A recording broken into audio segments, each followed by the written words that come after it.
to say that. And again, let me tell you, let me ask you another question. Was Biafra government in Israel the responsible for the environmental insecurity caused by the zoo? And what is this environmental insecurity?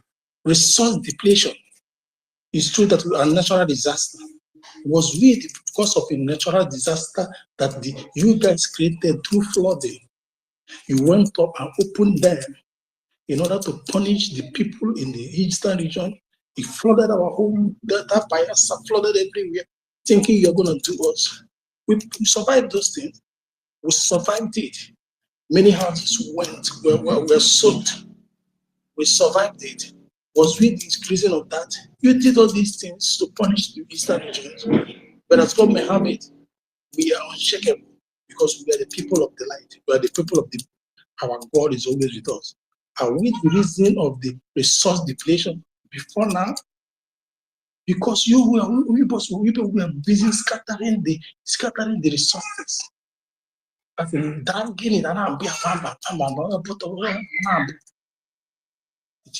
is why you could not even store a metric meter in the oil section, because you know, if you store a metric meter in the oil section, the amount of the oil, the barrels that goes out every day will be checkmated.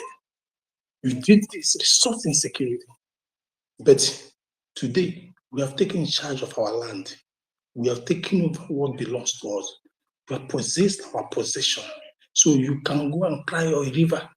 This crying you're seeing, yes, you are in the social media crying today is just a result of Biafra standing up to possess to your possession, to say no, we don't belong to you. We have realized who we are. We have united in our diversity. We have risen up and we are not going back. Or should we tell you? So these things you're all the social media talking about useless and opening your buccal cavity, just smelling buccal cavities. Trying to make sense, going randomly in a circle.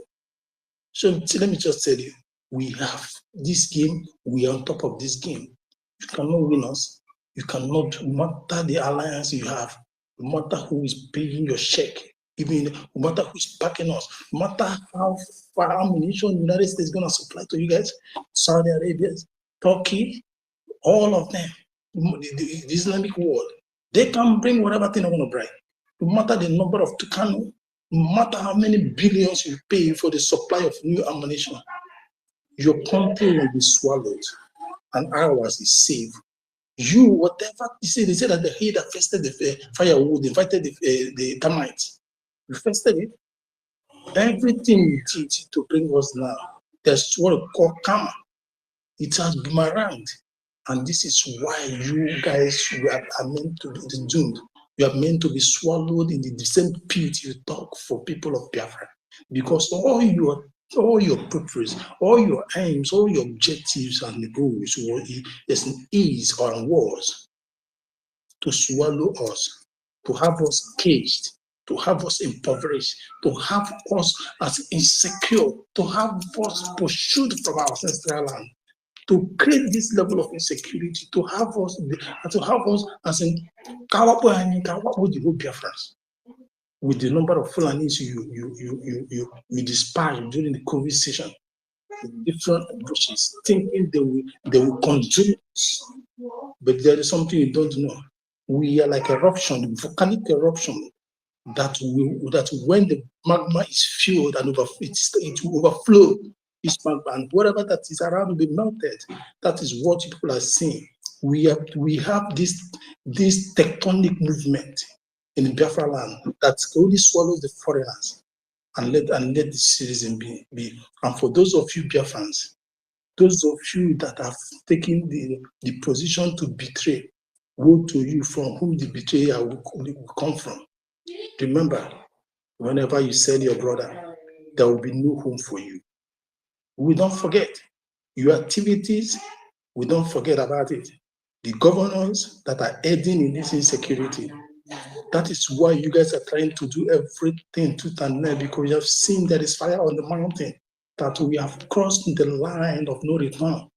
And you have sworn and oath to that you will do everything There is a day of reckoning. You can align with them, collect with the people of the name of us, all the hopes of the mass. Salute those Umayas that are retired, Mbaz, and the ones that came for them, we killed them. All those that have played the role before and handed over, how market, and the ones that have said, where did we land him today? And they are very base. How market? We are like ground. We are unshakable. Insecurity you created will swallow you. Thank you all. Thank you, Brian. Yes, so the insecurity they created will swallow them. You understand? It's no more. This is not the time for empty threats. You know, they like Onyendu told us now that one of the guys, this is the Abubakar or whoever, said he's going to teach us in the language we understand. That's a threat there, David. Hmm? That's a threat. He will teach us in the language we understand. It was Buhari that said it. Oh, it was was Buhari. What do you Yeah. think, Frank? The Buhari, Teaching us in the language we the understand. dot in a circle has become a big circle now. Yeah. Can I speak now? Yes, sir. All right. Thank you, my sister Stella. Thank you for this wonderful opportunity you have given us to always come here and minister the word of freedom, which is word of truth to our people. Nigeria don't know what is coming. They don't know. They have tampered another kind of generation, which is me and you. And God have richly blessed us with person of our Prime Minister, Mazi Simon Ekpa. Odogwu Obara Nigeria Agare. He is a wonderful blessing to us, because if their initial plan had worked, we will not be here speaking what we are speaking today. We will not be here talking to our people, because they thought immediately they kidnap our leader, Mazi Nnamdi Okuchukwu Kanu. Everything about Biafra will die off. Everything about Biafra will die down. They used these people, Chinas Anworu and his likes. They used them to kill our own people. They will come out to their evil radio and mention names. The next morning, they will parade the dead body of all the people they mentioned their names. This we will never forget, and we can never forgive. Forgiveness is not in our dictionary in this aspect. And for selling our best for thorough, forgiveness is not in our dictionary. We can never forget, we can never forgive. No matter how lovely we are, no matter how welcoming we are, no matter how brotherly we are, these men will not be forgiven. And I want to say big shame to Tinubu, the illegitimate president of Nigeria. I want to say big shame to him. I believe he's hearing us, or his boys, his hallelujah boys are hearing us as well. Because I know most of our medias are streaming this program in Facebook, this Twitter, YouTube channels. I believe I will continue to say very big shame to him. Every day, it's up to 2 times now they have invited Gumi, Sheikh Gumi, an ex-convict who had trace of terrorism in him. An ex-convict in Saudi Arabia is now the most strongest man in Nigeria. What will I say? They made him the strongest man, a terrorist for that matter. Although, what do you expect? Where the vice president, in the person of Shetima, is a Boko Haram founder. What do you expect? Where the president himself is a drug lord and a murderer that gave the order that took lives of thousands of their Nigerians in Togate. The same man is the president of their so-called country today. And nobody's asking question. But glory be to God that me and you, all of us gathered here today, are here to break this news to our people, to the way they will understand it in the lowest minimum. I believe some of us here did not study mass communication to be a journalist or a newscaster. But they have turned all of us to be a journalist. They have turned all of us to be newscasters because nobody is doing that for us. God has made our voice a superb voice to the voiceless. Our people cannot speak. When you speak, you die. They will take you up from that place you made that speech, or they will come for you.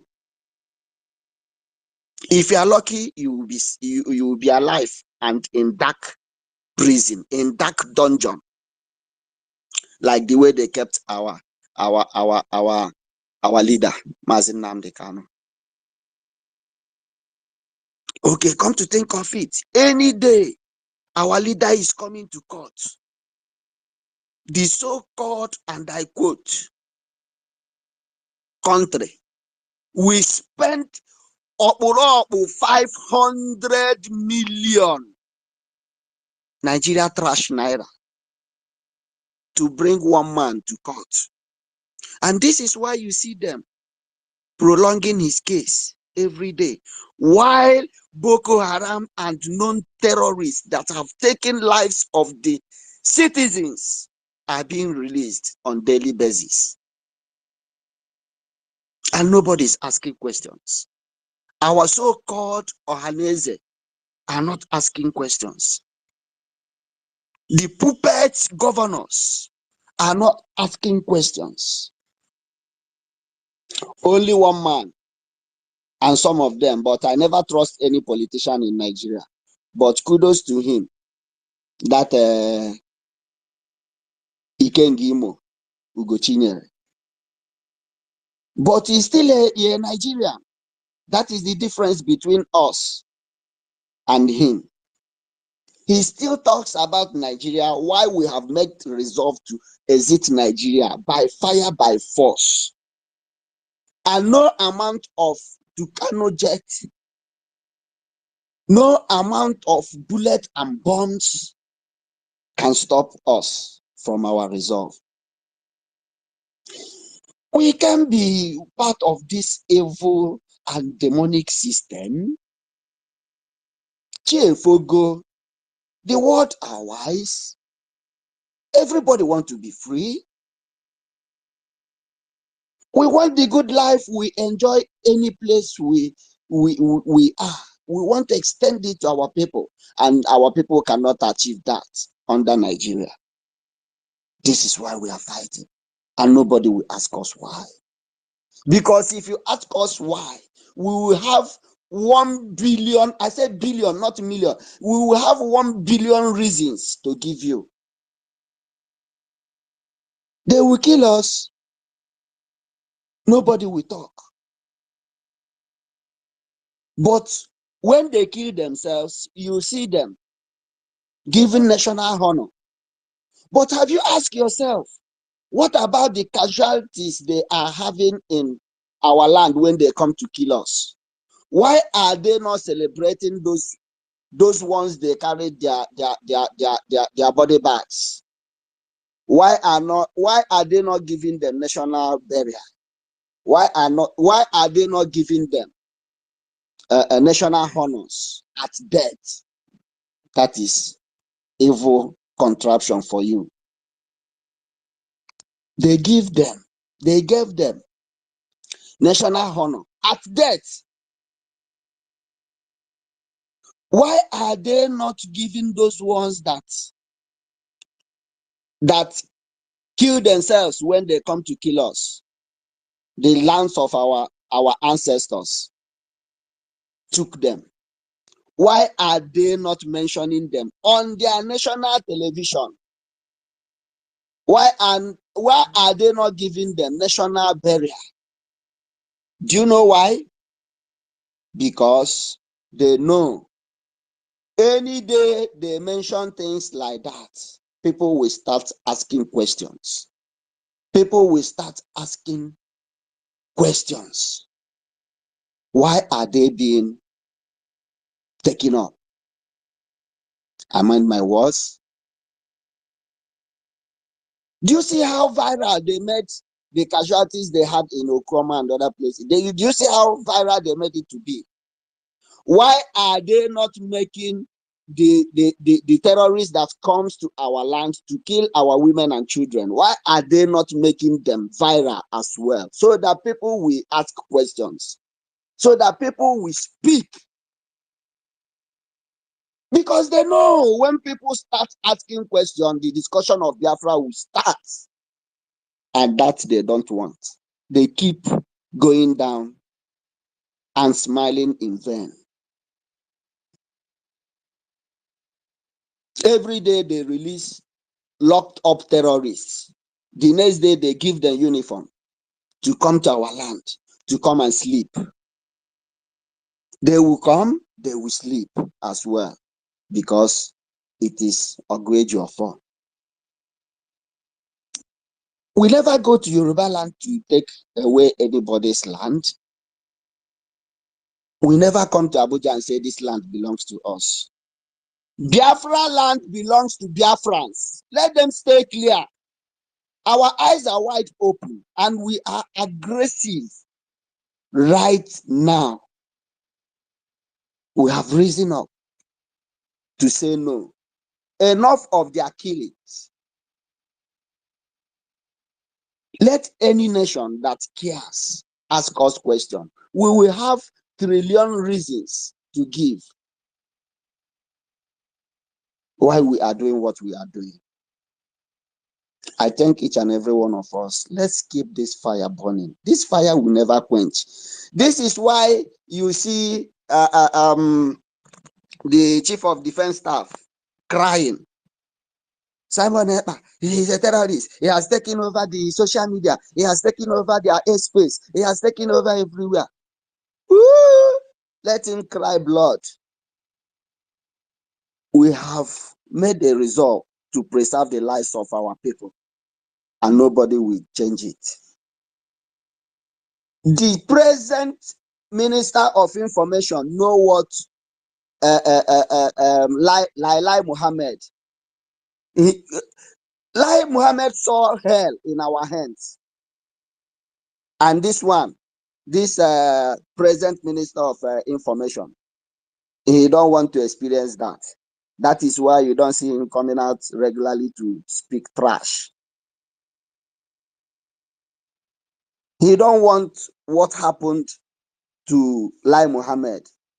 We made Lai Mohammed useless, that his grandchildren will call him and ask him, Grandpa, why are they calling you Lai Mohammed? They hear us on Twitter, on Facebook, on every social media. No matter what you are doing in your little space, continue to do it. They are hearing our voices. And this message is going far. I want to say kudos to each and every one of us. We must keep this fire burning. Thank you, everyone. Thank you, my sister Mark. Peace. I can see you. You are welcome. Thank you, my sister Stella. If you are just joining us, you are welcome. I yield my mic here. Thank you, everyone. I wish us Biafra. Thank you. Thank you, Mr. Frank. Can we go to Chidera? Mazi Chidera, you have the mic, sir. Mazi Chidera, are you there? Okay, you're not there. You're not there. Okay, so we go back to our onion dues. Because we were trying to prove to us. Hello, mouthpiece. I salute you. All the ministers in the house. Before I saw her, Jidewa, I salute you. Onyeka Chukwu, I salute you. Sir Williams and everybody. Love you guys. So we are trying to prove to the world that we want to belong to such a country. Problem has been there, insecurity has been there before Simon Eba, before Mazen Nandekanu. You understand? They have created insecurity by themselves for themselves. And are now shouting wolf, wolf, wolf, because what? Biafrans have refused them to kill them like as they used to. We now have armed forces, Biafran armed forces that are fighting and defending Biafrans. And that thing is paining Nigeria government. So what they wanted from us is to just bring in our necks or our heads and let it be chopped off by Islamic jihadis so that Liar Muhammad can be fine, so that all the governors can be good, so that Shetima can be good too. And we have refused that. Enough is enough of them killing us. We continue.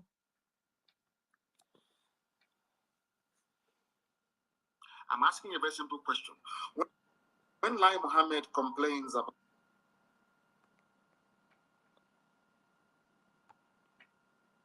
about IPOB, Nnamdi Kanu, this Biafra agitation, tell me why any sensible person would not agitate to be free in a country where 91 people were slaughtered and there was no mention of it. What is of concern to them is a INEC building. That is what is of concern to them. Are you following me?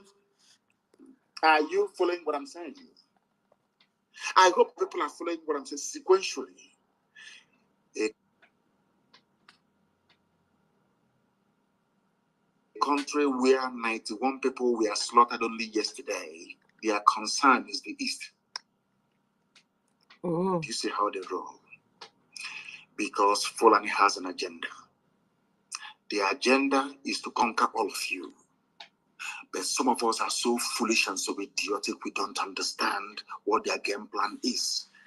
If they do not have it in mind to conquer all of you, how come something as massive as the slaughter of 91 people did not elicit any comment from the so-called presidency? Tell me in which country, anywhere in the world,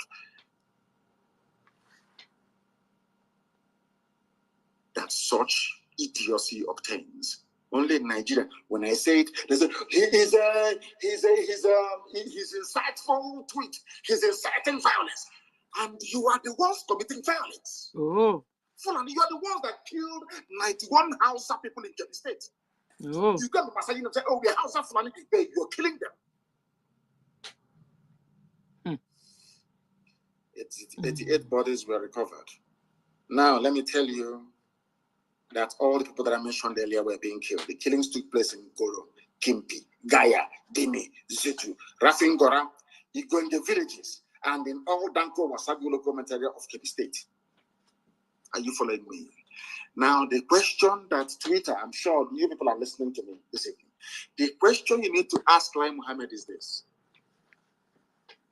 who killed those people in Kebbi State? What is their identity? Because any time anything happens in it's ESN, ESN, IPOB, ESN. You even find the Yoruba newspapers.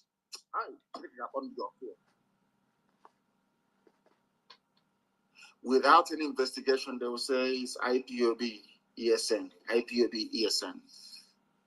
I want to ask Yoruba media, Yoruba journalists, you evil people, have you ever wondered or asked yourselves the people behind the slaughter of the innocent in Kebbi State? Why couldn't you say it's Mietiala?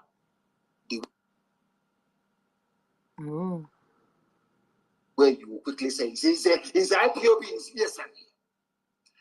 It is that hatred. It is in your bone marrow. You cannot get rid of it. I am not talking about the freedom fighters we have in Biafraland. I am talking about their journalists. Journalism from Biafraland is pure venom, designed to paralyze your thinking faculties and to render you useless. By the time they are done with you, Fulani will just walk you over. I want to ask Yoruba newspapers, how come you are saying it is bandits that kill people in Kebbi State? You are asking anything that happens in the East is ESN, IPOB. Why? Do you see why I hate Nigeria? Do you see why I agitate for Biafra? Because you hate me for no reason, for speaking the truth. That is the only, you hate me for no reason. Then why should I not seek a country of my own? There's publicity. You know, you hate us for no reason. You hate Biafrans for no reason. Now, tell us why we won't look for our own nation. You hate us for no reason. Tell us why we won't look for our own nation now. Master Chidera, sir, you have the mic. Chidera, are you there now? Your hand is up. Yeah, I'm here. I'm here, my dear. Good morning from here, Sister Stella. David and the co-host, I greet you. Mazi Brian, greetings from here. Frank, Christopher, Mouthpiece of the Gods, Mazonye Kachuko. I greet you all here from my location. It is good afternoon. Sister Stella, thank you once more for coming up here with the topic. You know, I thought yesterday I have seen it all. I never knew that there's more to what I saw yesterday. You know, I want to ask the likes of the One Nigerianists, and more especially the government of the zoo, can't these old men be honorable for once in their life? You see, I don't know what American Mark 19 grenade launcher is doing in the zoo. And to be frank with you, if this thing is happening in somewhere like America, like for instance, let's take for instance that New York City now gets stopped tomorrow and say they don't want to be part of America. Like just on the normal ground, they don't want to be part of America anymore. They want to be a state of New York. They will only go through their due processes. They don't need to fire any ammunition, don't need to fire any gun, they don't need to kill anybody. It's just like a brother talk. You want this, you want that. What are your reasons? This, and that. And everybody will be okay. They can be doing businesses friendly with each other, just on a peaceful means, without being, without even killing anybody. But you see the same America that claims they are the embodiment of their democracy. They are the ones under the government of Joe Biden. Not all American are bad anyway. Just this particular set of government, the government of Joe Biden, are the ones supporting Nigeria with all deadly kinds of ammunition, lives ammunition, on a set of people who are not even terrorists. They left where they're supposed to fight, which is actually in the north, where terrorists, ISIS, ISWAP, all kinds of terrorists are killing people unabatedly on a daily basis. This zoo terrorist army, Nigeria army, they are all Boko Haram anyway, but just that they are being given a uniform and some kind of government equipment to actually go and suppress those who they are oppressing. What are these criminals doing in Biafraland? What are these terrorists doing in Biafraland? Because we want Biafra. Because we say we don't want to be killed by a Nigerian terrorist government. We want to be on our own separate nation. We want to have our own independence so that we can define our destiny, and we can define the way we govern ourselves on our own. These people say they want to kill every Biafran. They want to kill both the children, the women, every living soul in Biafra. They want to kill everybody because we are agitating to free from the zoo, which they know, even the whole world know that we and the zoo are incompatible. We can't be cooperated together. You see the likes of Britain supporting the terrorists. They are actually trying to protect their British company in the name of the zoo. What are all these deadly weapons, deadly ammunition, live ammunition doing in Biafra land? Are there civil war going on there? Of course, there's no civil war going on there. Just they want to come and exterminate us. They want to come and kill everybody, every living soul. And the worst part of it, they are being supported by the so-called Southeast governors and the other politicians. You see why we are not going to take it lightly with all these old men calling themselves politicians in the Southeast. For all these things they have done, we are also going to suffocate them. We are going to suffocate them in the due time. When the time comes, we, the citizens of Biafra, we are going to suffocate them. They are barely 1/4. The masses have risen up. We all are shouting. We all are ringing the bell of freedom. We want to be free from the zoo. We can't be in that zoo where we are not, valued. We can't be in the zoo where we are not accepted. They will bring a national issue. They will treat us like slaves. When it comes to governance, they treat us like slaves because they have their stooge, whom they are projecting as the elite, useless elite. We are not going to accept all these kind of things. These things are the reasons why we are going crazy. These things are more reason why we are trying to liberate ourselves from the zoo. They left what is chasing them and they turned to chase shadow. We have Biafra Liberation Army in the Southeast, in Biafraland, not terrorists. Where there is terrorists, it is actually in the north. They left all those places. They are coming to Biafraland to kill us for no just cause. They see Sheikh Gumi, the intercessor of terrorists. They left him to be walking around the cities freely, coming to the government houses freely, and nobody is questioning him. And they have our leader, Mazi Nnamdi Kanu, in their dark room, in their dungeon, in the DSS dungeon, for over 3 years now, for no just cause. Why are all these things happening to Biafrans? Are the world blind? Can they see? We have come to say never again to all this nonsense. And we will fight to the last man standing until we are totally free from the zoo. Until we are totally free from Britain. Never again. All these things must stop. It is high time we say no to all these things.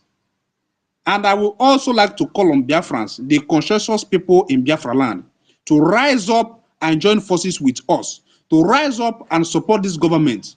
This is only hope. This is the only hope you have that we have as a race, and you have as a human being. The government of Biafra, the Biafran Republic government in exile, have come to safeguard our land, to liberate us from this shackle of enslavement by the Britain. The government of Biafra have come to set us free, to give us freedom, to give us value, and to restore our cultural heritage. We must rise up to support this government. If you keep quiet, the senseless claim by the zoo terrorists will continue. But if you join hands with the government, every damn thing that's been done to us will stop automatically. every single thing that the zoo have been doing to us will stop automatically. And I want to also give kudos to the BLA, the Biafran Liberation Army, for their doggedness, for their resoluteness, for all the things they have been doing to safeguard our motherland. I say, may Chukwu Ikabiama bless you all and give you more strength to keep on standing tall until the last day that Biafra will be declared and restored. I say, may Chukwu Ikabiama bless every one of us who are here to propagate the good message for the world to hear and for the world to listen. We are here to tell our story. We are here on space every day to, to set the record straight. Because if you leave it for the zoo journalists, they will twist every single thing that is happening in our land. They will try to turn everything upside down because they are doing their biddings, the biddings of the terrorist Nigerian government. So I want to say kudos to every one of us here on space who are always on space every single day to make sure our voice are being heard all over the world. I say, may Chukwu Ikabima bless you all. And also our Prime Minister, I say, may Chukwu Ikabima give you more strength. Together with all the ministers, all the good Biafrans of goodwill, I say, may Chukwu Ikabima bless you all for supporting this liberation. We are doing this for ourselves, for our children, and for generation yet unborn. We wouldn't want them to go through what we are passing through in the zoo. Never again shall we allow this senseless killing to continue. Airborne to the Biafran Liberation Army. Airborne to Biafrans all over the world. Ndewo, Sister Stella. Ndewo, airborne. Sister Stella, can I just say something about what Manzi said? Yes, sir. Okay. I just want to pick something from what Oyendu said and what Manzi said. Oyendu was calling on the on Yoruba news media. I want to state it unequivocally here that Yoruba news media are a major source of insecurity.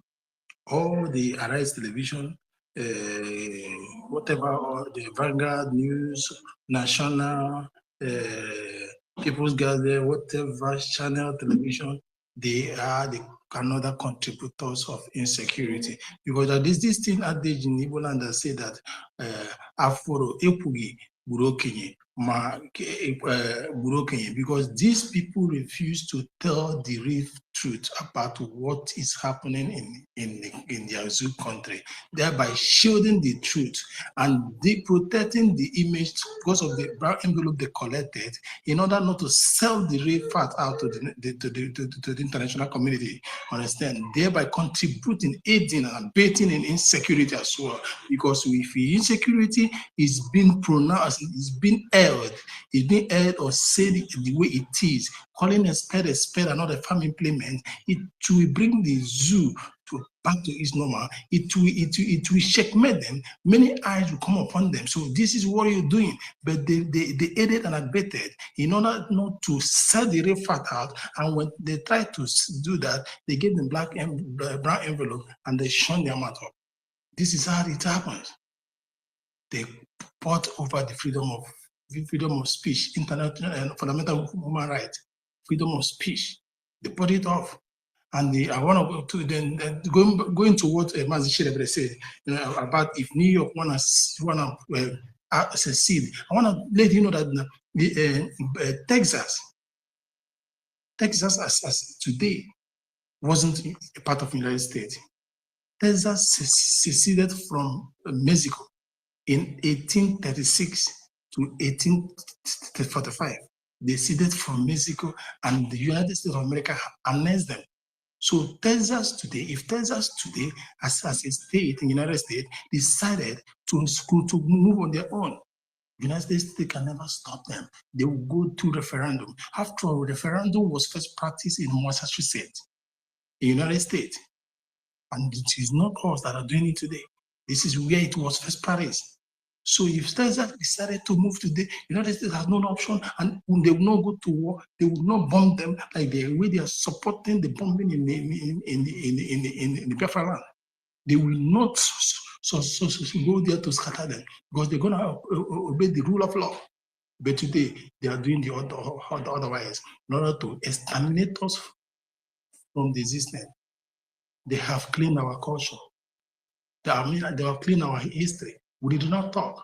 Now they saw that we are about to reinstate our history, to retell the truth, that was not untold, or the truth that have been covered. Let me just leave them for one thing. We are the people of the sun, and we are the rising sun. There is nobody that can go to the sun or Kwabari again. You will be melted, and there's nothing you can do to wait the sun from shining. When the sun rises, or you can't turn it off. So whatever thing you do, whichever way you propagate it, whichever way you want to support the Biafra, as in support the zoo, we bring the missile, bring the anti-missile, whatever you want to do it, bring the ballistic, intercontinental ballistic missile. It will never work. It will never kill us. We have been immune for this mission. We have been born for this mission. This is not 1967 and 1970. We are coming from different game. That is why you see them today crying, because they cannot control the media again. They cannot shut our mouth up. We are spreading the media. We have taken over. And that shall continue even in a more drastic way. We are too rugged to be unrugged. We are too immune to be diminished. We are prepared. What flows in our vein is anger. Our adrenaline has been risen. Our blood no longer normal. It flows with the speed of light, and we are beating up time because we have no time. And when a man has no time to accomplish his mission, he will go. Instead of going parallel, we are spreading wings. Touch any one of us again, you will see more than a hell. You people will think that our Onyendu, as in our prime minister, is cool. Our people under prime minister that have been as in subdued by his command, as in that are obeying his command, coming low, are more dangerous than him. People that are under him that are coming now, people of us even here, people that are not even here that are coming that obeying him, see, begging, leader, let us go at this and the size of anger. He's coming everybody down. Are more dangerous than him. Our prime minister is even playing by the rule. As a managing situation, let us say one order today, and you will find out that you will know who really the people of Biafra are, what we are. We fought for 3 years. We fought Britain, we fought Russia, we fought Egypt, we fought all the Islamic countries. For 3 good years, we never surrendered, we never retreated. You know what it is? You know how far it was? Nobody told you that story. You all saw it, and today, now that we have been technologically inclined, and we can manufacture more than we can manufacture before. We think you can make it because you can come and maneuver us again. Hell no. Try Biafra this time around. From your country, we'll show you who the stuff we're made of. Thank you. Thank you. Thank you, Brian. Can we go to Frank before we go to God Know It? All right, thank you, my sister Stella. Thank you again. Thank you once again. To add to what our brother said, do you know that this Yoruba media, they thought they have conquered everywhere because Tinubu established TVC. Showere has a Sahara Reporter. Then who again? The other Shem of channel. They comes there every day to display lies against us. But because me and you are here to decimate their lies on daily basis, they have shapen their mouth. But what baffles me, oh my God, these people insulted us.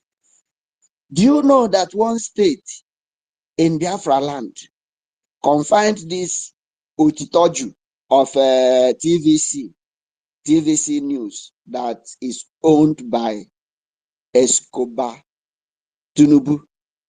That guy, Utitoju, one community like that, confined him with with the title of mouthpiece of Ndi Igbo. Time, I was baffled. I cried. I weep. I said, how on earth will these people disgrace this name that belongs to our lioness, our own mouthpiece? We must protest against this. That Otitoju never deserved to be called. Oh my God. How? But all of them, even all of them in our eyes, all of them are shaping their mouth because they never want to face our venom. They are now shaping their mouth. They never call us what, how do they mention it? Is it proscribed? Whatever. What the hell? In a country that you'll be killing people, nobody, no media will mention it. Nobody will talk about it. Because they have been fighting, they have been struggling to get to where they are today. Only our region is the people that will tamper Nigeria the way we are doing. No region, no tribe in Nigeria can do it. Nobody has the balls to do it. Nobody. Have you asked yourself why all the barracks in the so-called south, southeast, south, whatever, all the barracks, you can never see any GOC of that barrack who is Igbo man? Never. Visit all police stations from their so-called south. I'm not talking about the 5 states of Ndibo. From all the southwest, south whatever. Visit all the police stations. You will never see any DPO that is Igbo man. Have you asked yourself why? And these so-called governors never ask question. What you will only see, where the position they will put any Igbo man will be either PRO, public relation officer, or spokesperson of soldiers or police. This is only the position they will put them so that they will continue to kill our people and nobody will ask question. They will continue to give harsh order and nobody will encounter them. We counter them. And they want us to continue to be one. To hell. To hell. May all the politicians in our land, may Almighty God harvest their organs. This is my prayer. I don't even know why Amadioha is still preserving them to be alive. I don't get it. But karma must locate them someday. Karma. Karma knows everybody's address. It can never Google your address to know. It must visit them one by one, and Biafra will come. Thank you, everyone. Thank you, my dear Stella. Thank you.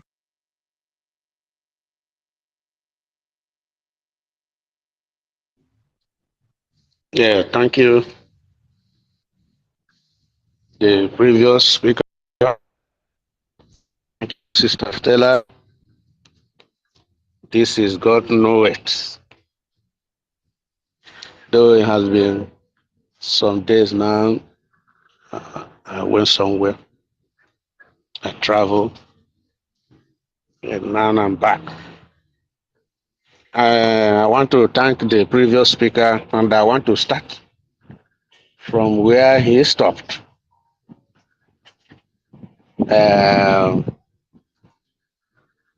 You see,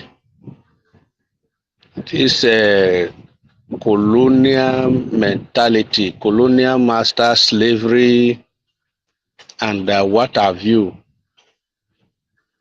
still real in different dimensions. But I want to let us know that everything that has a beginning also has an end. And this time around is the end of this one Nigeria. They spy us. They have their mechanism, their machinery to spy a community, a town, villages, and even a country at large.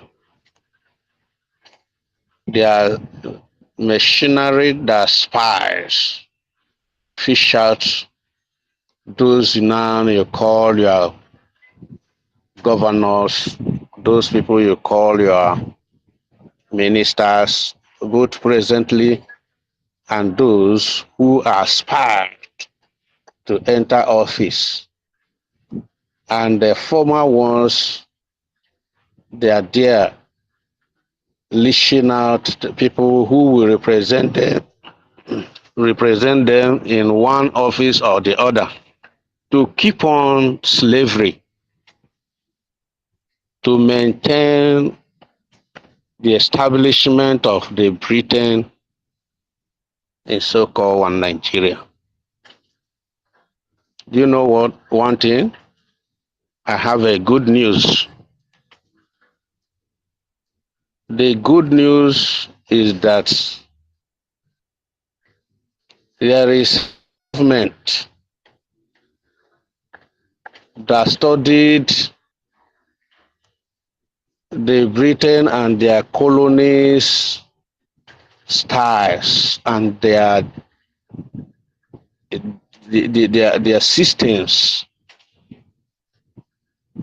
and this government of Biafra in exile under Simon Akpa-Njoku, the prime minister, well studied and graduated with a flying colors. This is why Britain and those cohorts in Black Man land in West Africa, they call one Nigeria. Each day they woke up in a either night sleep or afternoon sleep,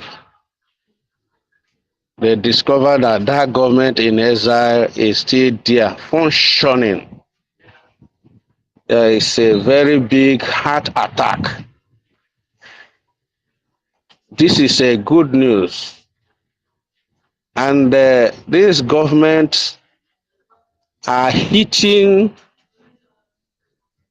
the colonies and the system they set up in place. They are hitting them at the right point of their weakness.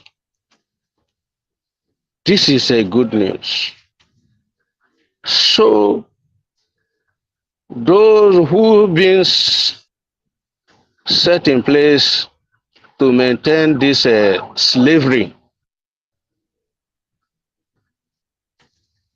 each day they woke up, there's a 100% panic, and their blood pressure will go high.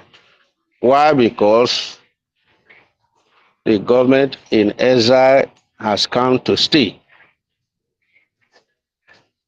The issue is this: if a person come up and say, I don't want to belong to this place, I want to belong to the other side,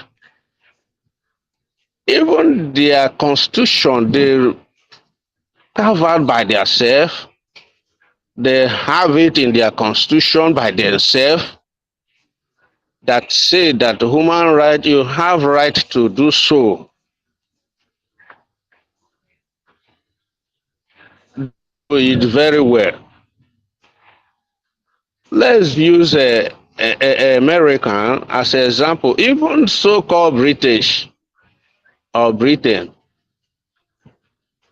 they have those things in their constitution. And while they're against Biafran decision, rather they're sending weapons and fighters to come and stop the human rights, which they covered by themselves. We call it double standard. Maybe they thought that people, the world are not seeing it. The Biafran government in exile has created a maximum awareness in a highest place on earth that made the whole world know that these people, what they claim to be, actually they are not. That is one powerful weapon against the colonies of Britain. Now, the weapon being recovered in Biafran land, the bullet and the bomb there was made by American. And the Americans sold those weapons just because of their interests. You discover that they believe on their interests. They don't care if they can break or destroy their constitution, but they rather believe on their interests. But in as much as that, Biafran government in exile has known what to do, and they know how to do it, and know when to do it, and a good result will come up. The government has come to stay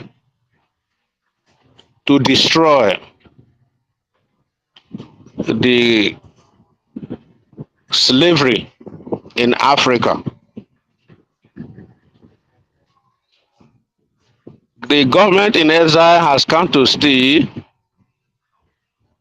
to let the human being live, and human rights must stand, because they are the one who constituted the human rights. Self-determination is human rights, and it has come to stay in as much as the people who constituted it are now double standard on what they did by themselves. But government in exile under Prime Minister Simon Akpan-Joku, this is why they give him Peace Ambassador. He has the award. All the world leaders recognize it. So that human right will start from Biafran nation in West Africa. Let me also say that there is one comment that Prime Minister made, and that comment is exposition that this so-called one Nigerian list, those who stand to defend slavery in Africa, in so-called one Nigeria, They have organized suicide bomber and they put them in place to come to Finland to attack Prime Minister Simon Akpan. This is a comment, and that statement is heavy, and the world leaders are watching. Why did they send a suicide bomber? Who do we know in the whole wide world that are organizing suicide bomber, if not terrorists, Taliban, and what have you, and ISIS? They are the one who own suicide bombing, suicide bombers. They know how to organize them. That statement bring to your notice that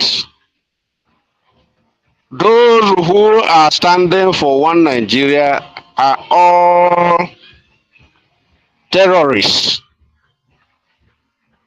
ISIS, Aswab, and name them. They are there. As a government, if you can be able to get a suicide bomber that will move from country to country and went to Finland for a particular person, well, I would say Britain's hand are there too. And those who are supporting and sending weapons for their selfish interests, their hands are there too. And I want to assure them that they are they are already dead on arrival.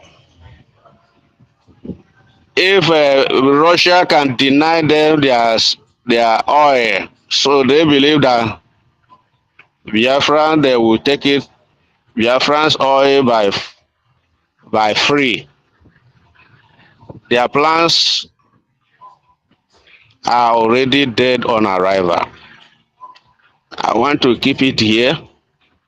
Let them continue to organize more suicide bomber, and the evidence are all there.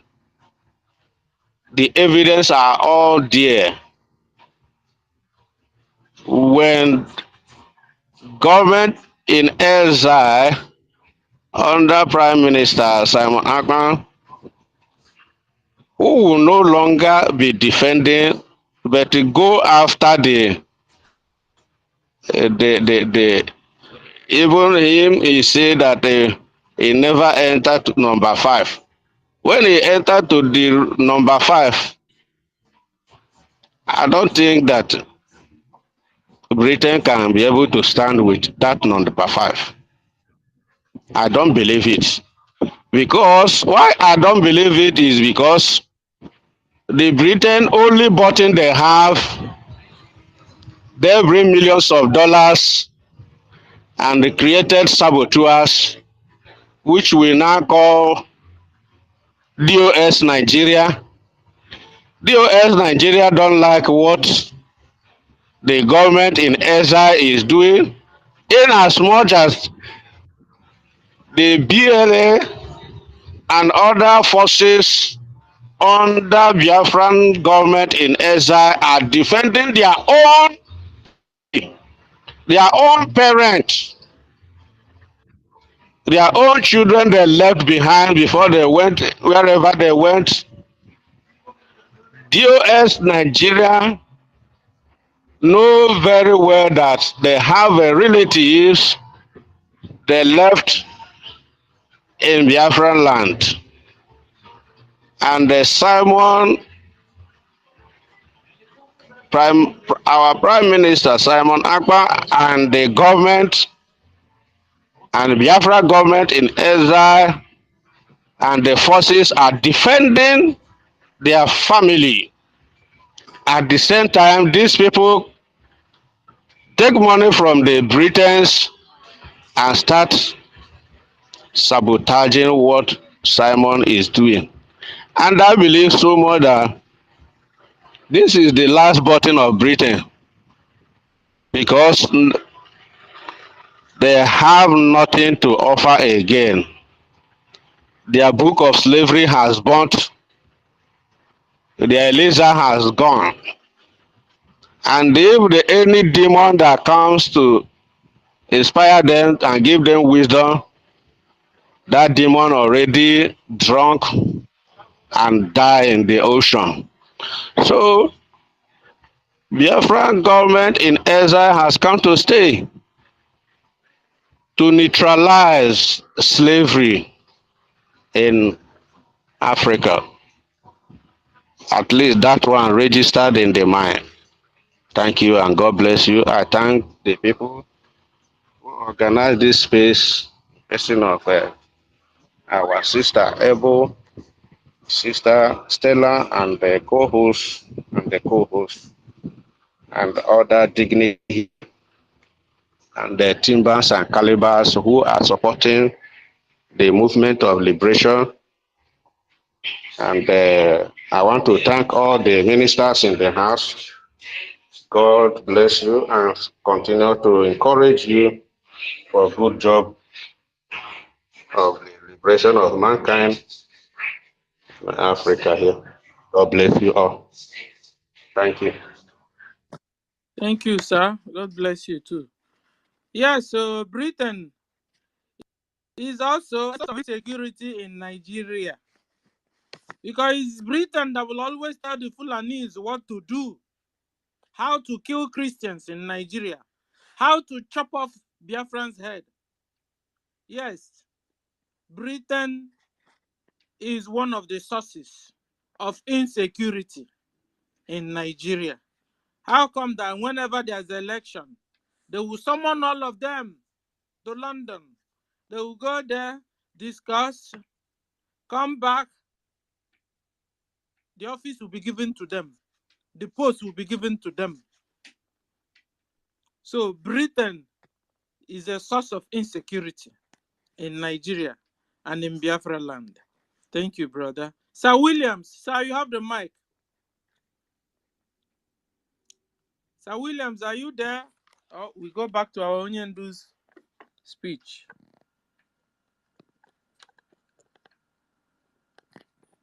Okay. The level of hatred they have for us. Daily Trust newspaper will be somewhere in Kaduna. Something will happen maybe in Okigwe, and he will write this IPOB ESN. He has never been to Okigwe before. You know, Onyendu is talking about here, like one of our brothers also said, about the Yoruba medias. Yoruba media hates us so much with passion. Ready to that one is also a warfare they are using against us. Because their own job is to twist everything they are doing to the people. So that the people will never understand what is going on. This is why they have been carrying insecurity. And Yoruba media will always support them and make sure that they spread out that insecurity lies across the whole place. As if they are not the one creating the insecurity. As if they are not the one sponsoring the insecurity. Yesterday, we saw the ammunition we recovered from Nigeria Army. The weapons were written US.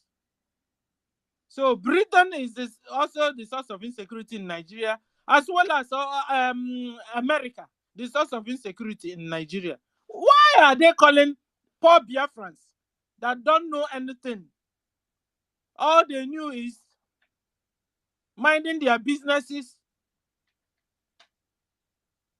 Fulani has taken over Nigeria government, taken over the Nigeria media, taken over Nigeria politics, taking over Nigeria economy.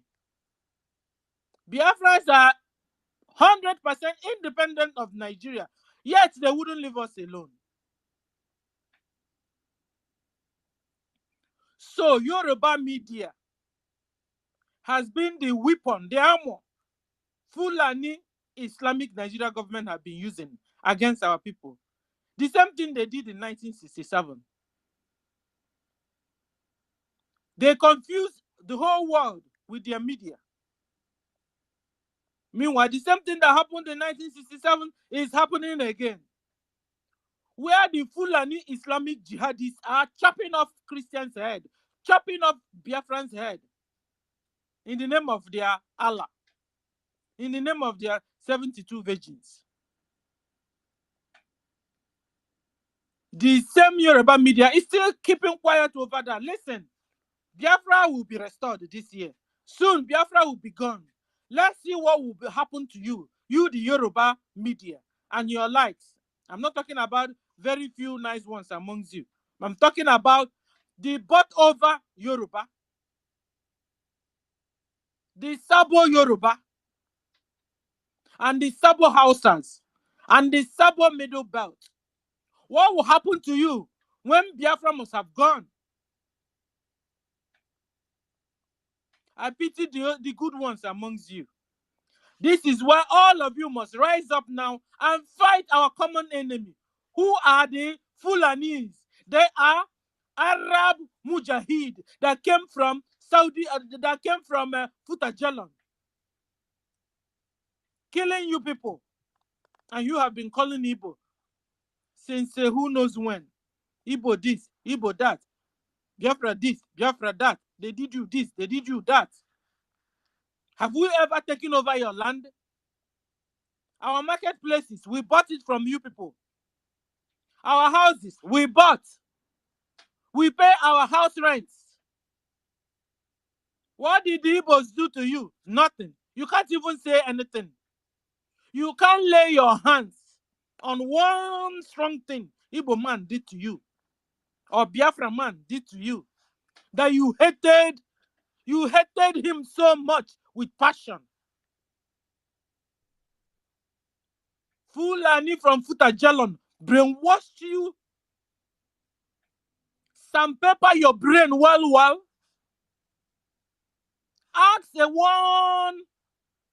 Hausa or Yoruba or Fulani or Middle Belt normal person, what did Igbos do to you? They wouldn't be able to answer. What did the Biafrans do to you? They can't answer. You know why? You have been brainwashed. You have been brainwashed for decades. That you don't know your right from your left.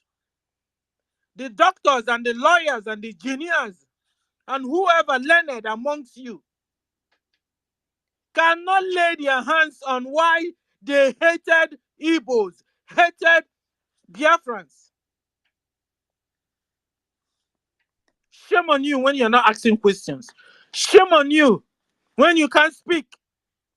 You have a lot of things to say, but you can't say it because you are afraid. Soon they will kill you too. They are killing others. You think they're not humans. Soon this killing will enter into your village, enter into your street. Fulanis, they show no mercy. Go and ask Hausas what they have seen in the hands of the Fulanis. Ask the Hausas, they will tell you. They show no mercy to anyone. This is why all of you must rise up and fight like never before. Fulanis are coming. They are not coming for you. They are coming for the Yorubas. Fulanis are coming for the Middle Belt. Rise up and fight. Hausas, rise up. This is your own opportunity to push Fulanis back to Futajalon, where they came from. Seize this opportunity. Biafrans will be gone. And woe betide you, Hausas. Woe betide you, Yorubas. Woe betide you, Middle Belt. Fulanis will so much deal with you that the earth will shake. Because these people are savages. These people are devils. These people are not human like me and you. Rise up and fight and defend your land, defend your people. Hausas, rise up and fight and defend your land, defend your people. Yorubas and the Middle Belt. For Biafrans, we have been able to create a nation within a country.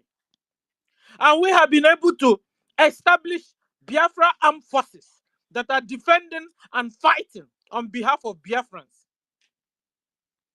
And we are pushing the Fulani Nigeria government back to you, the Hausas, back to you, the Yorubas and the Middle Belt.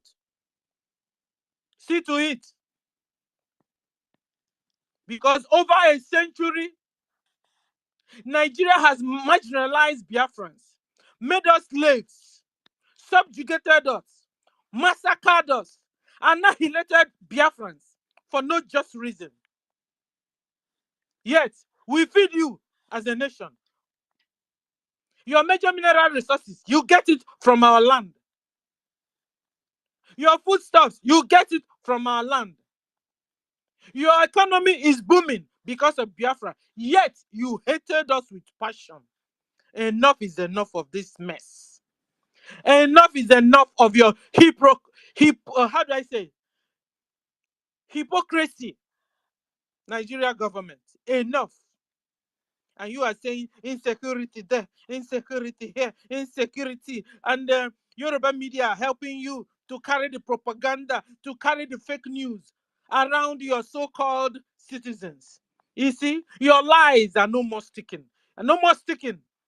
Even your so-called Nigerian citizens, they are rising up and they will fight you and pursue you, the Fulanis, back to Futajelon, where you came from. Let me stop here for now. Mazi Chidera, you have the mic.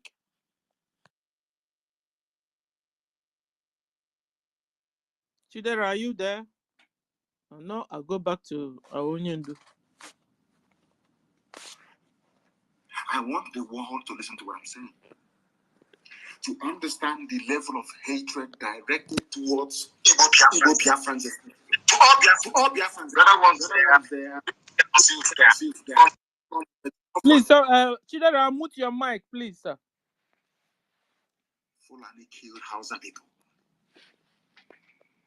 The same news president in Hausa Fulani. I want to ask the whole world tonight, who are the people responsible for the killing of 91 Hausa people in Kebbi State? The answer is Fulani. Oh. And they know that they are terrified to write the truth.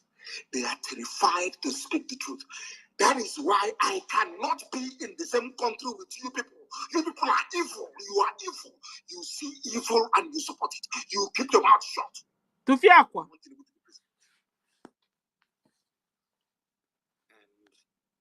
paying dearly for these mistakes you're making. As we proceed, I'm going to bring to the attention of the world the damage that Yoruba journalism has done to Yoruba people. I will prove it tonight. On this noble platform, what we preach is the truth. You may not like it, but if you go back and reflect upon everything that I say, you will come to the realization that it is the truth, the whole truth, and nothing but the truth. You may not like the way I deliver it. I give you that. I'm not too bothered about it. But ask yourself this question: is Nnamdi Kanu speaking the truth? This evening, am I preaching the truth or not? Why is it anytime something happens without proper investigation, it is IPOB or ESN? But only yesterday, all of you in the zoo called Nigeria, you reported the massacre that took place in Kebbi State.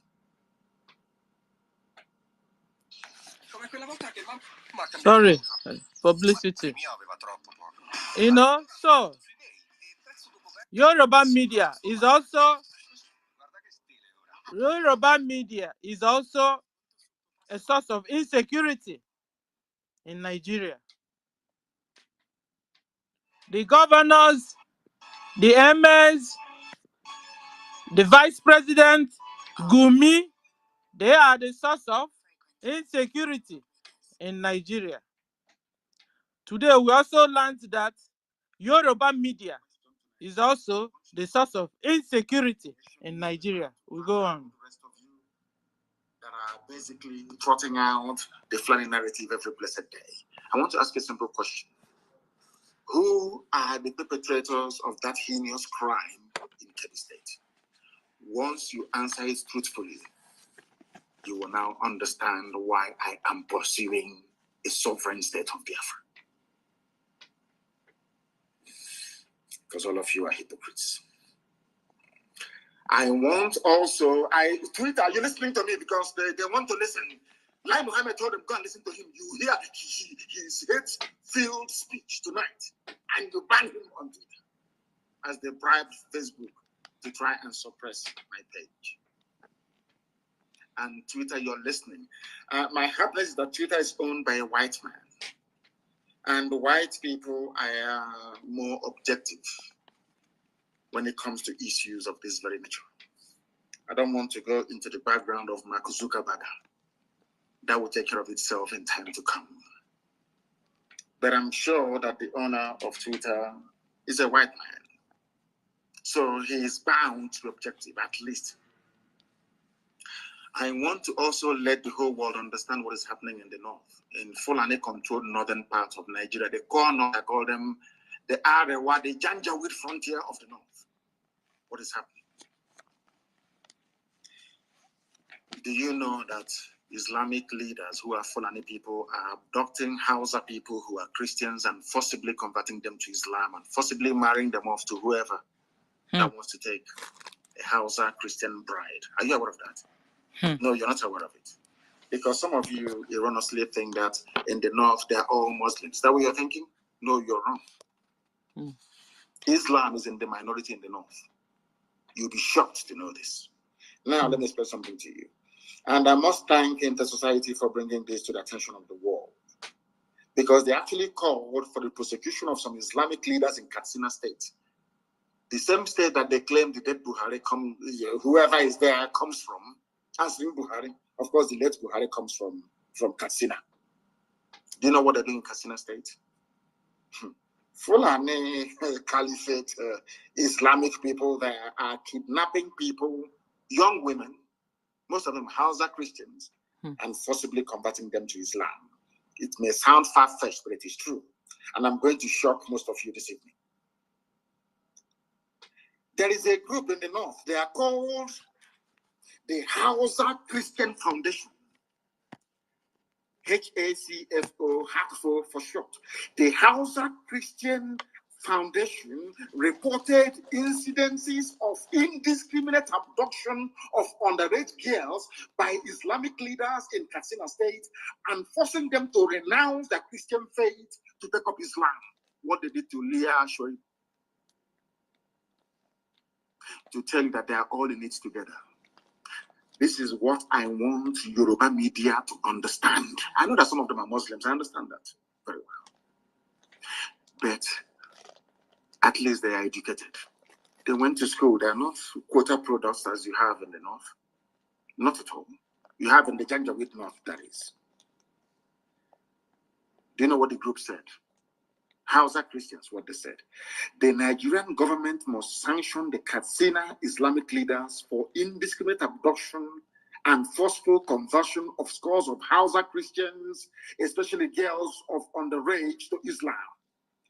This is according to a statement issued on the 15th of April, 2021 by the Hausa Christians Foundation. According to the group, there has been indiscriminate abduction of hundreds of Hausa girls and their forcible conversion to Islam. The abducted Hausa Christian girls who are under the school age of 16 are also forced into early marriage done outside the consent of their parents. This is happening in a place called Nigeria. These are the people that want to ban Twitter.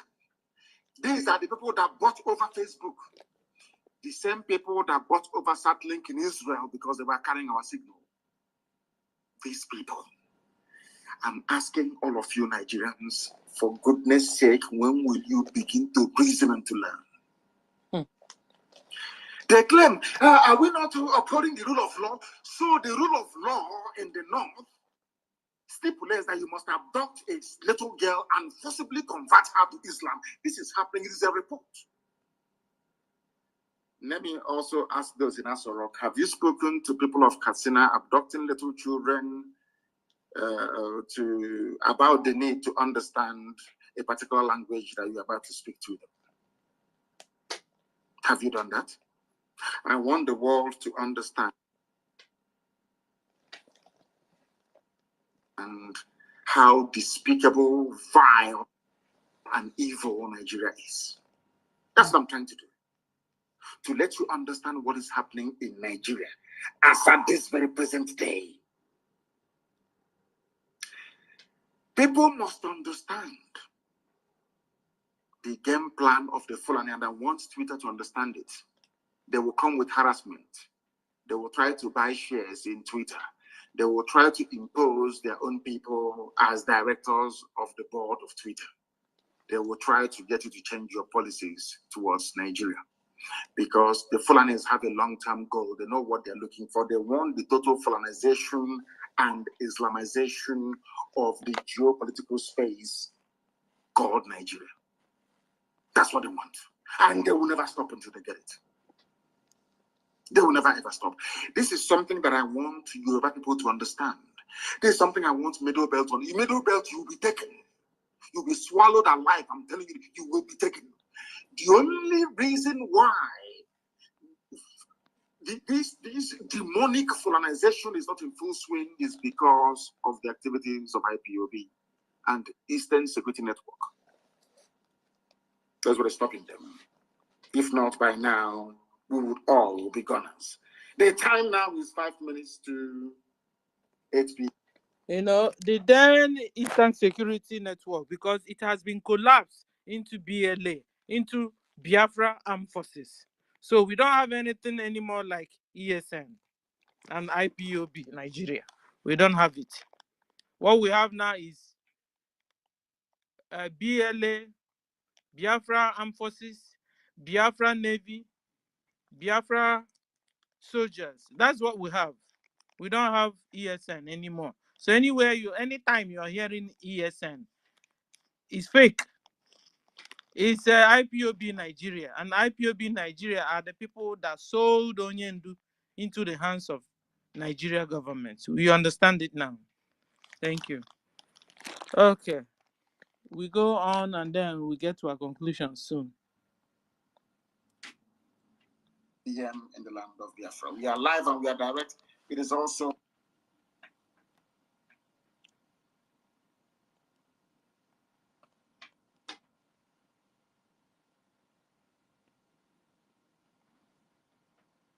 about IPOB agitation and all that rubbish, the way we speak, our violent thought.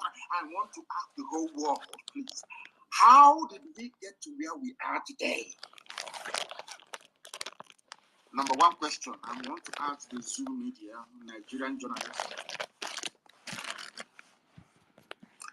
In 2014, what did IPOB do to warrant the massacre of people in Onitsha? Mm-hmm. And then Mm-hmm. I hasten to add. In 2015, let me also ask, what did we do to deserve being massacred? Nothing. We didn't do anything. Sorry, publicity.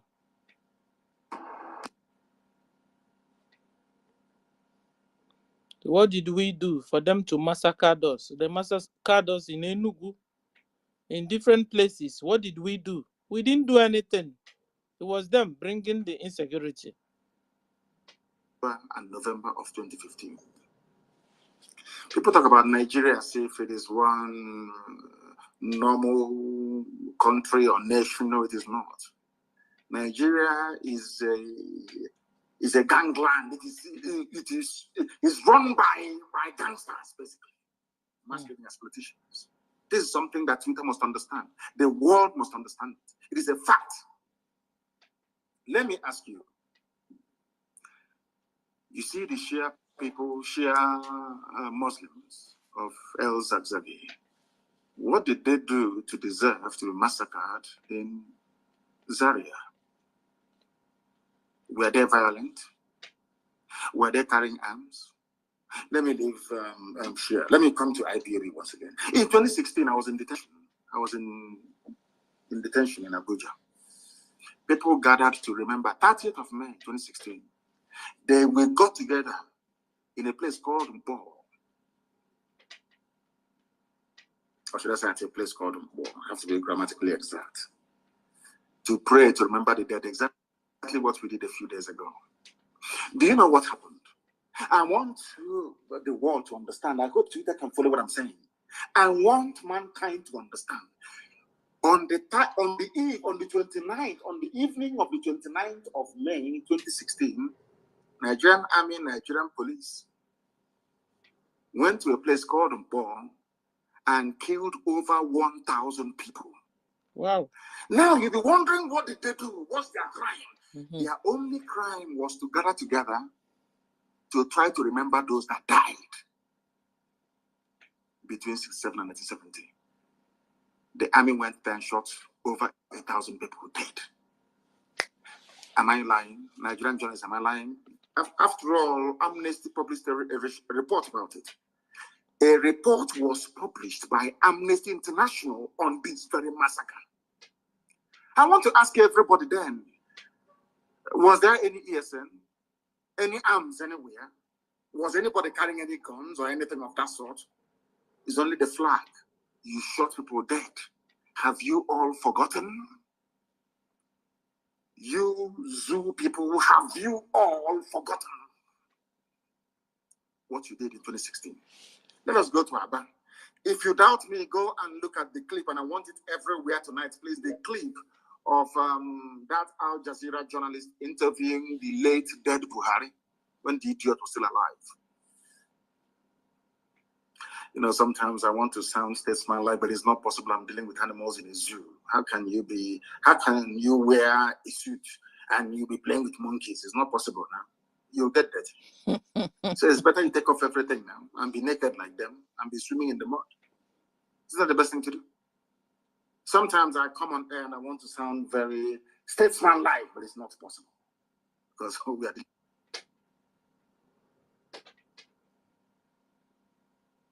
with vagabonds, to be honest with you. Why did I call them vagabonds? Listen to my reasons, please, before you castigate me. Those you massacred at Mpo in 2016, what did they do to you? Were they violent? Were they armed? Those that you criminalized for asking for self-determination, do you know that it is a deliberate policy of the Nigerian state with their neo-colonial handlers to be calling us secessionists?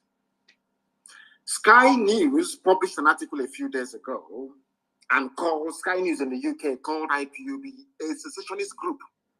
New York Post made the same mistake. Reuters, everybody calling us secessionists. Now, I want to ask them a simple question. Why is it that you don't refer to Scottish agitation for self-rule a secessionist movement? Oh, because they are white. Okay, sorry, I do apologize. They are white. What do we know? We are black monkeys. We know nothing. Nicola Sturgeon can agitate for a separate homeland for the Scottish people. Sky News will not call it secessionism. New York Post will never ever target a secessionist movement, neither will CNN. But because in Africa, Biafrans are asking for the same thing that Scottish people are asking for, you now tag them secessionists. This is what is called very sublime racism. If you don't know, I will teach you and you will know. In Europe, it is called ethnic nationality. In Africa, it's called a tribe. For the reason, I'm asking the whole world this evening, why is it that Nicola Sturgeon, the leader of the Scottish people, asking for Scottish independence makes her, they don't even have a name for her. If I ask for the same thing that Nicholas Sturgeon is asking for, Nnamdi Kanu becomes a secessionist.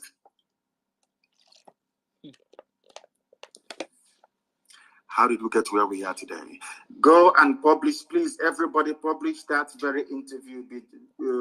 I think it was Denise that was interviewing the late Buhari then.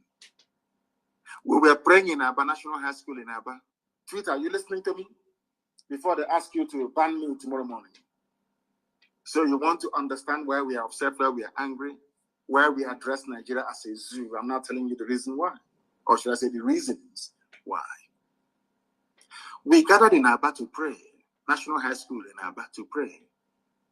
These your newfound friends now, Nigerian police, they came, they opened fire and killed people. And I want to ask the Nigerian police that kill people, those praying inside National High School in Aba, were they carrying any guns? It's a simple question. Ipa is that the governor of Abia State. All those people you shot dead, were they? They thought they were even running away your position and killing them. Mm. You packed some of them, you thought they were dead, and you put them in a pit. Hey. Along Aba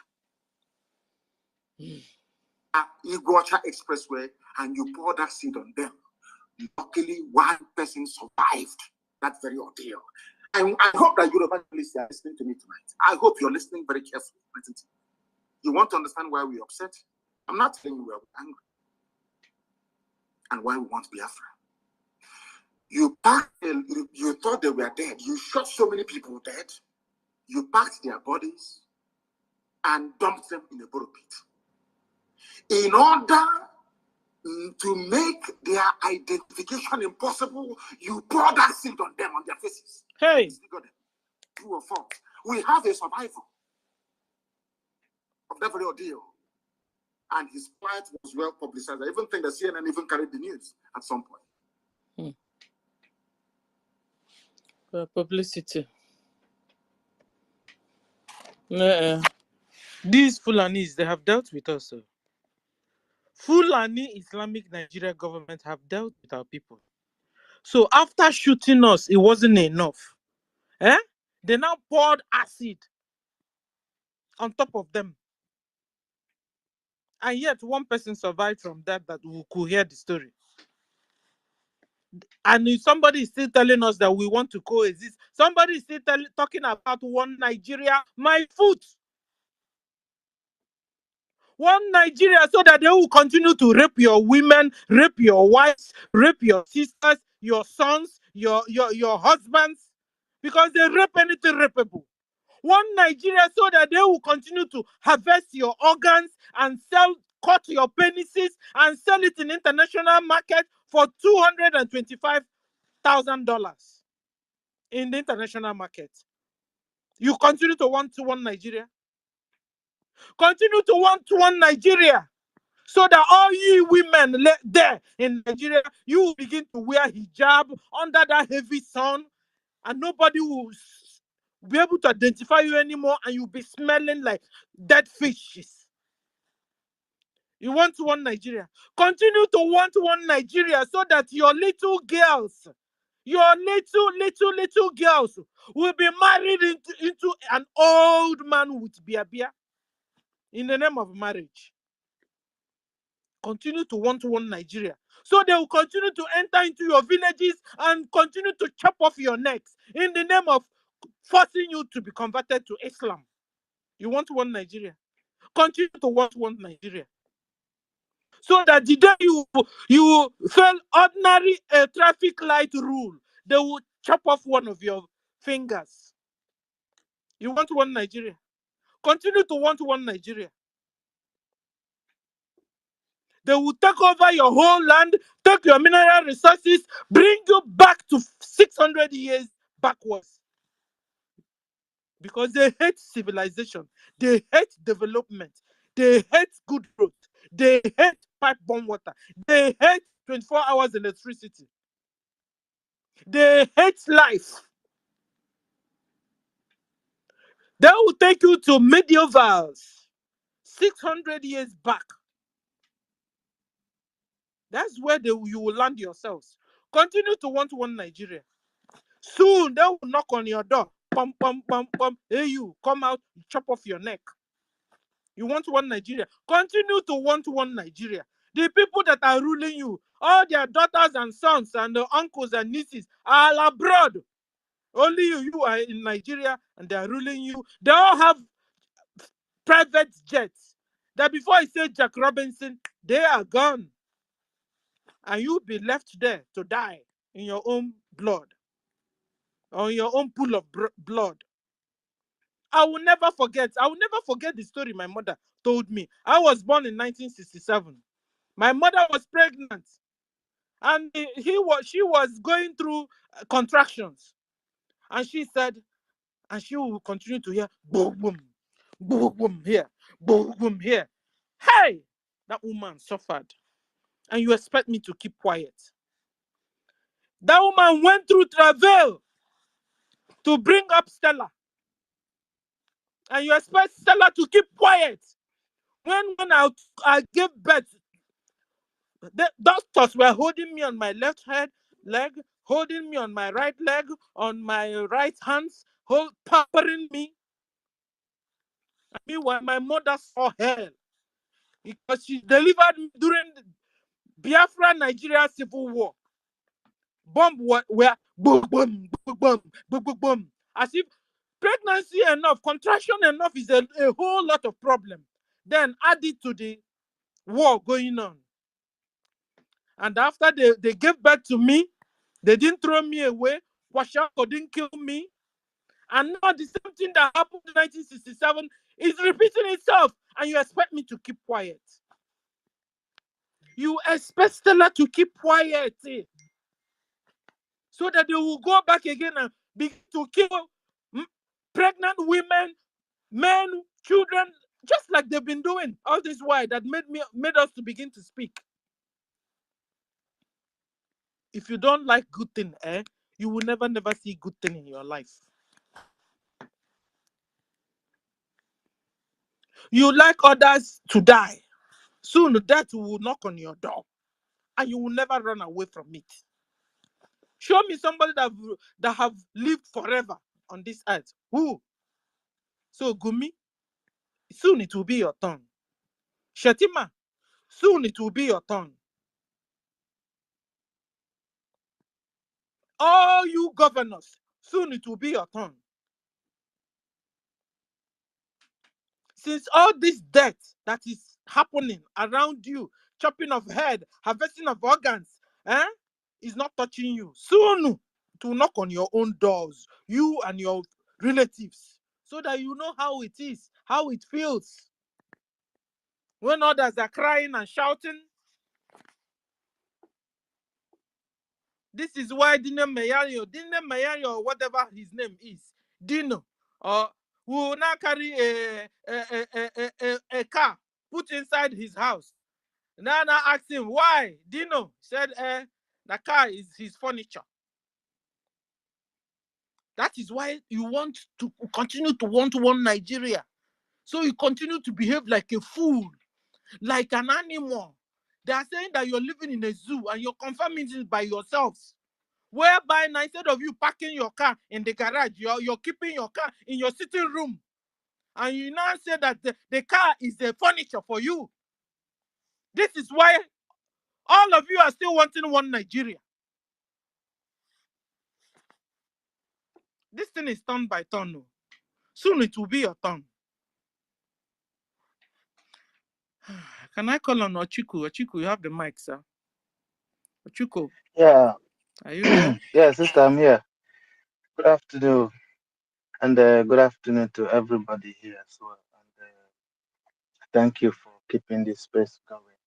And also, I thank our ministers that are streaming out in other platforms as well. They are doing a lot of work. They are getting a lot of people informed with what we're doing right now. And also, it's going very, very far.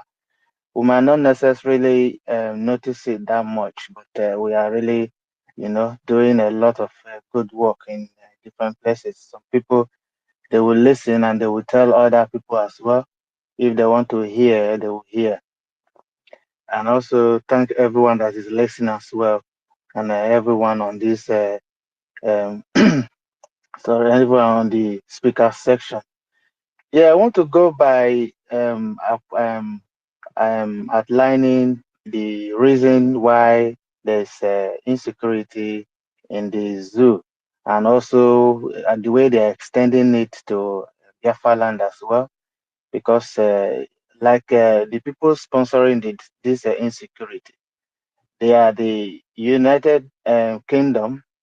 That's number one. Then USA and the other Arab countries. Those are the people and the collaborators that are sponsoring the insecurity in our community and in the zoo as well. And now you can see what the kind of ammunition they brought to Biafraland to come and be buying our people. And they think we're going to sit down and fold our hands and let them finish us. It's not going to be like the way they did last time, because we know, everybody knows about this, that the whole world ganged up against Biafran people. Just a tiny country like that, there are how many world power that gang up against us. You see, we succeeded. Our forefathers, they tried their best, they did their best, they tried, and they kept it on for a while until a lot of things started happening, and God said it should be that way. But now that the children have risen, it's the time for all of us to put hands together so that we can finish this and once and for all. We cannot pass it to our children, because if you look at it now, all these new generation children, they don't really know anything. They don't know anything that's going on right now. And after we have gone, they're going to be a victim of circumstances if we don't educate them now, so all of them can hear and listen and learn about the what is going on, because of the history that has not been taught throughout my school in the zoo. They never taught me history. For only what I was taught was geography, chemistry, physics, maths, English, and other kind of subjects, but no history. So most people don't really know about the history coming up in our area. They don't know what we have passed through. They don't really know because when you start telling them about what is going on, they tell you that they don't know about it. It does not exist. If you look at it now, UK is part of the people sponsoring this terrorism. In their police here, is getting to them as well. Most of their police station now what you hear there is Ahmad, Muhammad, all those kind of Muslim name. That's what you hear in their. That's the head of constabulary in their offices. The head is Muhammad, is the head. The community close to where I live, I know about 3 people there that are bearing Muslim name, and they are the chief head of that community. So it has gotten into them. Like what our leader said, he said, what they did to us, that will be small compared to what is going to be coming to them. I can recall about a few weeks ago, they were shouting Sharia law in the UK. And they are implementing it slowly, because most of their people, they are getting into the government. And as they get into the government, they get more power. you know they are very patient. What if they want to do something, they are very patient. It doesn't matter if it takes them a long time to do it. So far they are patient to get to that stage of which they will take over. But when they will take over, they will make everybody miserable, like Boko Haram that they are talking about. They said the meaning of Boko Haram is Western education is forbidden. They say Western education is forbidden, but what the Western has produced, that is what they are using in committing atrocity in everywhere, all over Biafra land. And also, with that, if the military, or that if the military are real military, they know the rules of engagement, because we know these people, they are not trained They just recruited them from Boko Haram camp. They put all of them in the military. So when you speak English, most of them don't understand because they don't live in the town. They live in the bush. They can only communicate with animals, the cows that they lead in the bush. They can't communicate with any human being. It's only one way traffic. That's what they are. Once you ask them to go and tie people, they don't even ask if there's going to be consequences or not. So I'm going to leave it here. Sister, thank you very much for hosting this space. And David, thank you, Brian, as well, and everybody here, Christopher, Frank, and Tochi, Otunwa, Maya, and everybody that is listening here for keeping up with this very, very awareness, because this is how we will continue doing it. Because if we don't do it like this, nobody is going to do it for us. Because as you can see, no media is bringing all these things out. It's just if we keep quiet, all the whole other people would think this Yoruba media and other media in Biafraland as well, they are saying the truth. But if you counter them with this, they will rethink, because we don't see them in the media. Even the popular media that a lot of people even watch, so they subscribe to. You don't really see our news from there. Anytime this Nigerian government bring news out like this, you just know they are all lies, because they have to go and cook one or two things and say this is what is happening. Even those people that they buried they think they buried on Friday, those are the people our Liberation Army decimated. They left them in the fridge in their mortuary. So they just used that one to disguise, to say it's the people that were killed in Delta State that they are burying. Those are lies. Those are the people that Biafra Liberation Army have decimated. They have put their bodies in the mortuary because it's decaying. So they want to use this opportunity to go and bury them, so that the world will think they are doing the right thing. So we don't need you. We don't need the zoo army in Biafraland. We want all of you gone. And if you don't go on your own, we will take you out one after the other, because we are not going back. We are not relenting. We are not smiling. Everybody in the region of Biafra, we are all angry about what is going on. So, sister, thank you very much for giving me this time, and I hit my mic. Thank you.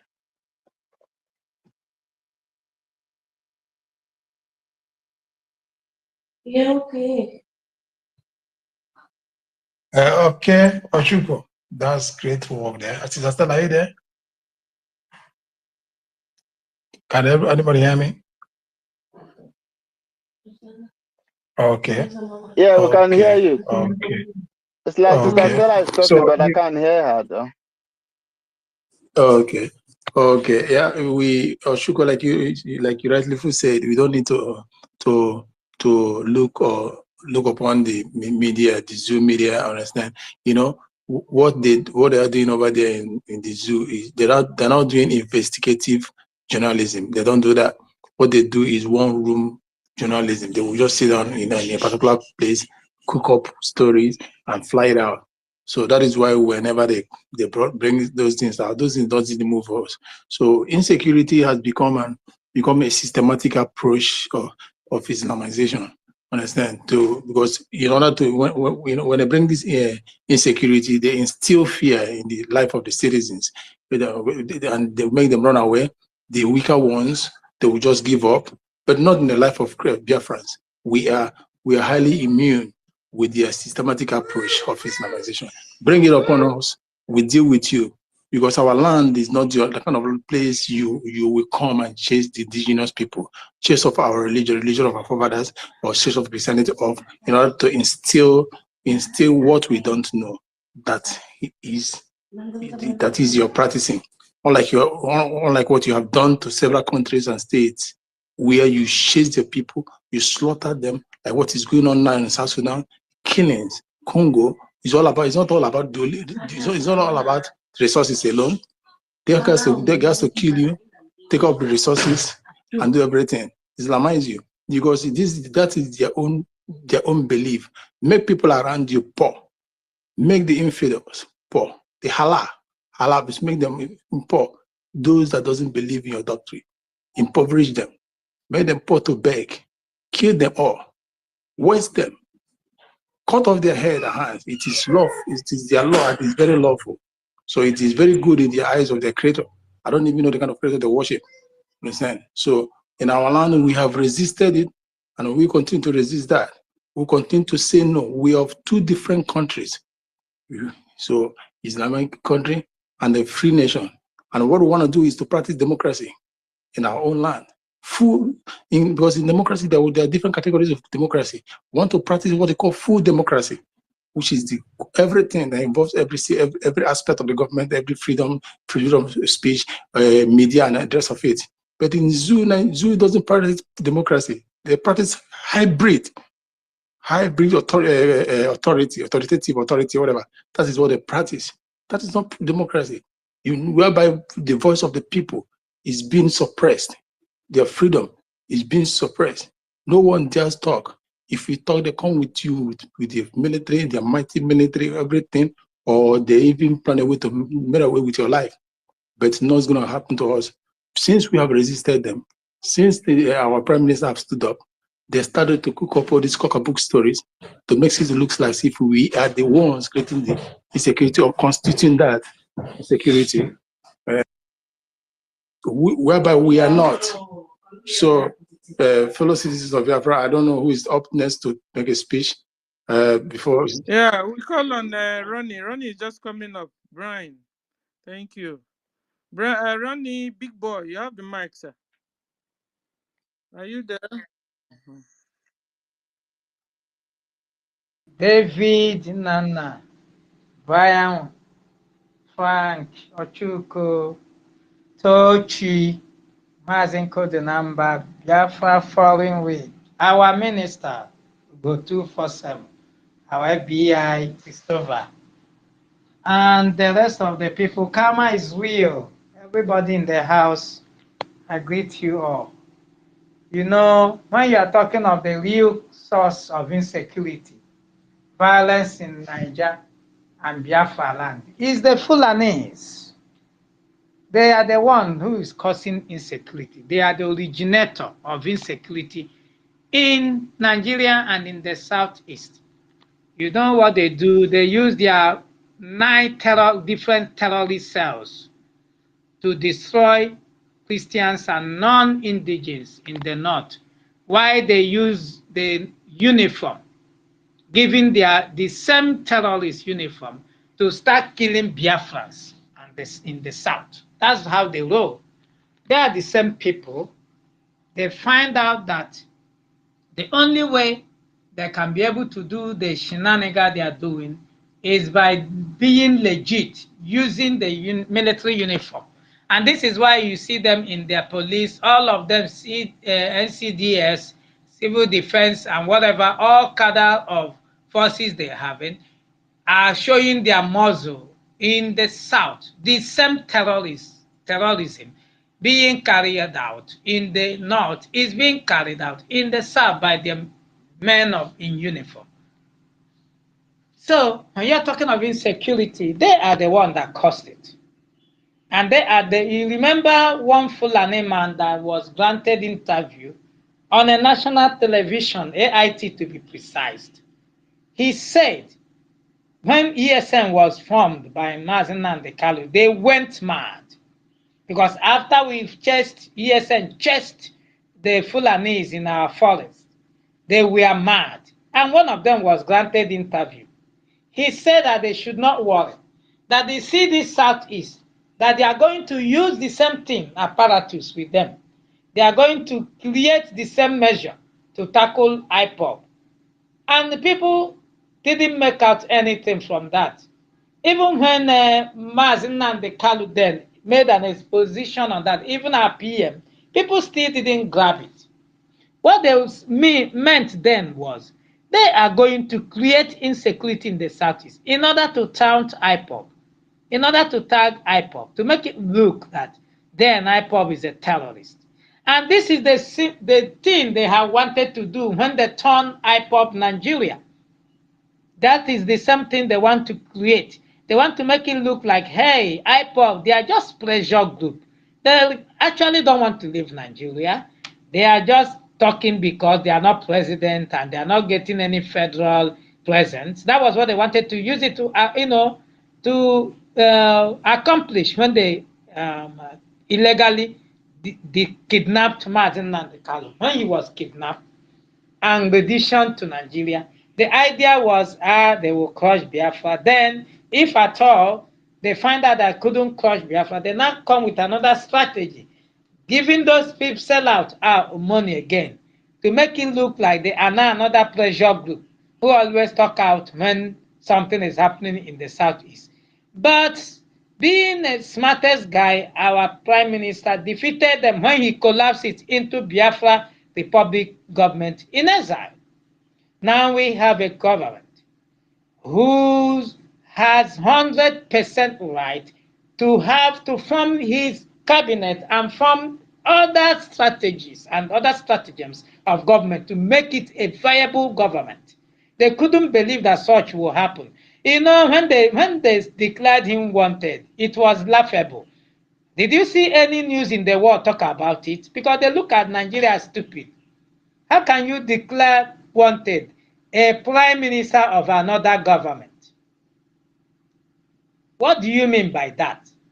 He's another government and is by law, is right by international law, which the contraption called Nigeria is signatory to. So government in exile is recognized, is legal. There is no place in the world or nobody in the world that will speak against it. So when they declared him wanted, it was very laughable because they just couldn't bear it anymore because they have lost the fight. Our BLUA, Biafra Liberation Army, has defeated them. Brothers and sisters, we have defeated them. Forget about all this noise all over the place. It's a kick of a dying horse. What they do is they will go a particular place, they set up something, burn it down, they snap picture, put Biafra flag there. They now carry one or two guns. When they see those cut boys, they will go there, kill them. They will give them gun by their side. They will tell you, these are ESN. When on multiple occasions our PM has debunked that no more ESN. ESN has collapsed into BLOA, Biafra Liberation Army. But they don't want to hear that. You know why? Because they want to keep pushing that propaganda that no, because they are afraid. Once they mention Biafra Liberation Army, do you know what that means? It means they have recognized the Biafra Republic government in exile. That is what they are avoiding. That is why they will tell you they killed IPOB, they killed ESN, they are pretending. Even if you see that declaration of wanted list, it was because of our PM they did that. Forget about the chicken they added. They added to make it look like you guys are not. That one must have told them, see, if you didn't put my name there, they will say we are the one that give you the names. So please put my name. Now we are then not the first people that say they will challenge them in court. Can you imagine? Can you imagine that kind of stupidity? You want to challenge which people in court? The same court that outlawed you as terrorists is the same court you want to challenge why they declare you wanted as terrorists. Is that not stupidity? To tell you that these people are behind whatever that been happening. They are the ones that submitted those names to make it look like, hey, they are not involved. The insecurity you see in Biafraland today is caused by the same Fulani in uniforms. The 313, you saw them released. Why do you think they are releasing them in numbers now? They are their foot soldiers. When they release them, next thing they will be conscripted in the army.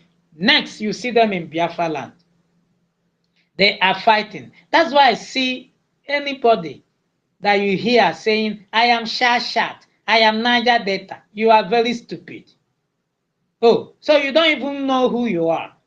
These people know you more than you know them. Are they not the one that told you to your face that you are Biafra?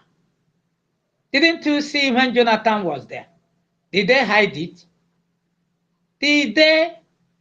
They told you, even called Jonathan an Igbo man. But you don't want to know, you don't want to believe this truth because of the stupid hatred, divide and rule this Fulani has sown in your life. And you cannot see that that thing is taking. Thank God that Mazin and the Kalo has come and our people now are waking up.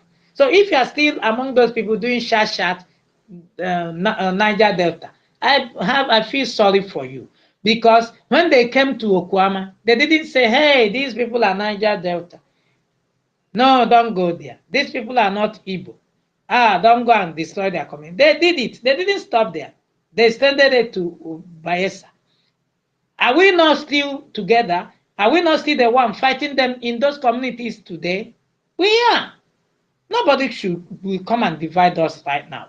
So if you are still doing Shasad, we have left you behind. We have left you behind. You have only one vote and you will just vote it. So all your noise is irrelevant. It's as simple as that. So when we tell you something that this thing is happening, it's happening. And guess what? They are not hiding about it. They are not hiding this thing about it. On daily basis now, they are coming. And they are brothers and sisters, they are dying in numbers. My kudos go to our BLA. They are doing the needful. It doesn't really matter how long. It doesn't really matter their noise. It doesn't really matter their divide and rule.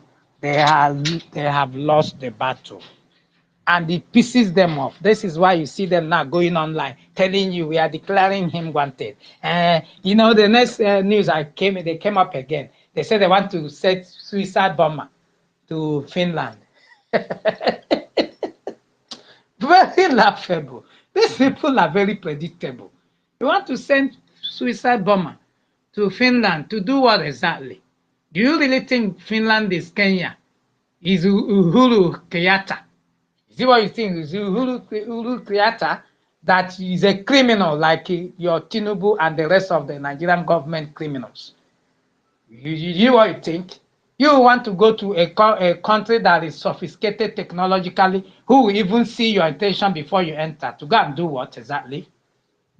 The country that have suffered the same thing Biafrans suffered in the hand of Russia and fought themselves out as we are doing today. You think they don't know how you people flow?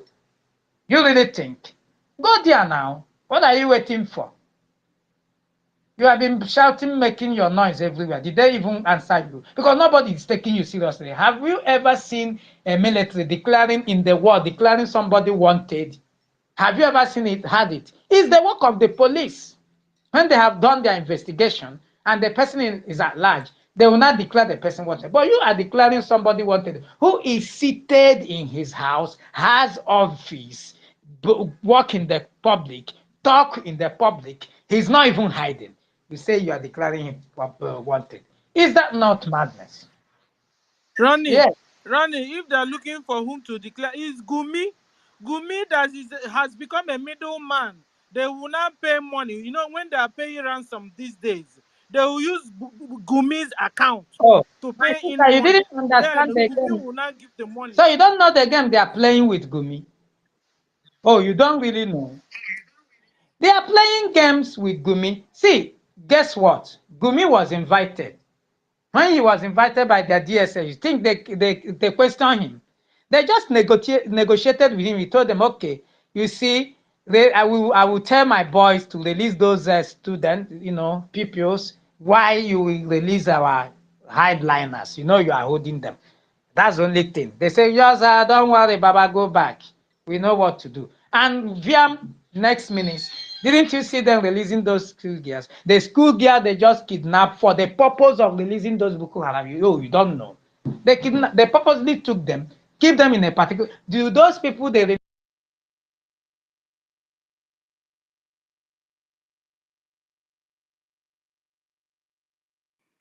Ronnie, we can't hear your voice anymore. Yes, so they kidnap the girls, purposely to be able to, swap, exchange prisoners. That was what they did. Ronnie, we can't hear you anymore. Go down, I bring you up again, sir.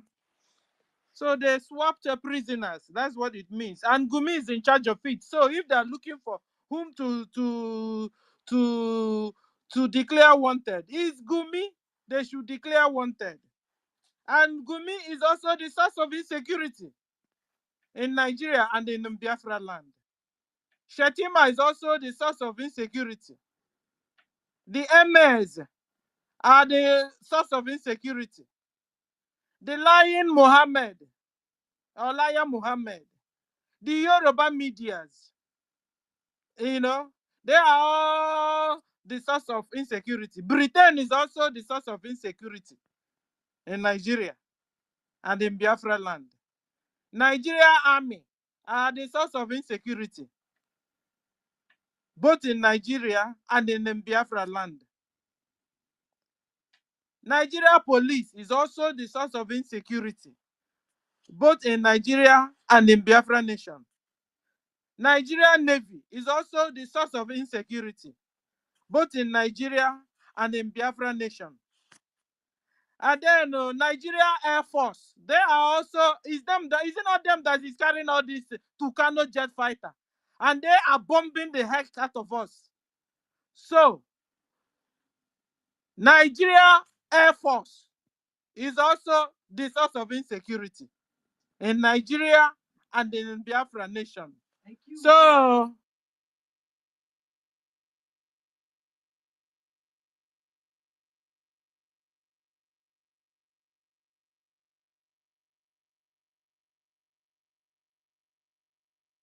Hello, Stella, are you there? Can anybody hear Stella? No, I can't hear him. I think they have kicked out. Okay. You can go ahead. Okay, she's having some challenges. Yeah, go ahead. Yes, Biafrans, as our sister Stella was saying, the Nigerian Navy, the police, the military, all of them are sources of insecurity. And I want to ask, have we ever wondered why this insecurity persists in Nigeria? Have anybody wondered why all the insecurity? In the north, there is insecurity.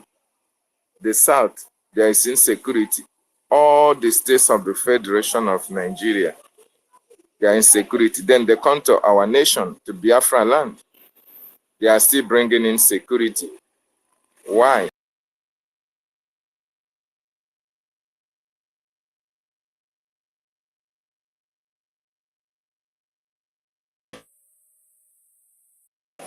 The Nigerian state are the source of this insecurity. And through this insecurity, they make money for the government.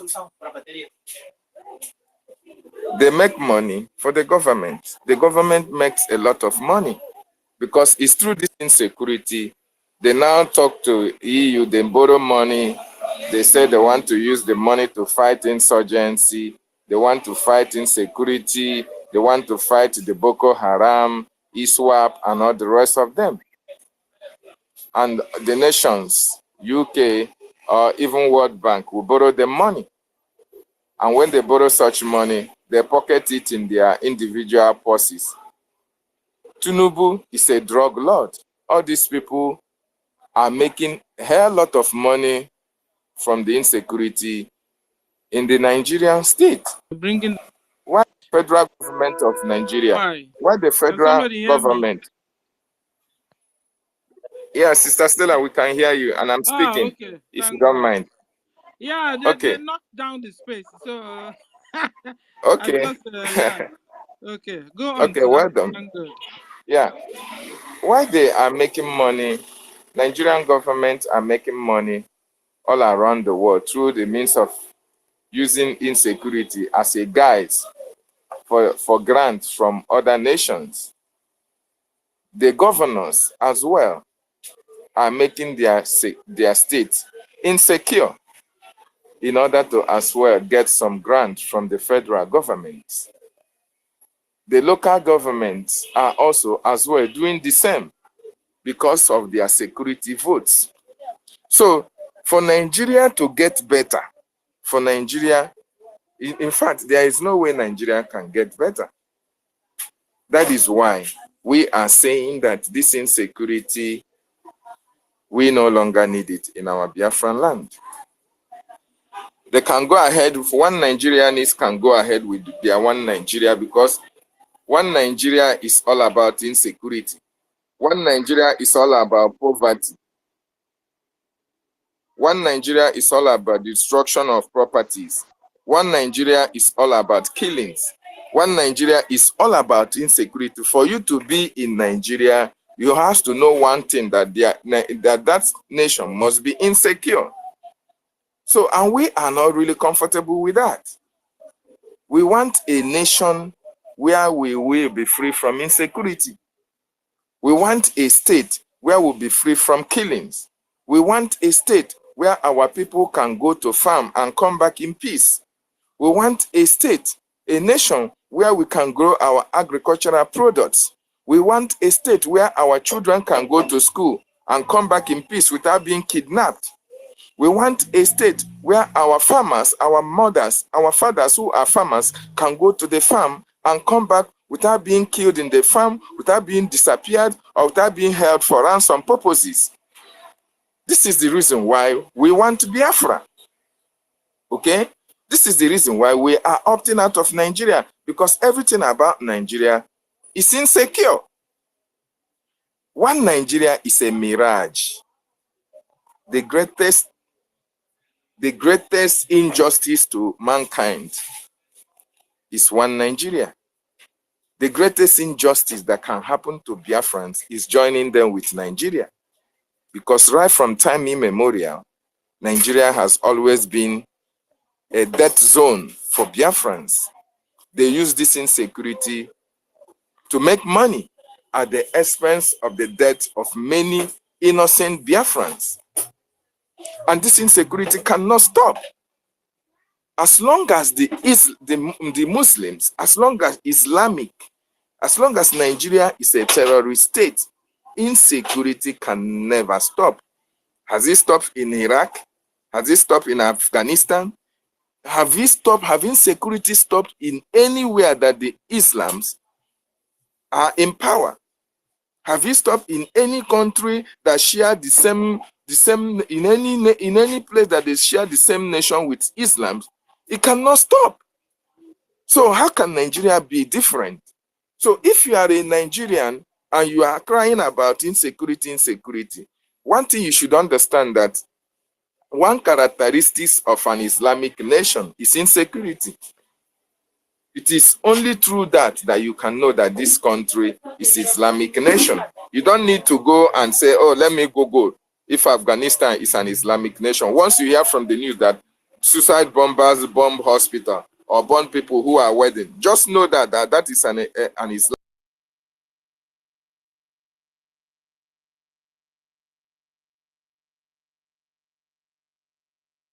On daily basis, that thousands of people are killed in their homes because they know international community will not say anything about it. International community are aware of what is happening in Nigeria. Britain is aware. America is aware. Germany is aware. France is aware. As a matter of fact, all of them know together, just like America approved that Nigeria is an Islamic state. So why are they going to caution them? Because that is their modus operandi. Violence is a modus operandi of Islamic nation. So Nigeria is making money out of the insecurity and out of the insecurity in Biafraland. And that is why until we disorganize and destroy Nigeria, insecurity will continue to happen in all the states of Nigeria, including Biafraland. But unfortunately for them, it is the military that are the hem of affairs in Biafraland. They are the ones causing insecurity. They are the state-recognized security apparatus. So the government is using them. See, they cannot use their foot soldiers anymore. So until we destroy them and send them packing, Biafraland will continue to witness insecurity.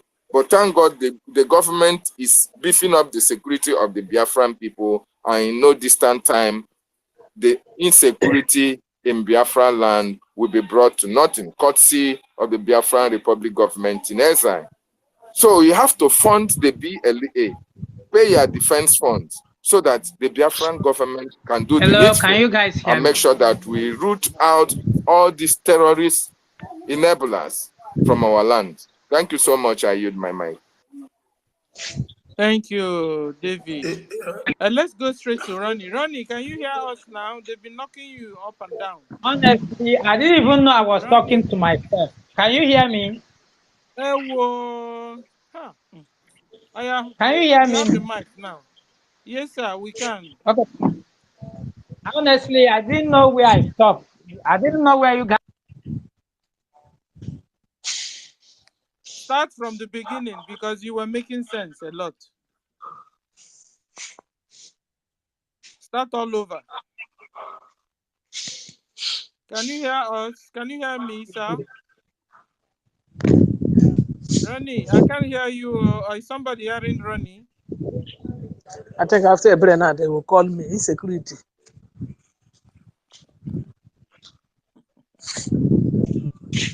Ronnie, are you there? Okay, Ebere Okafor, you have the mic. Ronnie, we can't hear you anymore. You go out and come in again. You are under attack, really. Ulosa, can you mute your mic? It's not yet your turn. Okay, it's not on. Okay, Ebere, hold on. Ebere, hold on. Ulosa, you have the mic. Ulosa. Can somebody hear me? Can you hear me? Uloso. Stella, can you hear I me? can hear you. Speak up. Yes, speak Yeah, up. yeah. And I greet everybody in the house. I greet Sister Stella for long. I've been hearing your voice and I listen, but I never speak. I get the opportunity today. I greet everybody in the house, the David, Nana, and all the rest of them. Yeah, and Zukeria, I don't like to call it their name. Zukeria is talking of insecurity. Are they not the one who is causing the insecurity? These criminals, they are the one causing insecurity. Where they are kidnapping people every blessed day, may use kidnapping and making money. Pretend their father. Hello, can somebody hear me? Hello? Yes, yeah, we can hear you. Continue. Okay, because I'm angry. That is why I'm angry with this Zukeria. Anytime I want to talk about them, I'm so angry. That's why my voice is sounding this way. They are talking of insecurity. They are the one that causing the insecurity. They are the one that breathe. Anytime they breathe in and out, there is insecurity for them. These people calling Zukeria. Sister Stella, listen. Everybody in the house, listen. This is Ulu also speaking. Anytime you hear insecurity like this, they are planning to go and attack somewhere. They are planning to go another village to go and kill people there. Anytime you hear their Zukeria paper and all the rest of them, they say insecurity. Listen, in 2 days, you will hear that they went somewhere and terrorized a village. These people, they say insecurity, because they see now that there is a government called Biafra government in exile. Biafra people, they want to separate themselves from them. That is why you see every time they say insecurity. Whereas Britain, their father, they are there seeing what Zukeria is doing. Kidnapping people, killing people everywhere. You go to Kaduna today, there is a place called Briningwari in Kaduna. That place, they have sold that place to terrorists.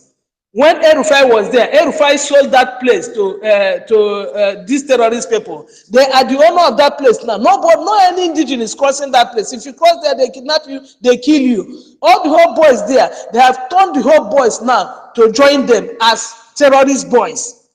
Okay, you go to Niger State, the same thing. What are they talking of about insecurity? They are using insecurity to cover the eyes of people in the world. They are using the insecurity, saying insecurity, they use it to cover other African countries who want to put their eyes and their head on what is happening in that Zukeria called Nigeria. They are talking of insecurity. Because they see that Simon Ekpa is pure and pure as white as snow, like Martin Amdekano. That's why they are talking of insecurity, security. Whereas they are doing kidnapping people, killing people every time, every time. God Almighty will punish them one by one. What they are doing in that place. If they can leave us alone, leave Biafra alone, it will be better. Because they see BLA is there for them. That is why. Now they are still talking of ESN, and they know that there's no more ESN. They are a block. Hello, can somebody hear me? Yes, we can continue.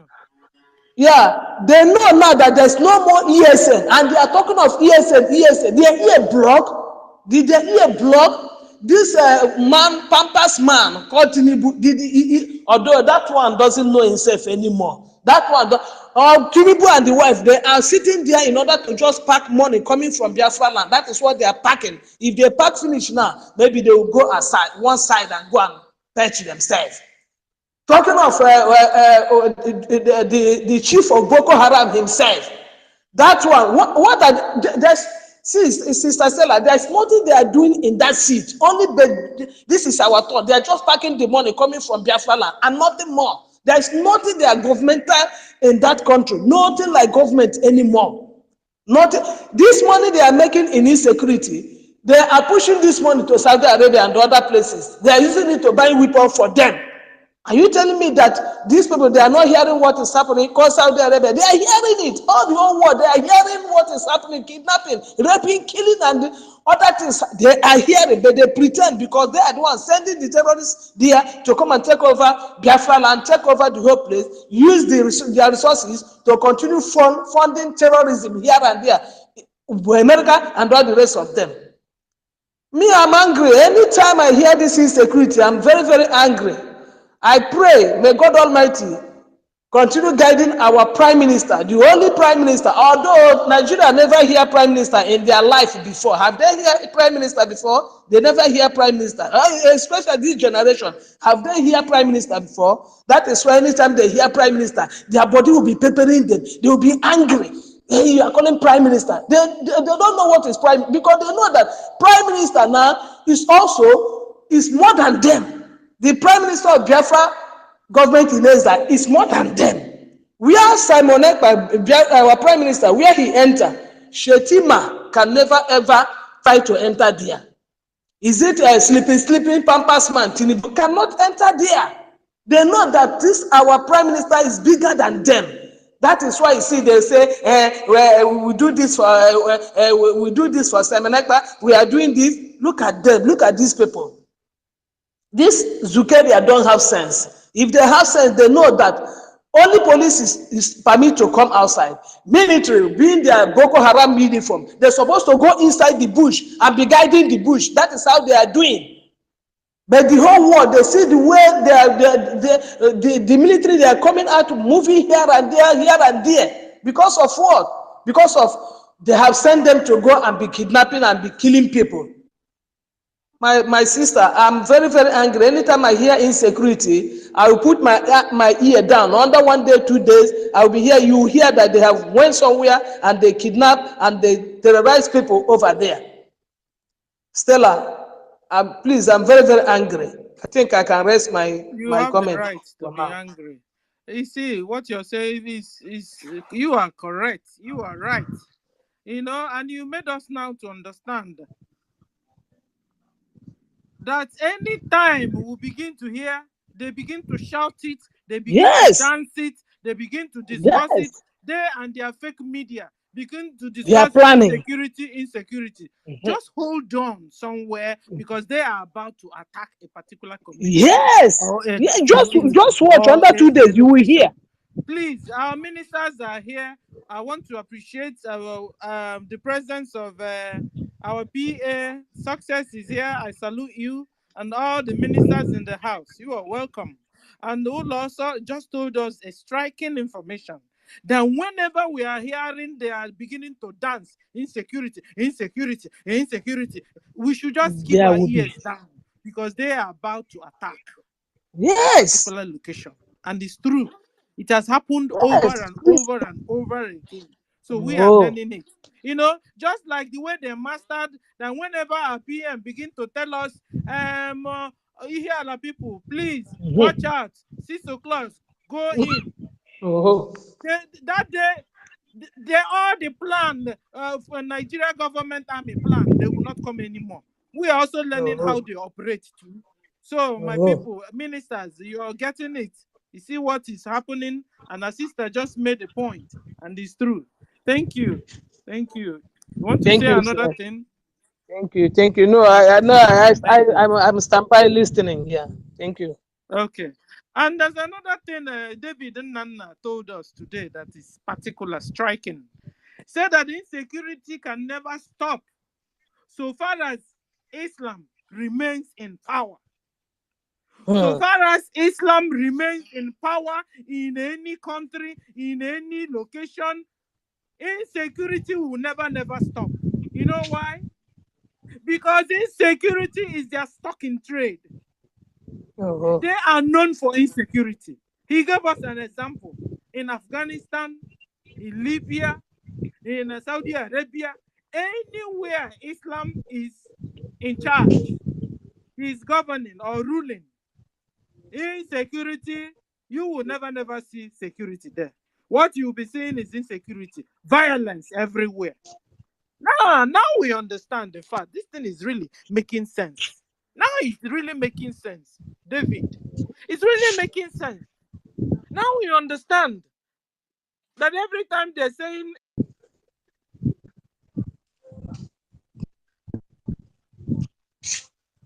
sorry, distraction.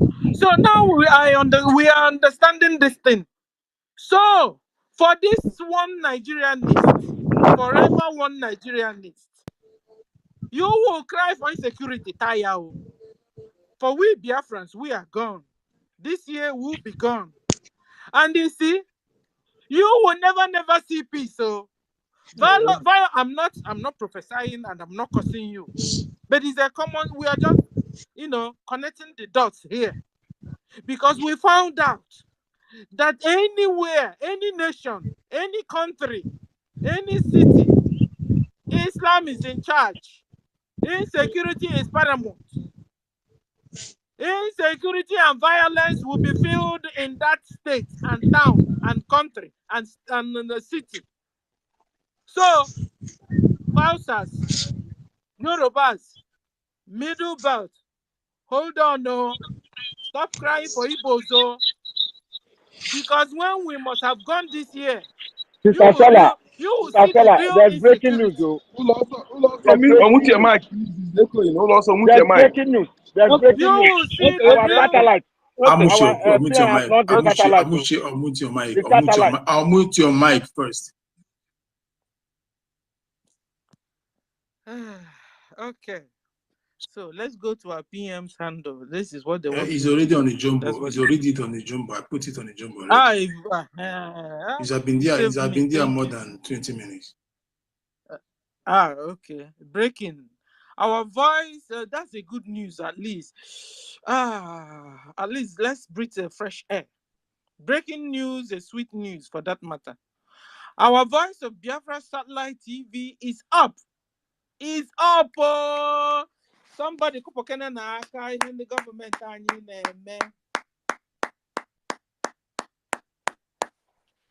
Our satellite TV is up and running.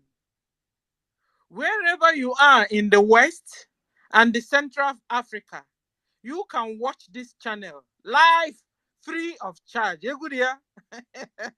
Live, free of charge. Our VOB satellite radio, 97.5 FM. Get it, 97.5 FM is also ready to go. This government, this government. No wonder Nigeria government is crying woof, woof, woof, woof. Brian, you want to say something? Yeah, I want to say something. When I say that this government is government that do the talk and walk the walk, people don't believe. And it's the government that always, every day, expect something good in news. Understand? This is one of the things that is having on our bandits who are, as in they are going crazy, going mad. Something you as a nation in 50 something years or thereabout or whatever, you have not achieved. And a government that is to be restored, that took effect in less than a year, is challenging you. So it's something that is making them crazy.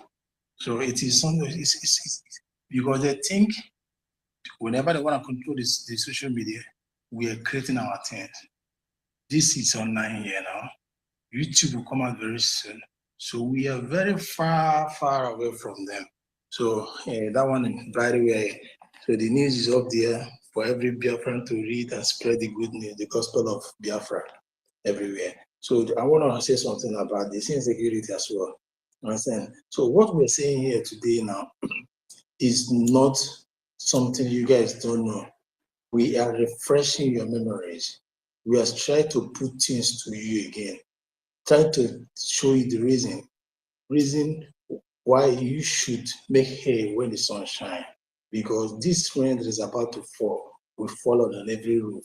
If you have not prepared, if you have not getting ready for the rainy day, as in before the night, because insecurity will be hammering. You also what the zoo has been doing, how the zoo has been dealing with you. Your properties and investments are not secure wherever you are. And as long as the zoo is concerned, the insecurity in the life and property of an investment is not safe. So insecurity is not only when it comes to the human effect. Your property is not secured. They have been demolishing and destroying, and your sweat bringing you down to zero. It is one of the worst insecurity. Economic jihad is the worst insecurity of this kind. Be targeted on one particular race, on one particular people, without any justified reason. The same people that feed you with their natural resources and which you have been denied, they have been denied of.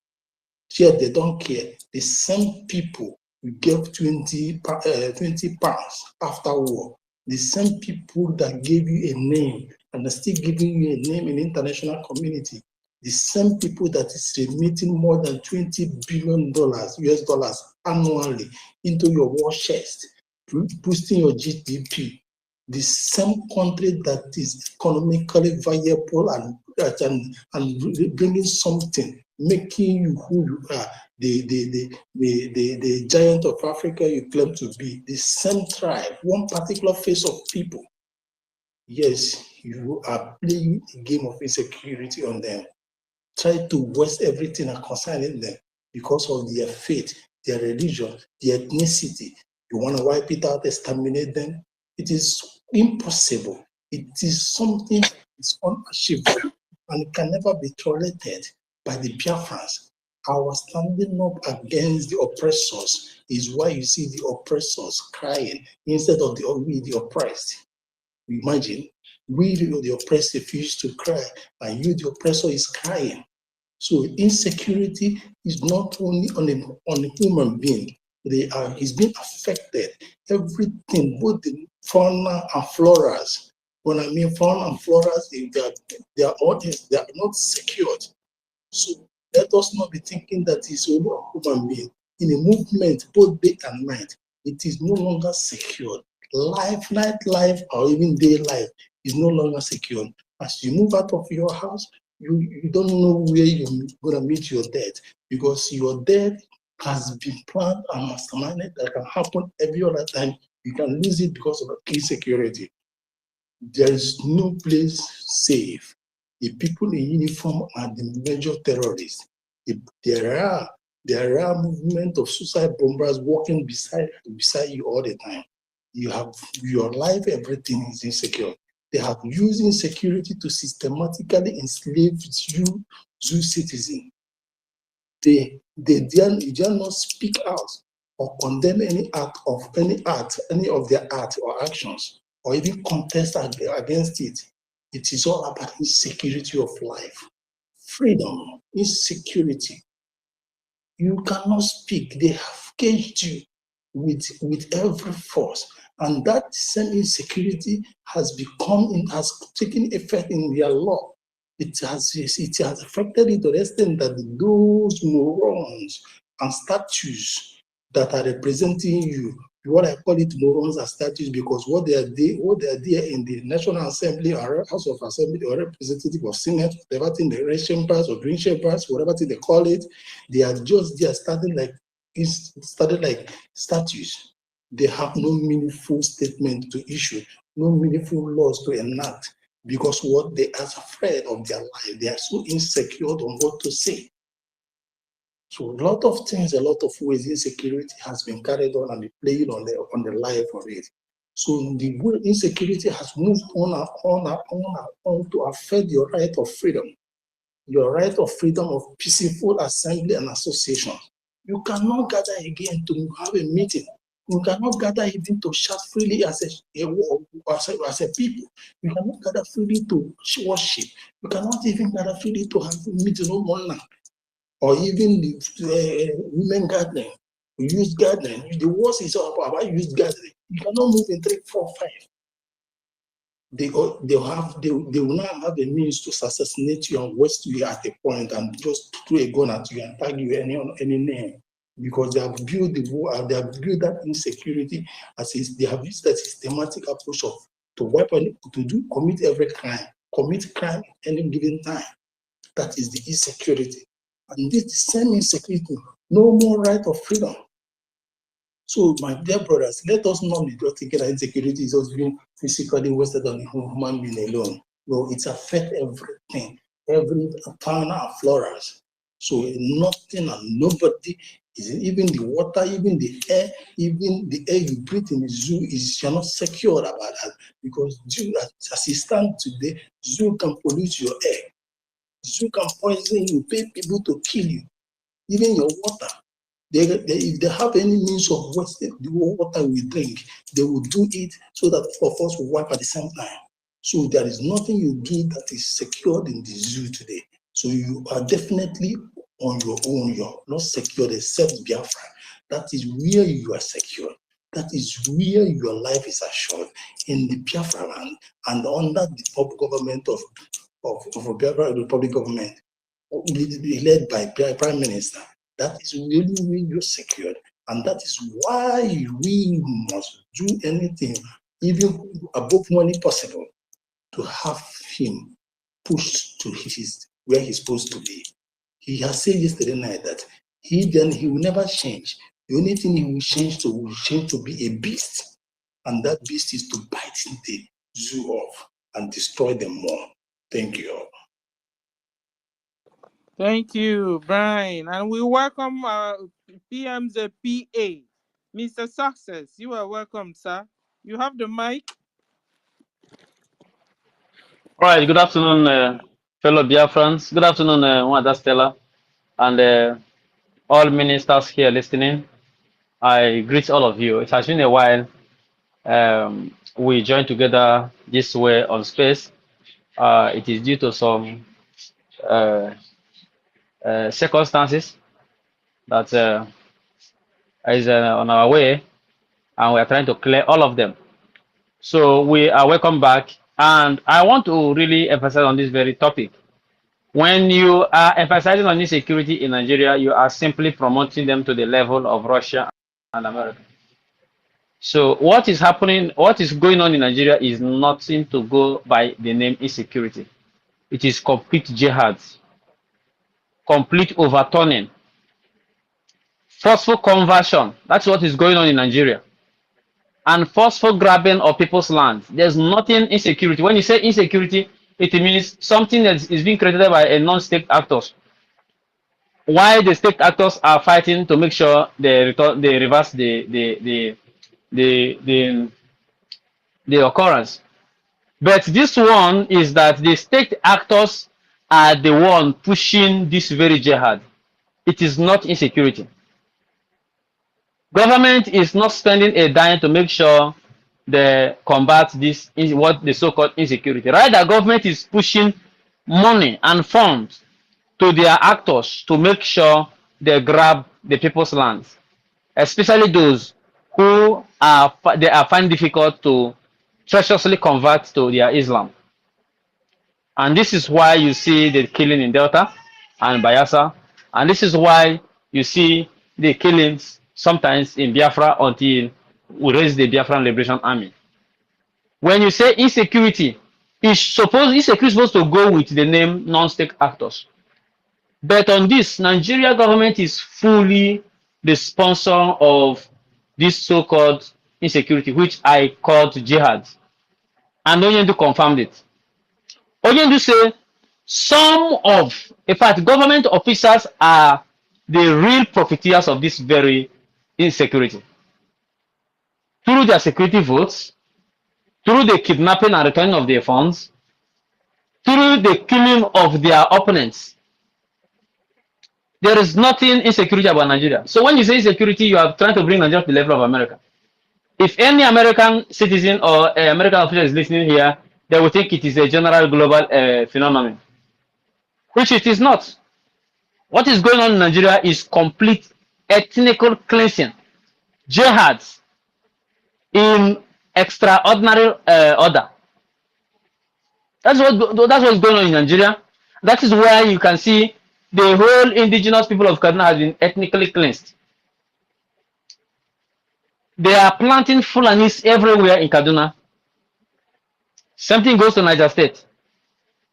Borno, where they put this terrorist, Osama bin Laden, when he was a governor, he formed Boko Haram. He eat and died with Boko Haram. The videos are there for everybody to see. And we are targeting security to try to modify, to modernize it, make it look a little bit civilized. It is not security. This is complete man saying humanity to man. From the federal government of Nigeria against the defenseless citizens, which is not even their citizens. Defenseless indigenous people. But I thank the Biafran Republic government in exile for raising an army to stand these very monsters. And they are dealing with them on daily basis. And every other mechanism being put in place to ensure that Biafraland is not ethnically cleansed. Just like you see in Katsina, which is the home of the former president or whatever they call him. People are still being kidnapped. Ransom are still being paid. People still pay to go to their farms. Are you calling that one insecurity? This is not hit and run something. They are permanently doing it and they know them.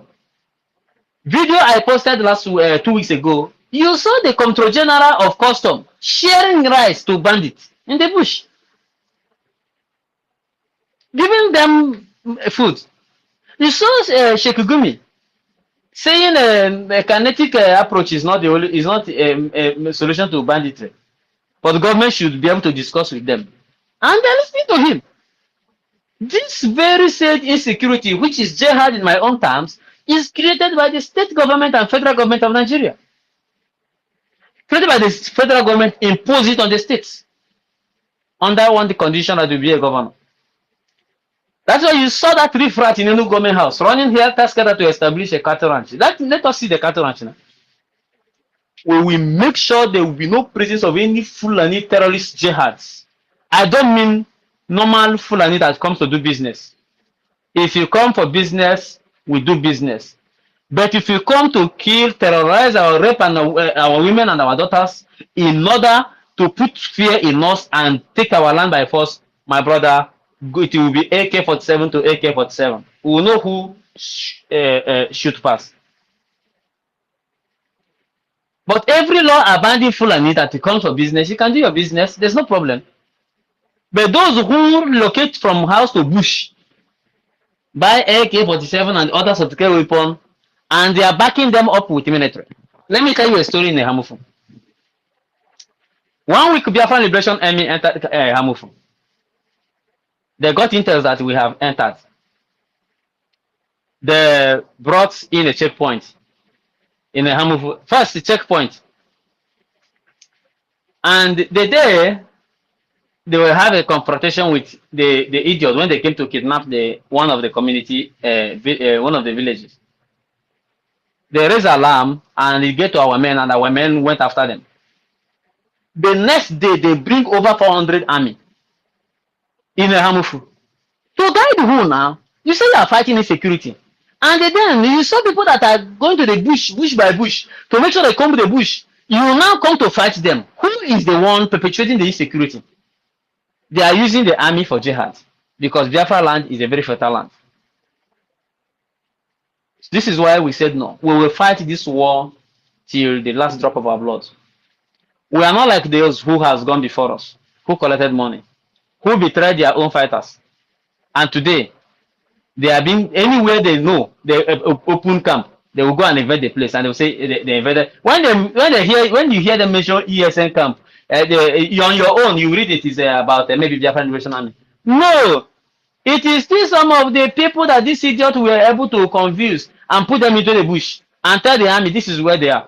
They will go and invade them. How they will see there is maybe one AK-47 or one pump action. This is what they do. We know them. Last one they did in the Ebonyi State. You had the whole paper carried it now. Army invaded the ESN camp. 3 Sienna were recovered. And how many? One AK-47. And 2 magazines of full of life ammunition. NATO 6mm NATO ammunitions. You will see them writing about it and all those things. You will think it is different Liberation Army camp. No, or barracks. You will hear the one of Biafran Liberation Army, such as you had it in Owerri. Such as the video we posted yesterday, you saw the grenade they are shooting. They are using M19, American developed grenade automatic rifle. That is what they came with that yesterday. And you saw our men make sure they trash them and they ran away. They ran away and abandoned some of the grenades that we picked yesterday. So these are the things. This is where Biafra Liberation Army can come to play. You saw what is going on in Olo and also and other places. This is where we call Biafra Liberation Army camp. Not when you go and thief car, you go and snatch somebody's car. You use one pump action and all those things. When they come and invade the place, they burn the place. Say this is a Biafran Army camp. That is not true. It is the IPOB Nigeria ESM camp.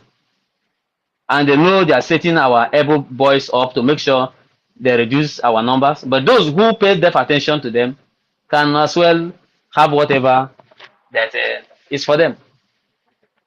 So it is complete state-sponsored jihad and not insecurity, please. And that jihad is what we are resisting. We are not resisting insecurity. We are resisting jihad, trying to make sure we preserve this our land for our unborn children, because our forefathers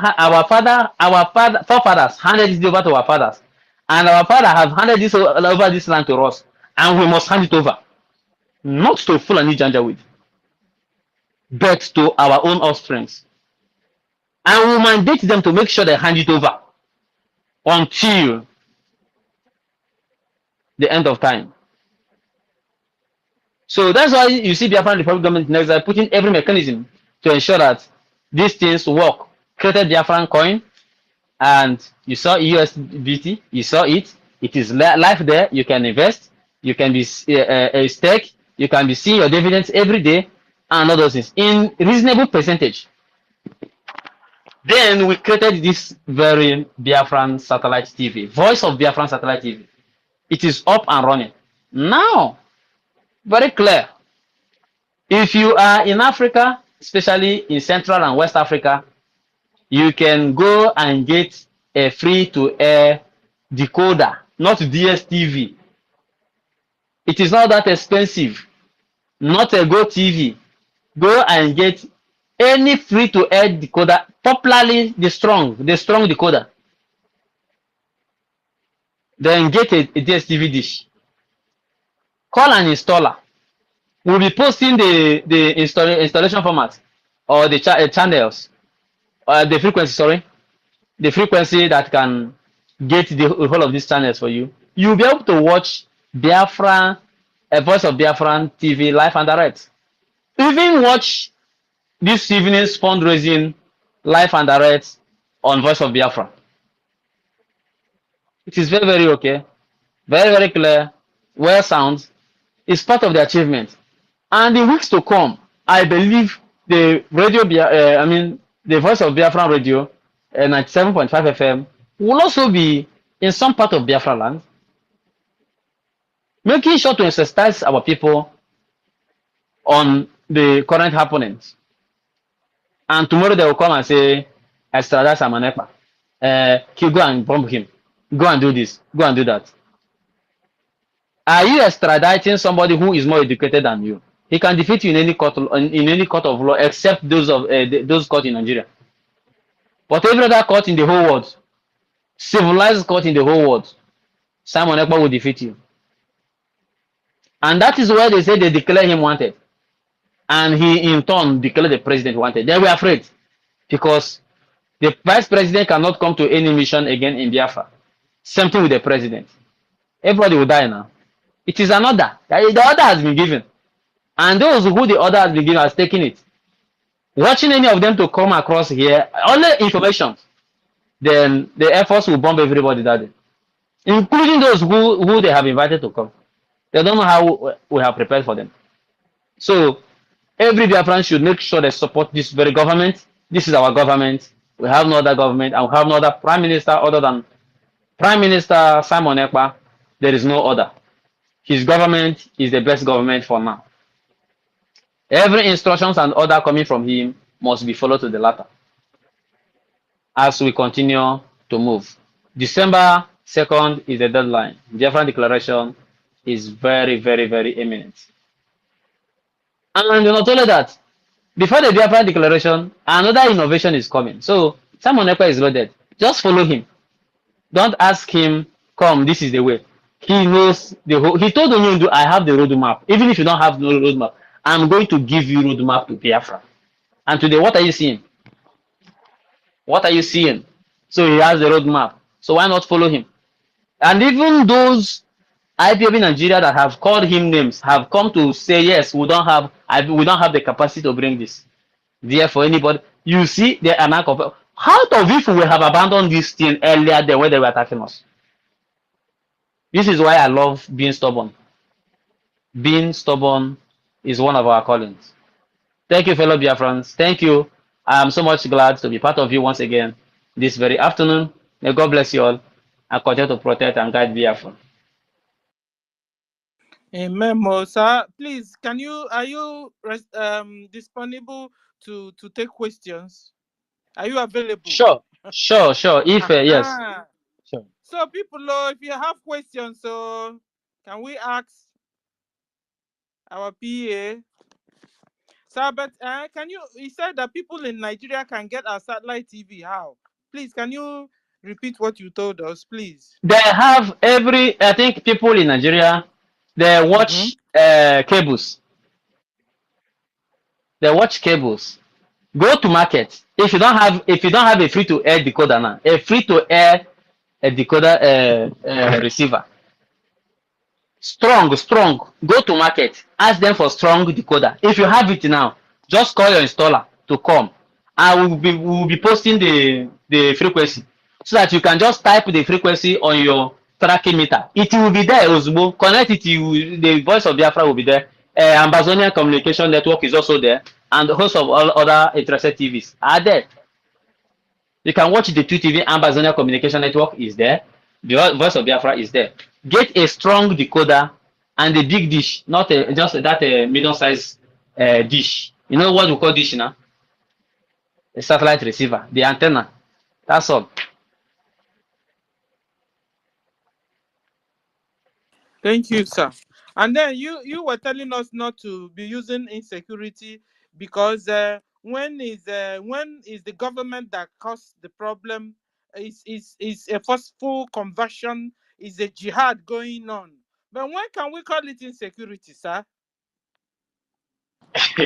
Why we don't call it insecurity is because you watch Okay. Go ahead.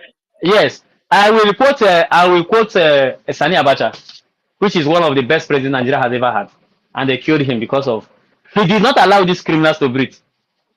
You know, people tag Abacha as a very bad man. People who are void of history tag Abacha as a looter, as a criminal, and all this is. But that is for another day. But Abacha should have been the best president or best thing that would have happened to Nigeria because under Abacha, Obasanjo was in prison. He's a criminal. Under Abacha, Tinubu was in exile. He's a criminal. Under Abacha, every one of them that has one thing to do with corruptions flee to exile. And the moment Abacha died, you see all of them return and Obasanjo become president. And today, look at Nigeria, jaga, jaga, and everywhere scatter, scatter. So, it is not insecurity. Abacha said, when insurgency lasted, the government has hand in it. I quote again, Abacha said, when an insurgency lasted for more than 72 hours, government has hand in it. So this is why it is not insecurity. It is a complete state-sponsored jihad. When you say insecurity, you are going to target it like what happened in Russia last week, the terrorist attack in Russia. That's why you can call it security. You can call the 9/11 attack by Osama bin Laden in America, in New York, insecurity. You can as well tag what is any other thing that you see some of these things that happen uh, once over a long period of time and make maybe it takes lives and all those things, earthquake, all are insecurity. But you see this one that the government is bringing out money and be giving to Labaja to go and kill people in the east. It is complete government sponsored. It is jihad. It is genocide, ethnic cleansing by the government themselves. So it is not insecurity. So we should be saying Nigeria state-sponsored jihad against the indigenous people. Remember the word indigenous people. Not everybody in Nigeria that is indigenous to the enclave called Nigeria. We have people from Mauritania. We have people from Central Africa and other places that came without paper, and they are now contesting for leadership in Nigeria because of what? State-sponsored jihads. So that's what it is. It is not insecurity. Insecurity is what happens once in a very long time, and that can threaten people. But this one, it has gone beyond threatening. This is even back it up with the Yoruba medias. Do you know that they are still killing and kidnapping people in churches in Yoruba land?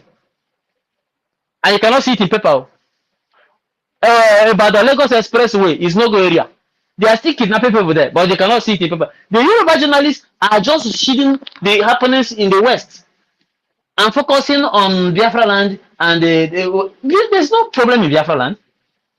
There's no problem. You can travel anywhere. If in the evening you want to go any state, you can go to anywhere in Biafraland, even anywhere. There's no challenge. We have be able to conquer this following that are kidnapping people and all those things.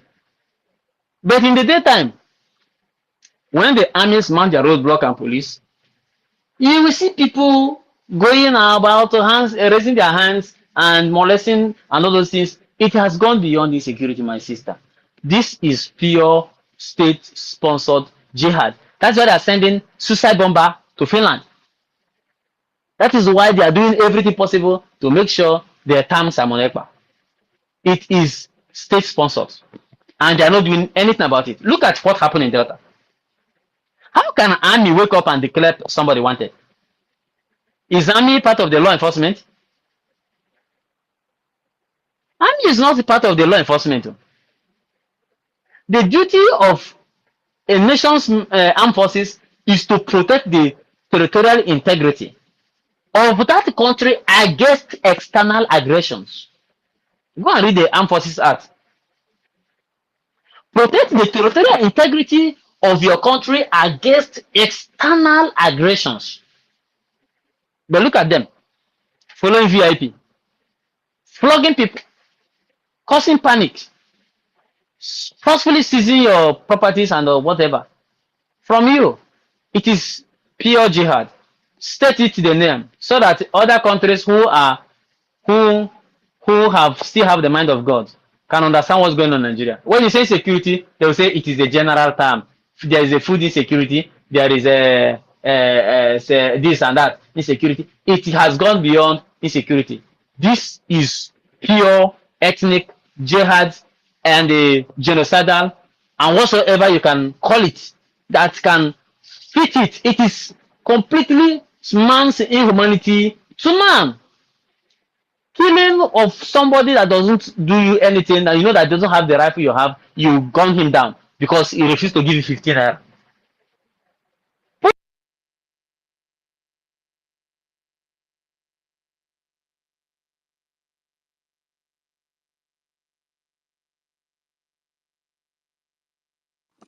Hey, so we can't hear you anymore. Or is it from me? Can somebody hear me? Ugo Yeah, we Chuku, can can hear you you. hear me? We can hear you.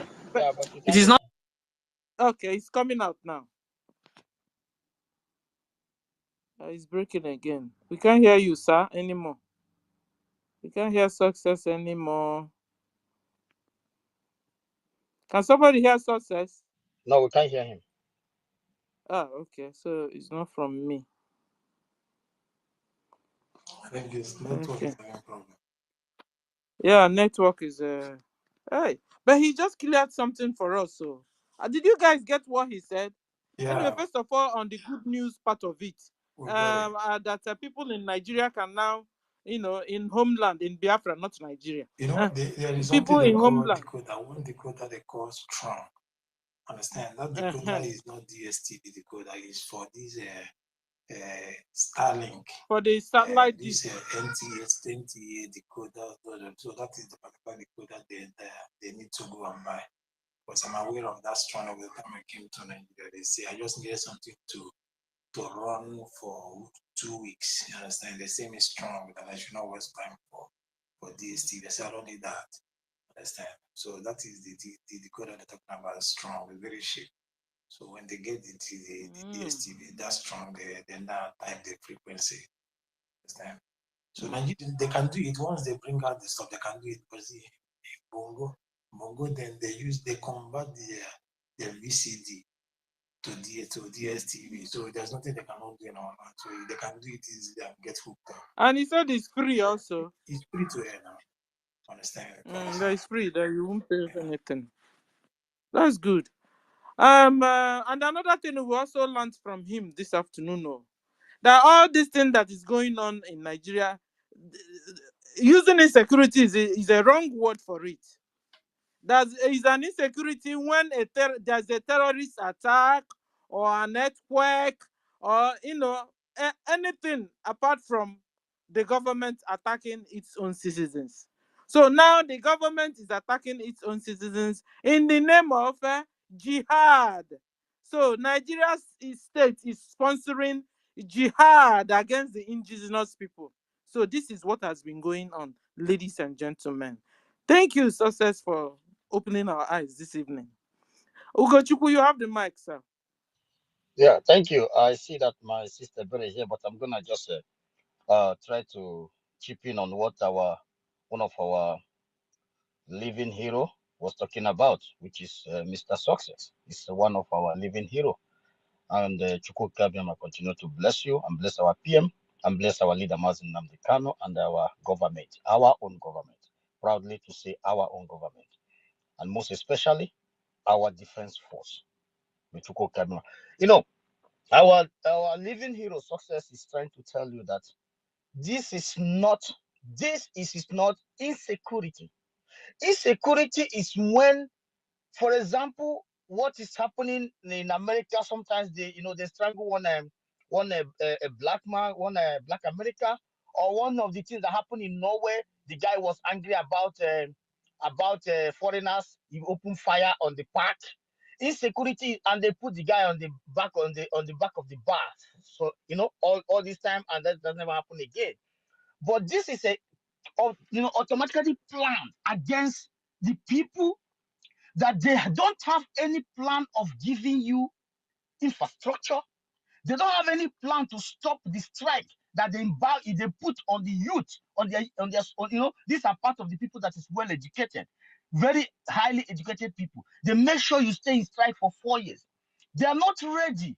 All the people in the so-called government, the terrorist organization called Nigeria, their children they are always ready to take them abroad to study, for medication, for giving birth. But this part of the world, they are there to sponsor terror against the people. And when these people who are well doing all over the globe come together to set up a group, we are not talking about our defense force now, this government, a group that will protect our people from, to stop those that butchered our sister in the farm, to stop those that is stopping our parents to go to the farm, which they never give them even any source of social benefit, but then go to farm to, they use all these terrorist people to stop them. These are completely planned, just jihad. The only thing they get for us that they bring for us is that killings, terrorists in uniform, going against those that were doing, people set up men and women to protect these people. They will go after those particular people, and knowing very well that these people are here to protect our own people. The point here is that this is not insecurity. This is a complete jihad. And they are out there to showcase mosque, where somebody will use Igbo to speak Hala, Wakuba, and all those kind of crap. But the good news is here is that, and the bad news for them, that will you, my sisters and brothers, allow this happen? The answer has become 100% no. That is where our PM, and this is where they also know how to create insecurity. That is how they get into those around Mazin and the Kano and creating another insecurity with Eastern Security Network in a kidnapping form. And these guys from what they call it, China Sanworu, he can get those small rats, knowing that wow, you can even collaborate with Ifan Yuba and have a kidnapping squad, calling people from every four corner of Biafraland. Have you paid for Eastern Security Network defense? As you know, we are defending you. This is what they are doing. I have a 100% information of someone they called, and knowing that the person is a badass, they said, okay, not you. They look. So what, this is these guys get to know that, oh, a government also have their own terrorists. Then he can also do this they can also come into this way. That is where they say, oh, we can also collaborate with Ifan Yuba and the zoo terrorist organization called Nigeria to create our own insecurity. That is how these guys. So it's not insecurity. That is what our brother trying to tell us. It's not. This is just complete wickedness against human. Wickedness. The question here is that if you are out here in diaspora, let me ask you one beautiful question. When you're dead in your family, who bury your dead? There is no government.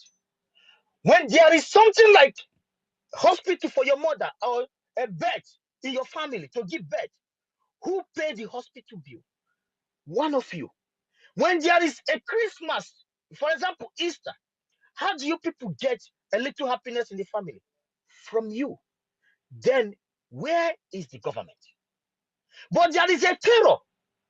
It comes from the government, so-called government. When there is catastrophe of insecurity, Ruga, Fulani herdsmen, terrorists in uniform, unidentified soldiers, where does it come from? Not from that your brother that provides those meaningful things. It comes from the same Hopus Odima, Rojas Okorocha, Ifan Yuba, the woman that just left Enugu State that used to go and cry where they massacre people before the coming of the Liberation Army. Peter Mba, the one in Ebonyi State. And how many kids should I mention? Are you talking about these are criminals? Look at the one that's in the Senate now that they call Mobio. He went to Geneva. He went to where is this Switzerland? Presenting themselves, talking about how to bring food for Gaza people. That's speaking nice. But this guy, where he came from, there is a terrorist uniform looking for those protecting the people to kill and bombing everywhere. They are just there to protect their oil, protect the British raw oil they are giving. So this is not insecurity. Insecurity is understatement to what these people are doing to our own people. And when you talk about citizens, you are saying that there insecurity against their citizens. They all in that House of Representatives, from your local villages, county to the Abuja, my dear brothers and sisters, they know you that you are not their citizen. You are their source of income, because they know from the time of our Dim Odumogejuku to our brother, our great man, Philip Effiong, may their soul rest in peace. They knew very well that the heart of this man never. And they are our fathers. They know very well that these are the fathers of these great people.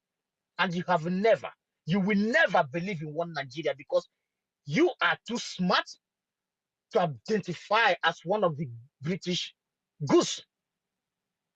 So the answer is here that you that call yourself their citizen, but they don't see you as a citizen.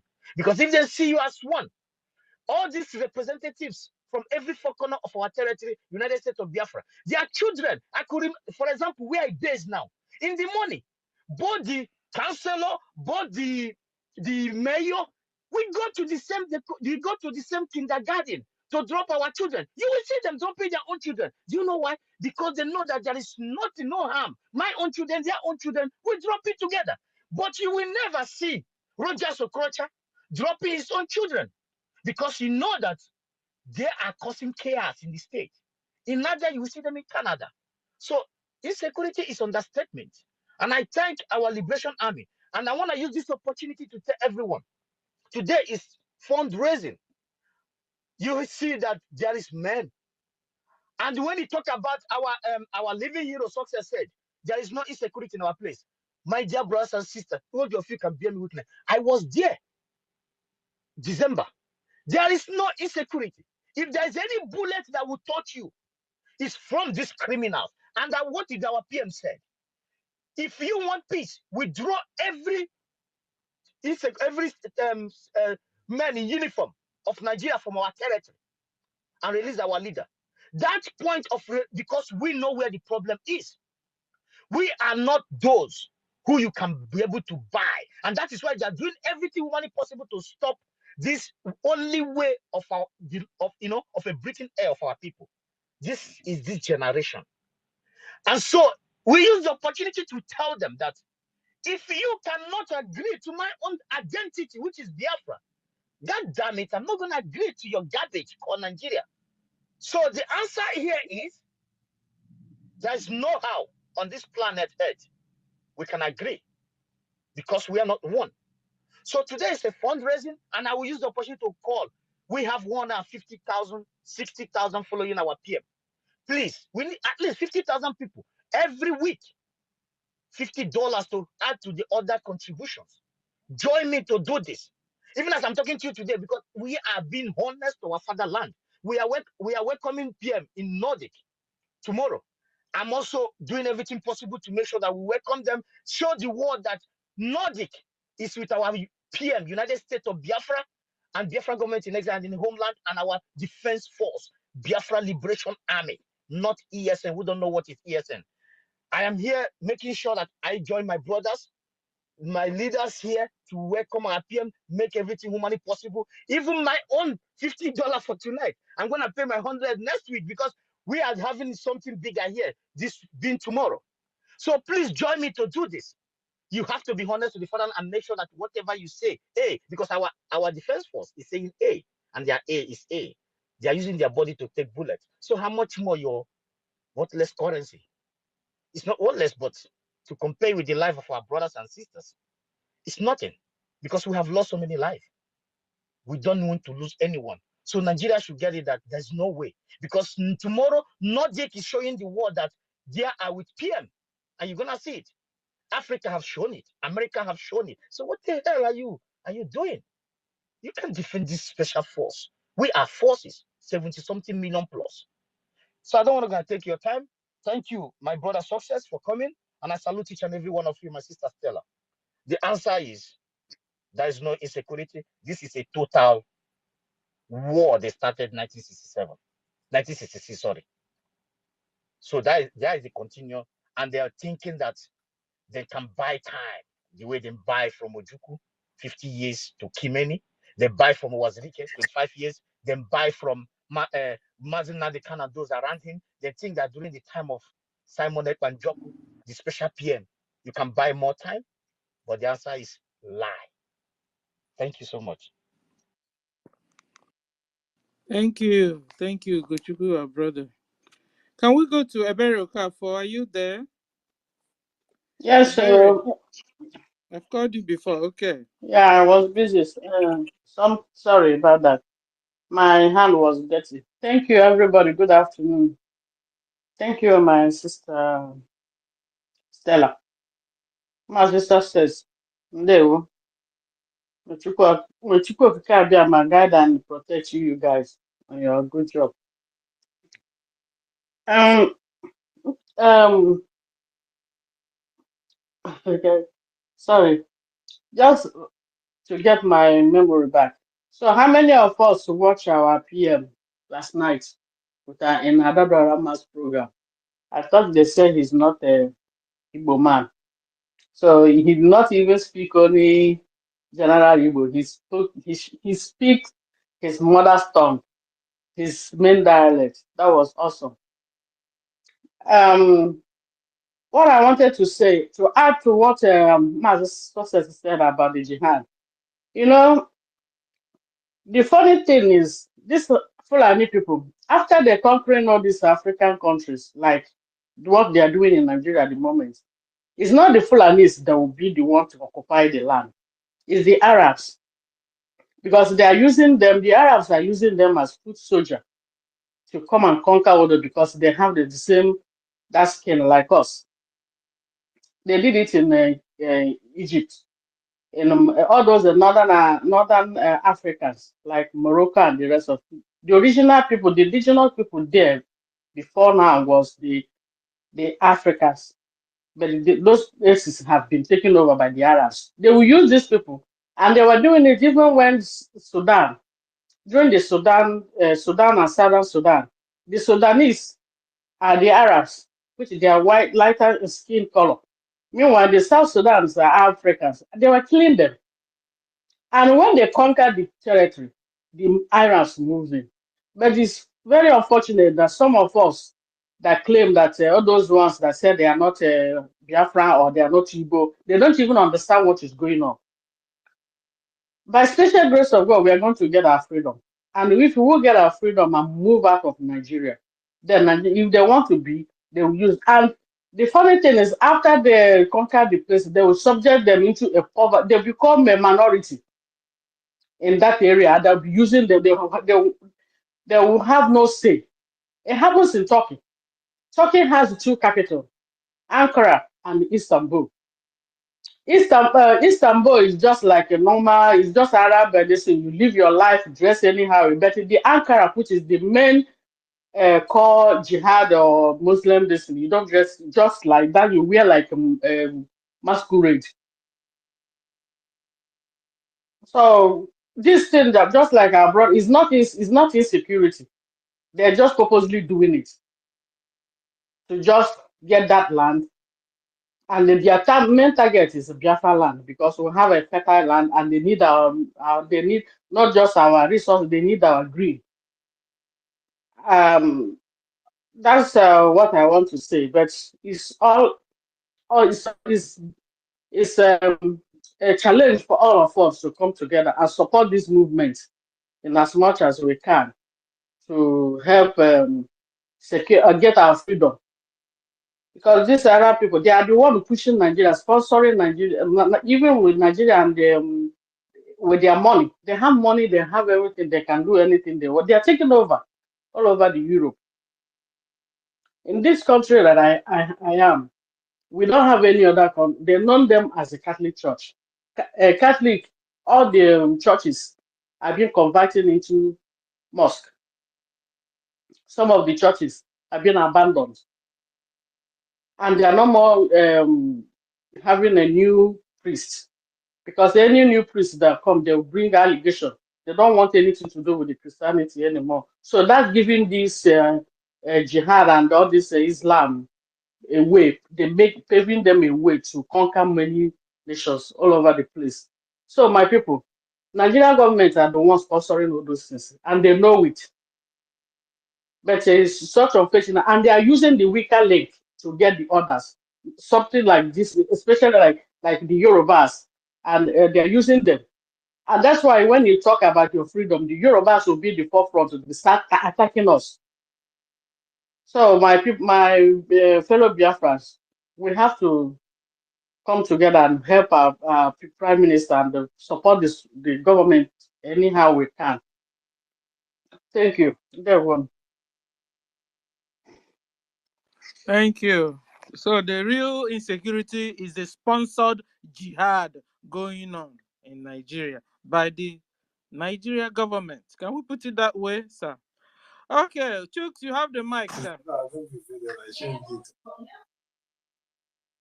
Hi, Brian. I said, don't be afraid that I changed the topic because I look at the topic again. I changed it. Okay, so the real sources of insecurity, violence in We had Nigeria. during You said you want jihadist to change conquest. it. During jihadist conquest from ethnic cleansing in Nigeria and Biafraland, You want to change it? There your own. Already. You're writing already. Yeah, Okay. Chooks, you have the mic, sir. Chooks, are you there? Chooks is not there.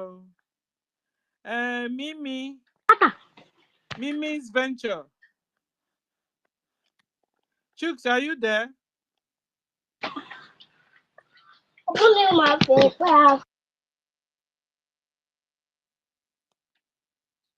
Okay, Chooks is not there. Mimi Venture, are you there? Chooks, you left your phone for the children. And you're... Yes, I'm here. Okay. Am I coming out? Who is speaking now? Yes. Okay, Mimi Venture, hold on. Chooks, Ngwa. Thank you, my people. Everything that is happening about the terrorist government and the one in charge and sponsored and is all the agenda. Everything, whether they kill you direct or they sabotage you and use your brother or sister to kill you, is still the agenda, still their plan. The jihad, it is taking over our land. It's taking over the entire old eastern region and the entire Nigeria. And not just taking it over, whether you agree or not, by force. If you refuse, you die. If you agree, you are forced to their pattern of life and belief. So these people are not supposed to be with. There is nothing that will make us to continue in this terrorist government that will work. Even Peter B knew that he's just a slave. He's just a slave. One of his driver come from my local government area. One of his driver and all of us students in one secondary school. I know him directly. So what am I saying? He know that he is just killing himself because he must end in shame.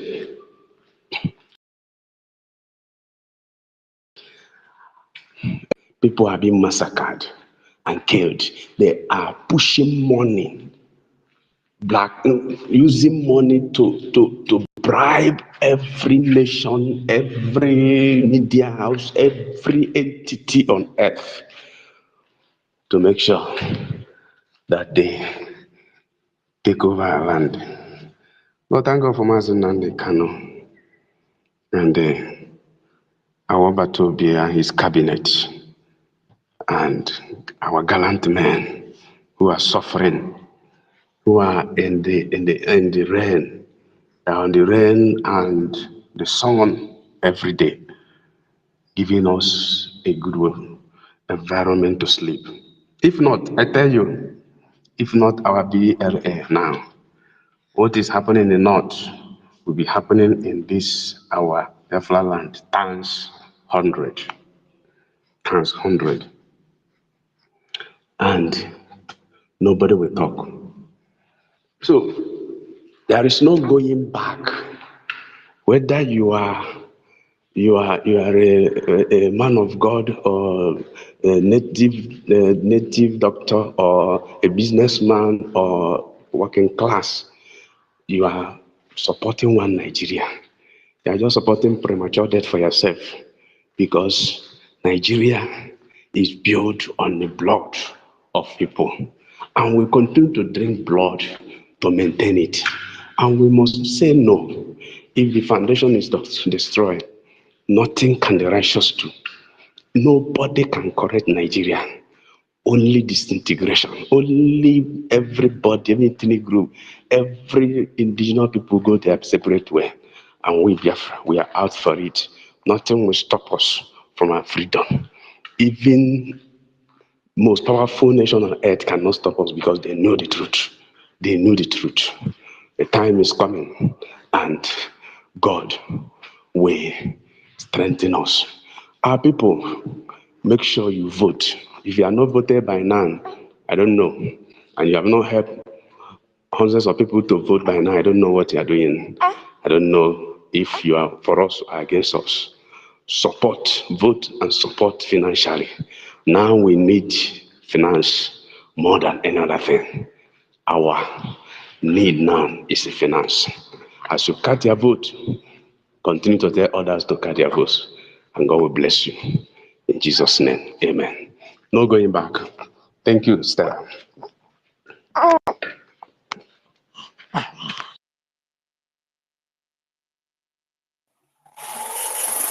Thank you. Can you hear me? Go on. Okay, thank you, our brother, for that wonderful submission. The fight to make sure that these jihadists are taken away out of Biafra land is a task that must be won, that must be fought. The PA to our PM, Mazi Success, I really appreciate your presence. He has given us the antidote. He has told us how it is. It is not insecurity in any way. It is total jihad against the Nigerian state and against the Biafran people. And every one of us should be thankful to our leader, Mazi Nnamdi Kanu, and our Prime Minister, Mazi Simon Ekpa. Without these two gallant Biafrans, by now, Biafran land would have been overrun. Because with the speed for which they plan to overrun Biafra land, it was the timely intervention of our leader, Mazi Nnamdi Kanu, that stopped them. And our Prime Minister now took it upon himself to make sure that we repel their action with action, so that they understand that we are not other zones, we are not other states in Nigeria. To understand that we are not the same people with them. To understand that we love life. And that is why we cannot sit back and watch our people being killed indiscriminately in the name of jihad. The government of Nigeria knows what they are doing. So when they talk about insecurity, know that there is no insecurity anywhere. What we have in Nigeria is jihad against the population. How can you come and kill 91 persons, 50 persons, 100 persons, and nobody is arrested, nobody is prosecuted by the same government that they said they are fighting the insecurity. That is to tell you that the government hand is in it. So their jihad against Biafran people, we now know actually what they are doing. And that is why they are fighting to make sure that they disorganize the actions and activities of Biafran Republic government in exile. Unfortunately, they don't really know who Mazi Simon Ekpa is, our prime minister. Days have gone when they can now have their threat. They issue a threat to the Biafran people and go ahead with such threat. This time around, they now know that a higher power, a higher force is waiting for them in Biafraland. And that is why they can never succeed in their quest to overrun Biafraland through their jihadist army, their jihadist police, the Bubenkita, Bubago, their special forces, and all the rest of them. All these people, when you see them in Biafraland, they are not there to maintain any security. They are there to kill you. They are there for jihad. And the earlier Biafrans understand this, the better, including those who are aiding them. Those our brothers who are bringing them as well should know that their life is already at stake. Because after using you, they are still going to kill you. It's very important that Biafrans support the Biafran Republic government in exile. Let us fund the government of Biafra so that these people will send to Futajelon back to where they come from. Or better still, send them to the judgment throne of Chukwuokike Abiama, where they will go and meet their 72 virgins.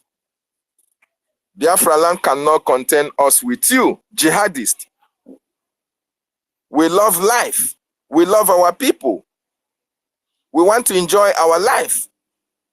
We have nothing to do with you. We have no culture with you. We have no tradition with you. We have no food. We have no food culture with you as well. Nothing makes us one people. Why are you forcing us to be one Nigerian? Why do you want us to remain in a country that is fighting to kill their own citizens? That is why Biafrans say no to jihadist tendencies. We say no to a jihadist government. We say no to a jihadist president. We say no to jihadist sympathizers and supporters from Biafran territory. As a matter of fact, I wish the government can get all the list of all those Biafrans who are aiding and supporting these jihadists in Biafra land, so that all of them will be pushed to Sokoto and Medugri when Biafra is restored.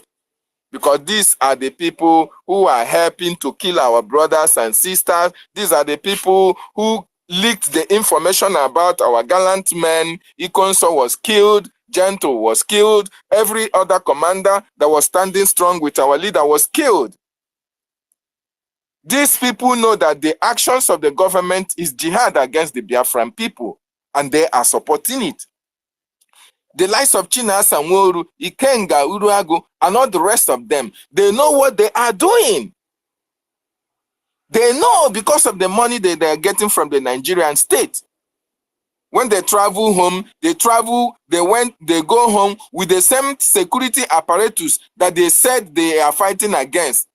These are those who said that we are fighting for the freedom of the Biafran people.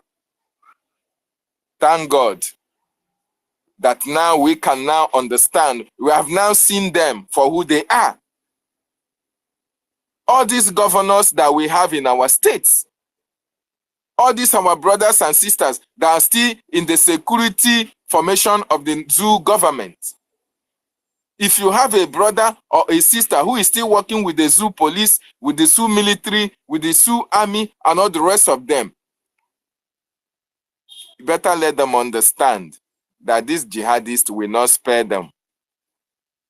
If they see no more persons to kill, they will turn around and kill them. So they better resign and come back so that Biafra will be restored and they enjoy in Biafraland. them being part of the armed forces of the Biafran people will be more beneficial to them than being a jihadist in Nigerian government. Nigerian government are sponsoring jihad against Biafran people. And we Biafran people, we can never sit back and watch them do that. No matter the threat they have issued to our prime minister, come to think of it, how can a country be so bold enough to come out in the open, their citizens are talking about jihadist tendencies against somebody who is not even a citizen of their country? And the United Nations are not doing anything about it. The EU are not doing anything about it. That is to show you that all these bodies are complicit. They are all accomplices in the jihadist tendencies of the Nigerian government against the Biafran people and other Nigerian ethnic nationalities. If we can remember, the international crime that was committed against our leader, no sanction has been given to Nigeria up to date. That is to show you that Britain supports what is happening in Biafraland. During the time of Omaro Diko, when Omaro Diko was kidnapped and eventually was rescued, some of those players who were key players in the kidnap Omaro Diko, some of them lost their lives, some of them lost their positions.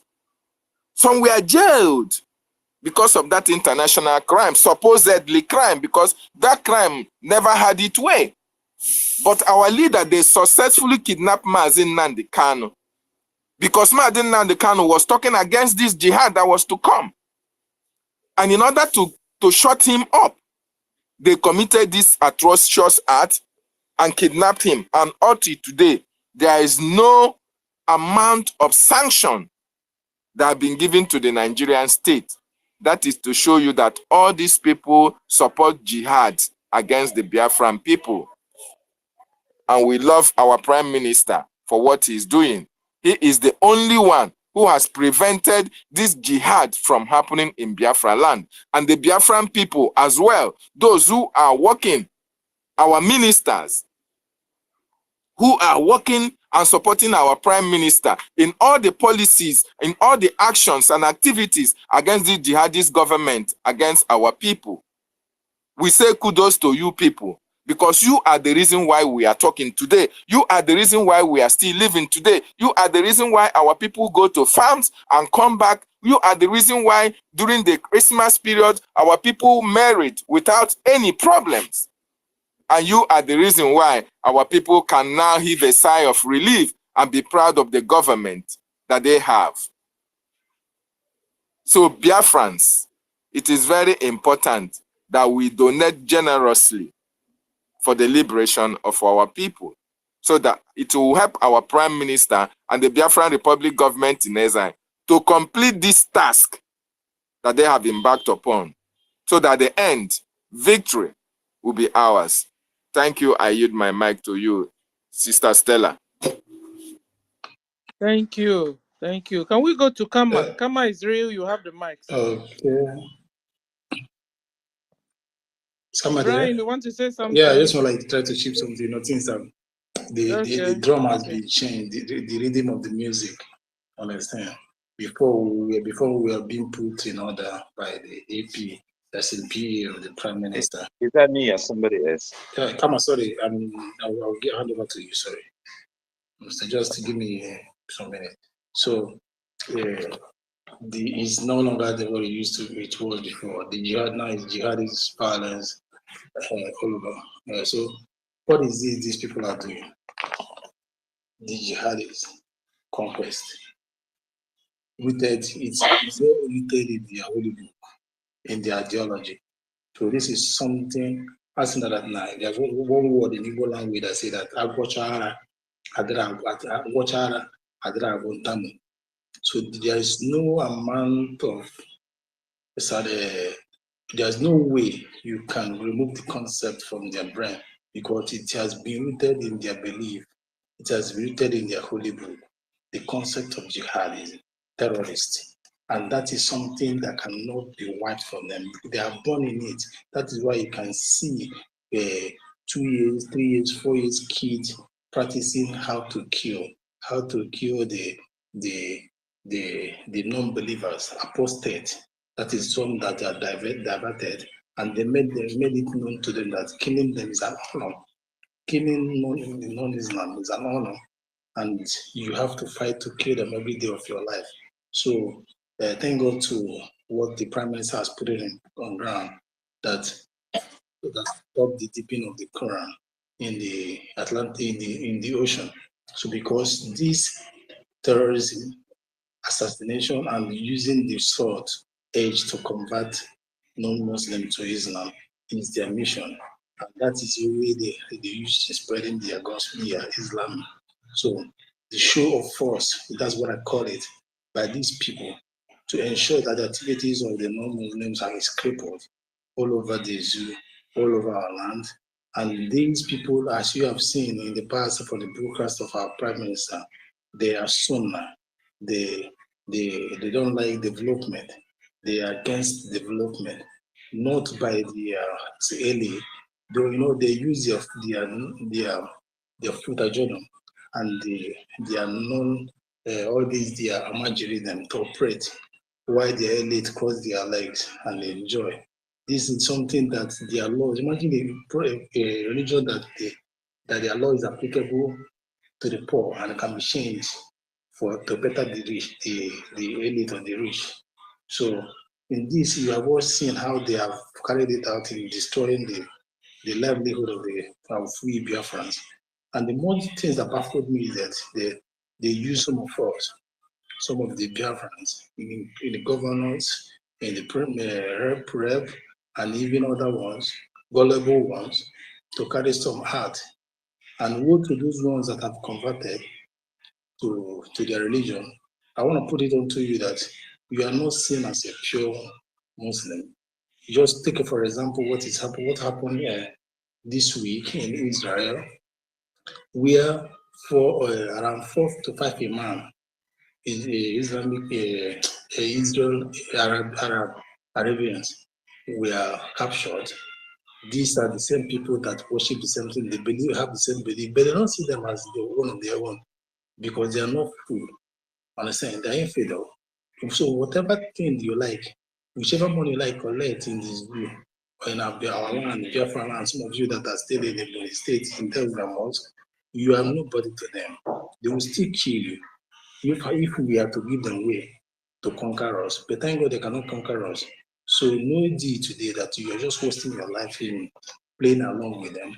So these people, as they have already carried out a mission, the majority to dominate the majority, they cannot, because we will not stand and watch our right of liberty and freedom, our right of worship, and right of expression taken over from these people.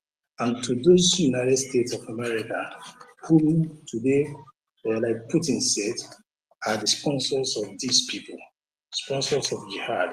And Putin said, how do they sponsor these people? They sponsor terrorism in 3 ways: by arming them, by funding them, and by politics. We can see that today. This is the second or third time the ammunition, the bomb or what helmet and most of them, and that has a United States crest has been showed. And again, they sponsor them by giving the Tucano, and now they are going to supply them armories worth $1 billion United States dollar this year. So these people know what they are doing. When you are calling on, so you don't have to look up to them, because they sponsor the art. Even United Nations itself, they sponsor terrorism. So they just do as if they don't know what is going on. So what I'm saying is this: Biafra, this fight lied on our shoulder. We are the one to liberate ourselves. No one will liberate us. And it is by funding that will help us to purchase every necessary thing, since we have men on ground who has been willing to lay their life and are still ready to lay their life for this cause, and they're not ready to change in any seconds. So it's still an advantage for us, because what you cannot win in the whole world is the army of volunteers. They are just like bees. If you remove one, millions will join. If you remove half, trillions will join. So that is the only advantage you have. And again, with the Prime Minister and his team, that is the only advantage you have.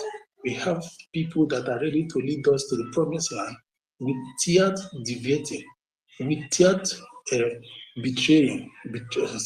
So it's still a good blessing to us, because left alone, people in the past, would have been exterminated, or would have been, as in, they would have allowed these jihadis conquest to carry to be carried on in full force, because those people are gullible. They love money. They can betray and sell off. They are the next Judas. They are the Judas of 21st century, we are saying. So today, we are really blessed to have our Prime Minister and his team dealing decisively on behalf of Biafran people to make sure that our lands is secured, our life and properties are secured. Because this jihadist of again is not something that started today. It's something that there was orchestrated for long, as far back as 1755 and 1784 by Usman Dan Fodio, were plotted. So the transited, it's just like a transitional something from teaching to the government to now Buhari now paved the way for them. They now sprung up from their and grow enough wings. So these people have gotten enough wings to the zoo, not to us. That's why you see them today biting, crying in their red chambers and green chambers, because we have stopped them. We have stopped them from emerging. We have stopped them from carrying out many things. As they come to kill us, they go out in body bag, and we still jubilate. So that's why you can see every now and then they run to release Boko Haram. You ask a question, where are the 1,000, 5,000, millions, 107,000, 200,000 that have been released in the past? Where are they? They were all eyed, sent to judgment in Biafraland. So imagine if Biafran resistance fighters and liberation army were not to be there. You know what will have come of you? Your houses that you get in Biafraland would have been taken over by a animalistic person today. Every of your properties, businesses, and cars and everything you are hoping to come home with, they all belongs to them. Because those who are the highest target, the northern area doesn't have the fine structures.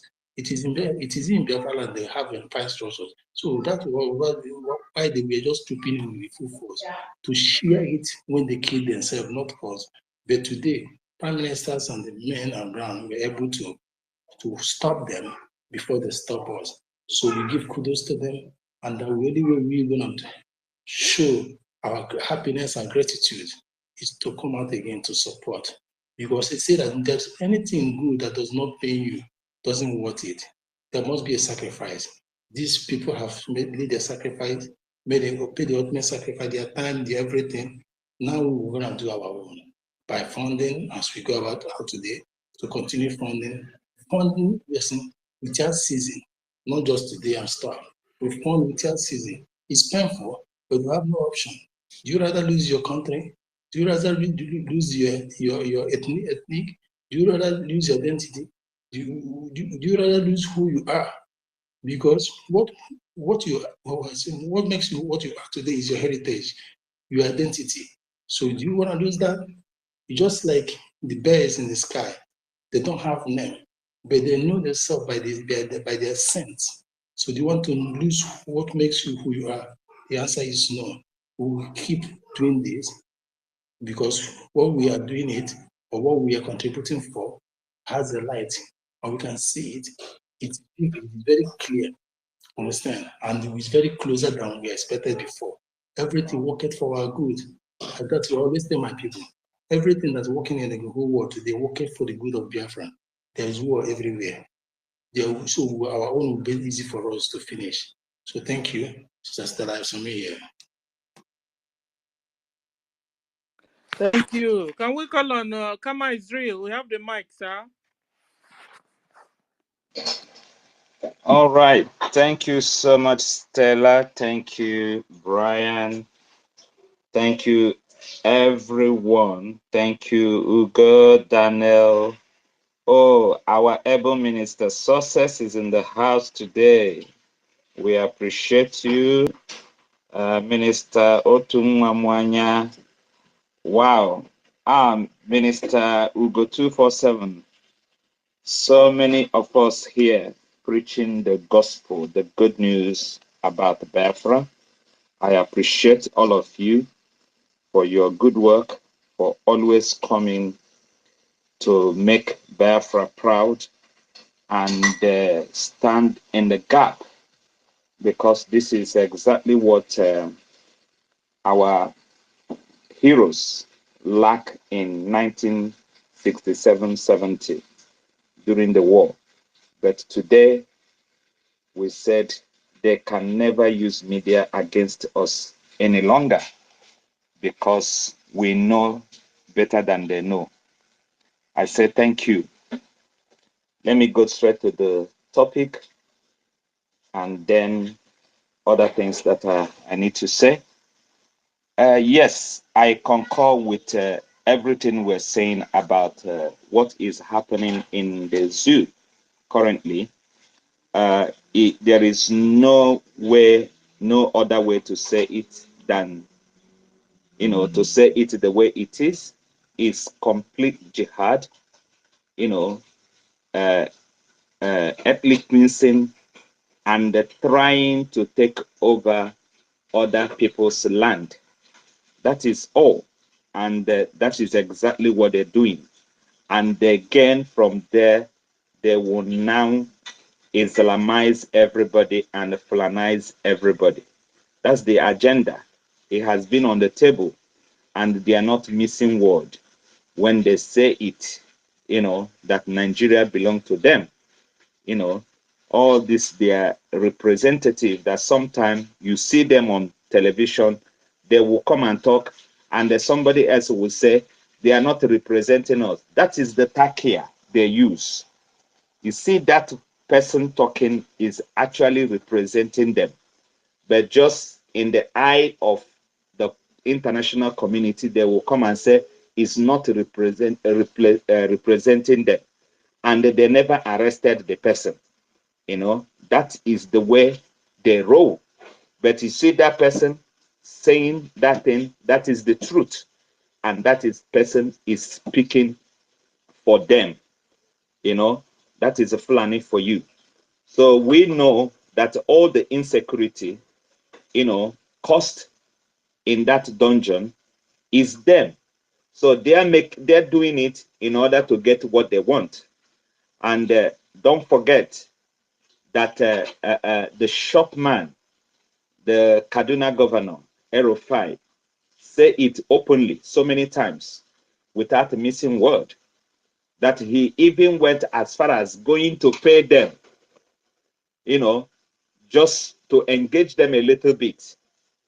And remember when they brought them to government house and negotiated with them to stop killing for 2 years, and they gave them about how many billions, but it didn't stop, because many of them were invited, and some of them were promised a lot of things, and at the end of the day, they did not fulfill their promises, and it resulted that they have to take every other means of making their money, and they were backed up, in that way. That's why kidnapping is everywhere today, and nobody is checkmating them, because the government itself are involved.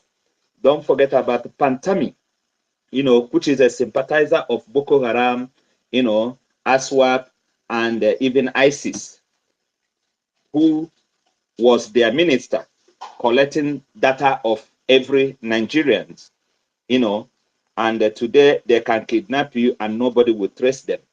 They can collect money and nobody will trace them, because their papa,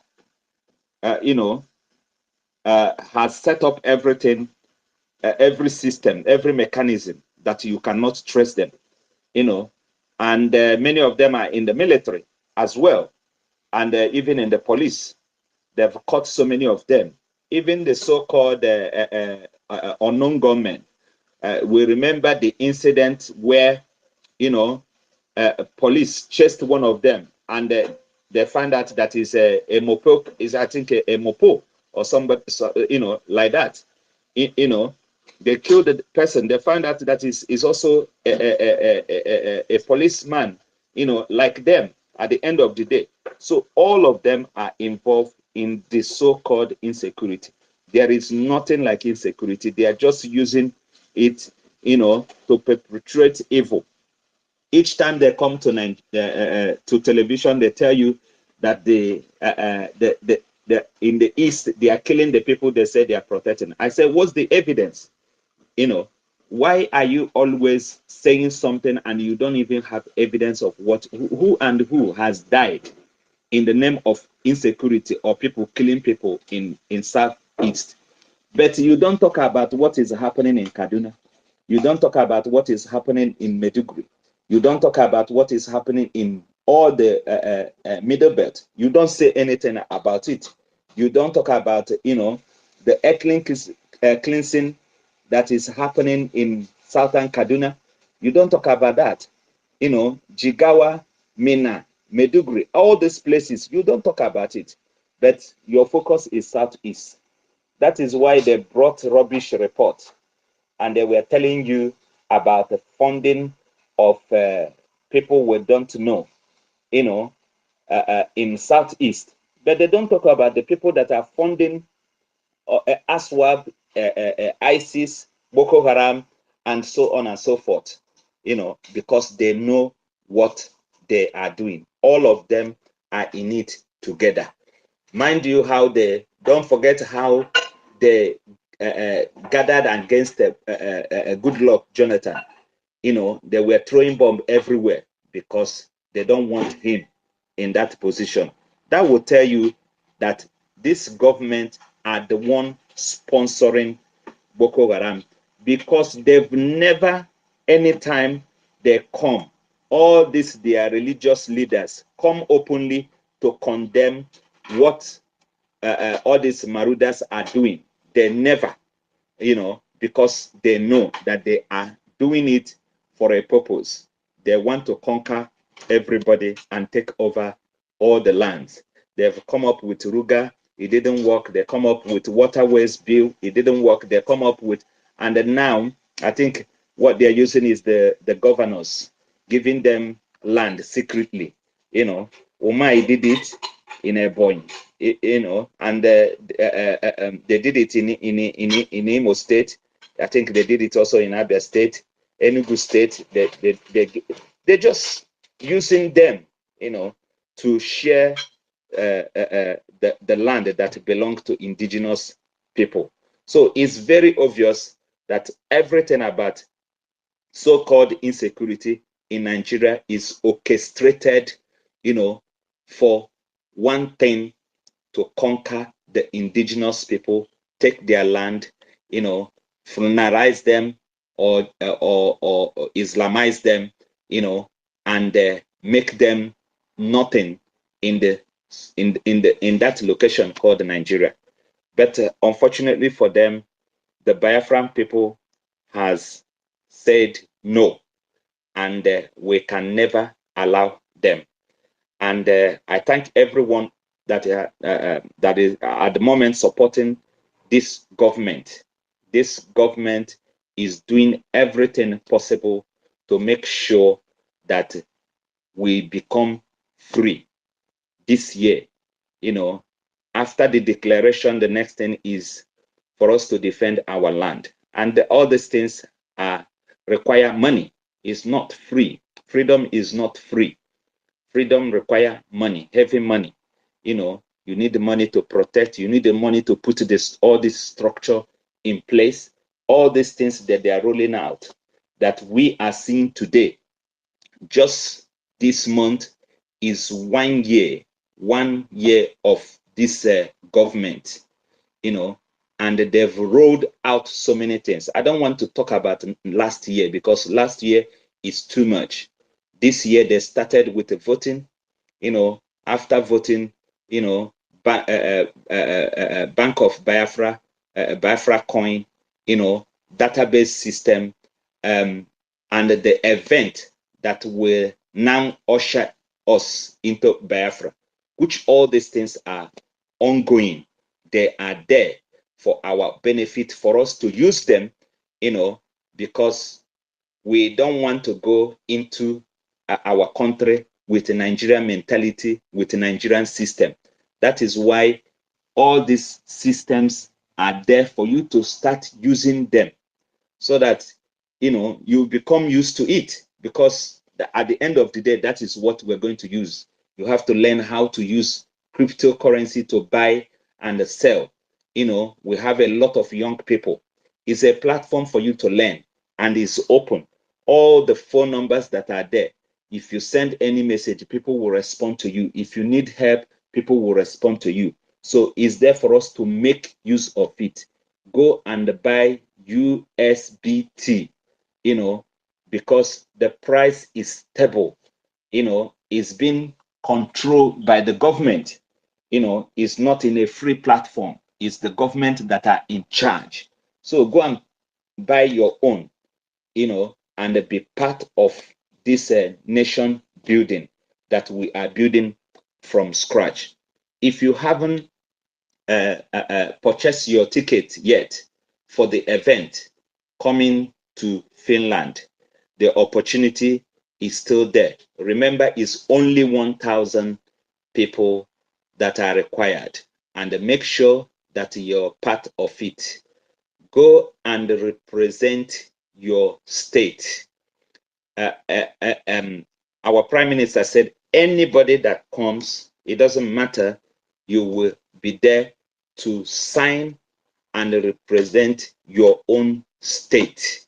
You can imagine making such history, where you'll be telling your children, children, the history of Biafra, how Biafra becomes free, and you're telling them that you're part of the people that gathered, in Finland, Lati, to sign this agreement that ushered Biafra to freedom.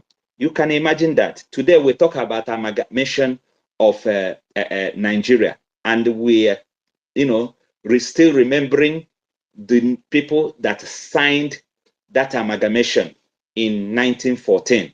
That is how you will be remembered. So try as much as you can to be part of it. Go and get your ticket now for the event. It's a ticketed event. It's not free. It's not gonna happen in a hall, just a hall. It's gonna happen in a very majestic conference center in Lati, and it's gonna be a history. So if you haven't done it, do it now. Tell other people about it. The next one is ID card. Our ID card is already there, and is there for us to acquire it and have the ID. Why not be the first people to have ID card of Biafra? It's not expensive. Go there, go and register. Even if you don't want to get the ID card, go and give the government your data. Put your name in the system. There are different categories, and they are there for a reason. Go and give them your data so that they know you and they know where you're coming from, because these are the things we will need in Biafra land. The government will need them to locate every, area of Biafra, know people that live there and how many people. So it's our responsibility to go to that website. It's our own database system, and we are taking it to Biafra. We're not using anything Nigeria, because the promise of PM is that we are starting from scratch. You can imagine that. So do yourself a favor and go and register. Go and register in that website. If you haven't voted, the opportunity still there for you to vote and also tell somebody that will tell somebody that will tell somebody. The easiest way is to send the government website, to somebody because when they go to that website, they will see the area that said donate, so that if they want to support, they can support from there. Then they will see the area that said vote, and they can also vote from there. And then they will see other relevant informations, the structure of the leadership and every other information, that they want in the same platform. And all the information about Bank of Biafra and currency and everything, you will see it there. So try as much as you can, save all our links, all the government links, all the Biafran links, save it in your WhatsApp, save it in somewhere, in your phone, in your note, so that if anybody ask, then you can easily copy it and send it to that person, without having to look for it. We have link for everything, even the link to PM, to follow PM. You can also copy it and save it in your phone. And when you ask someone, if the person tell you, oh, I'm not following, you will just get the link straight away from your phone and send it to the person, and the person will follow PM, so that the person will be getting the necessary information. Thank you so much for always coming to be part of this history making that Biafrans are making at this time around. Donate, donate, donate is very, very important. What we are doing at the moment require money. You cannot fight a war without money. Biafra is at war with Nigeria already, and we know it. So it requires money. Whatever they are coming with us, we will double that thing. So do what you can do. If you're doing $1 every day, is something. It will go a long way. If you're doing $5 every day, it will go a long way. If you're doing it every week, it will go a long way. If you're doing 100, if you're doing 1 million, it will go a long way. But I tell you, you will be glad, that you are part of this government, helping them to make sure that they fulfill their promise to the people of Biafra by doing all the things that they promise us. It requires your donation. Thank you so much, everyone here listening. And I say, may we continue. Never give up. It's our time, Biafra time. I stop here. Thank you, Stella. Thank you. Thank you. Come on, Israel. I appreciate you. So, ladies and gentlemen, it has been jihad going on in Nigeria and in Biafraland. It has been jihad going on.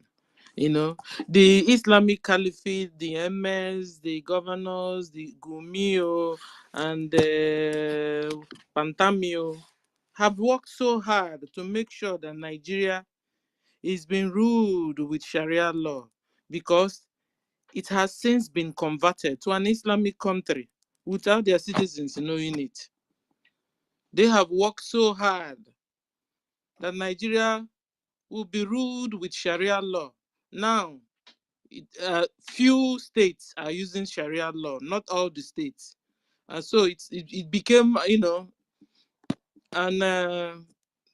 a big endeavor for them to make sure that the whole Nigeria is being ruled with Sharia law. Nigeria, for over decades, has been systematically, slowly using Sharia laws, starting from the north to the west and then to the middle belt. But in Biafra land, Nigeria has been finding it difficult, though, to use Sharia law there. Nigeria government recognizes Hamas and Palestinians and support the terror attack against Israel. The vice president of Nigeria is the founder of Boko Haram. And Boko Haram is an Islamic terrorist group known over the whole world. So, the vice president, Gumio, Pantamio, the Emezo, the Fed as a whole, the governors, sponsor jihad in Nigeria. So when you hear them saying insecurity, it's jihad going on in Nigeria and in Biafraland. They furnish their jihadist terrorist armies with ammunitions, weapons, both new and modern ones, that are being used today to kill both Christians and Biafrans, the indigenous people in Nigeria. And these their jihadist terrorist army have different names in every location they are found, like I told us this morning. In the northern Nigeria, they are called bandits or the jihadists. And they say that this jihad is a holy war to them. When they are chopping off people's neck, it's a holy war.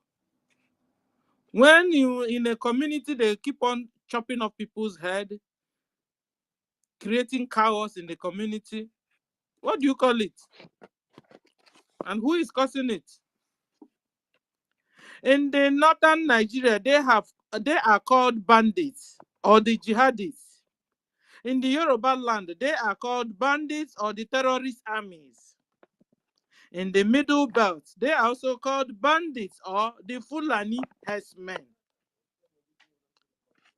That is what they're called.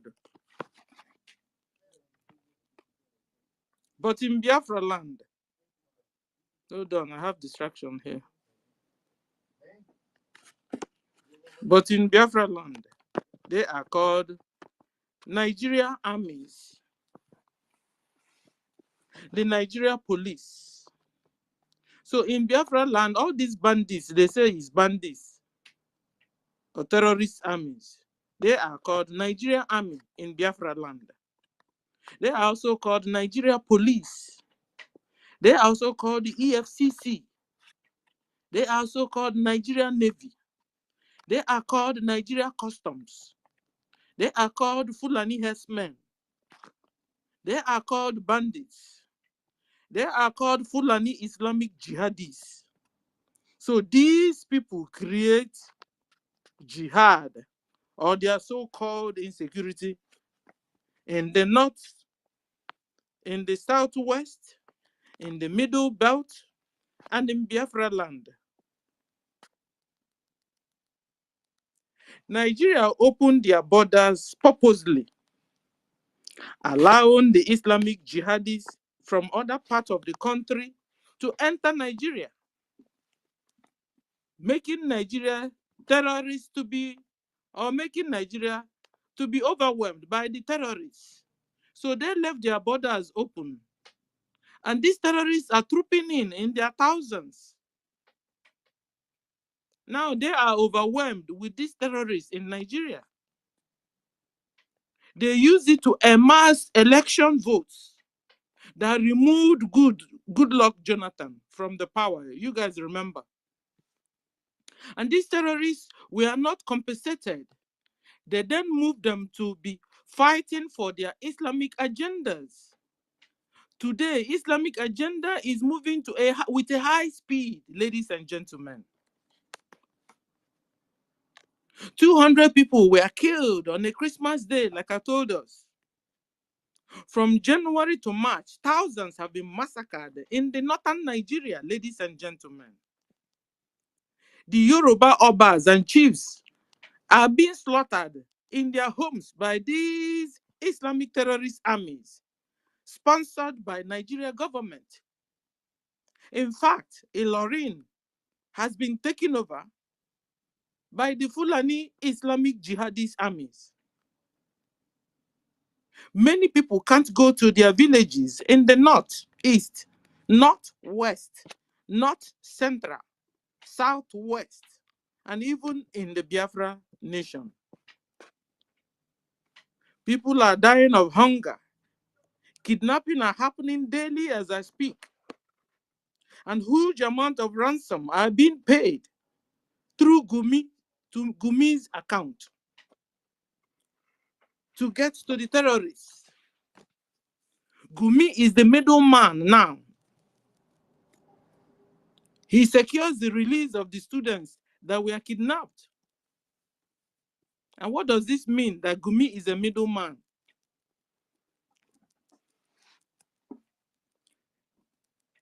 They are raping girls, forcing them into marriage to these terrorists. Gumi will collect money. They collect the ransom from poor individuals or poor citizens. They will use Gumi's account to pay the money. And then the money will now be wired to the terrorists. This is Gumi's job. Gumi should be declared wanted, which our government have, and should be arrested if really Nigeria government is looking for a real solution to their problem they themselves created. If Gumi is being invited again by the Fed, the second time, by the Fed that Gumi is part of, is Takia. If you are telling, if you really want Gumi seriously to be arrested or wanted, arrest him now, put him in jail. But they wouldn't, because they are afraid of Gumi, ladies and gentlemen. Furthermore, in Biafraland, they killed well over 1,000 Biafrans in Mpo, hundreds in Ihiala, thousands in Aba, and even in Asaba massacre. In MNK's house, over 200 Biafrans were killed. They killed MNK's father, killed MNK's mother, even his pets. They killed 500 in Enugu. All right. Massacred hundreds in Quincy Obinse. we'll be using for this And just last week, 11718 hundreds were massacred V 30,000. in Old Delta and Bayelsa State, 11718 to mention but V a few. 30,000. So I'll just impute it You know? right now. 11718. So when you are looking for who is causing the jihad going on, V, then 30,000. we now know the people. Then polarization. That the people are Gumi. Vertical, that's V. Symbol rate is 30,000. 30,000. The people are the MS, the governors. 30,000. They are the people causing I'll just jihad. leave, they are calling insecurity. I'll Insecurity just leave my is tracking equal device to where I can see jihad it going on in Nigeria. You get it now? So when you hear them saying insecurity, it means jihad going on in Nigeria. They are chopping people's head off in the name of Islam. They will enter in a community or in a church and ask them, you want to be a Christian or you want to be a Muslim? And you say you want to be a Christian. They chop off your head. That is what is going on in Nigeria. What do you call it? It's a jihad going on in Nigeria. So whenever you hear insecurity, it means jihad. And who is bringing it? Nigeria government is bringing jihad to the indigenous people. They are sponsoring jihad against the indigenous people of Nigeria and in Biafraland. So, ladies and gentlemen, then we thank God. Thank God for our MNK that came, told us that the Fulanis are coming. They are coming. Who is making the noise? Prepare. He opened our eyes. Like they were still killing. MNK launched ESN, IPOP, and they rallied around. They rallied around and sold our MNK to his enemies. I'm telling you, the worst, your worst enemy is a friend. You call, an enemy you call a friend. They were calling him Onyendu here, Onyendu there. And then when Onyendu turns his back, you can go through 60 degrees. they shook their nose against him and sold him out. Go right.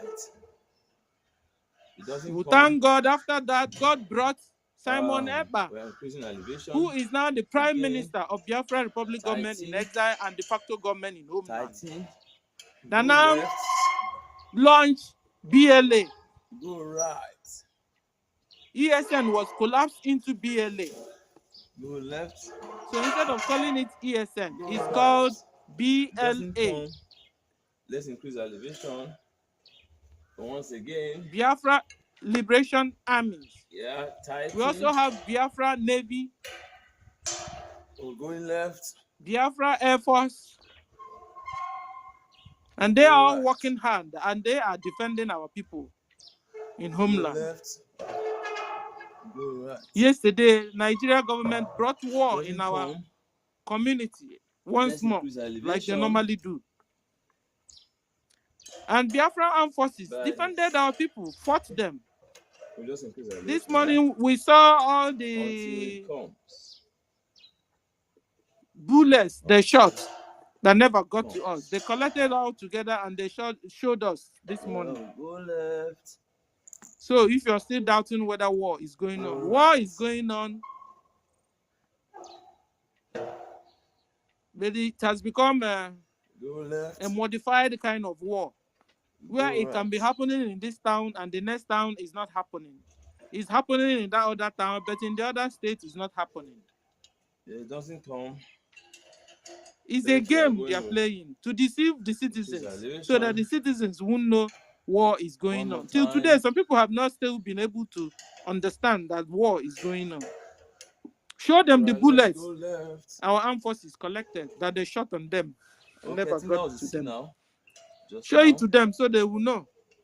Or let them go to Ihiala, because people living in the Ihiala, they have run away. Show them the markets burnt down by Fulani Islamic Nigeria government armies. 71%. So that they will understand. Or they should now hold on until the Fulani knock on their doors, so they will now understand what is really going on, that there's war going on. And so, ladies and gentlemen, Biafra government needs your support financially. Today is our mega fundraising. Information. We need your support financially. Donate any amount you have. I'll just run a to scan support now. the government. Let's to see support the Biafra channels armed forces. That on this. I'll just run a TP scan. There are others. And Nigeria is even jealous about us. Frequencies on this very.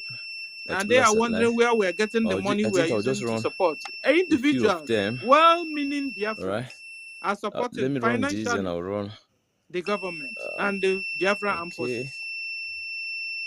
If they like, they should come this evening, and I'm sure they are there. You know, everything about them is lies, let's see we can run more. Takia. This is why we are also exiting from that Nigeria. How can a government be ruling the people, the citizens, with lies, propagandas, things that doesn't exist? How can? To them is normal. No, to us Biafrans is not. And we can't continue to coexist with them. And this is why Biafra will be restored this year by fire, by force. Ladies and gentlemen, support Biafra government. Support Biafran armed forces. Donate any amount you have. Donate. Donate to our government. I've posted the site. It's on the Jumbotron. Any amount. You know. Donate. So that we will join hands and carry Biafra to the finishing lines. This year, Biafra will be restored.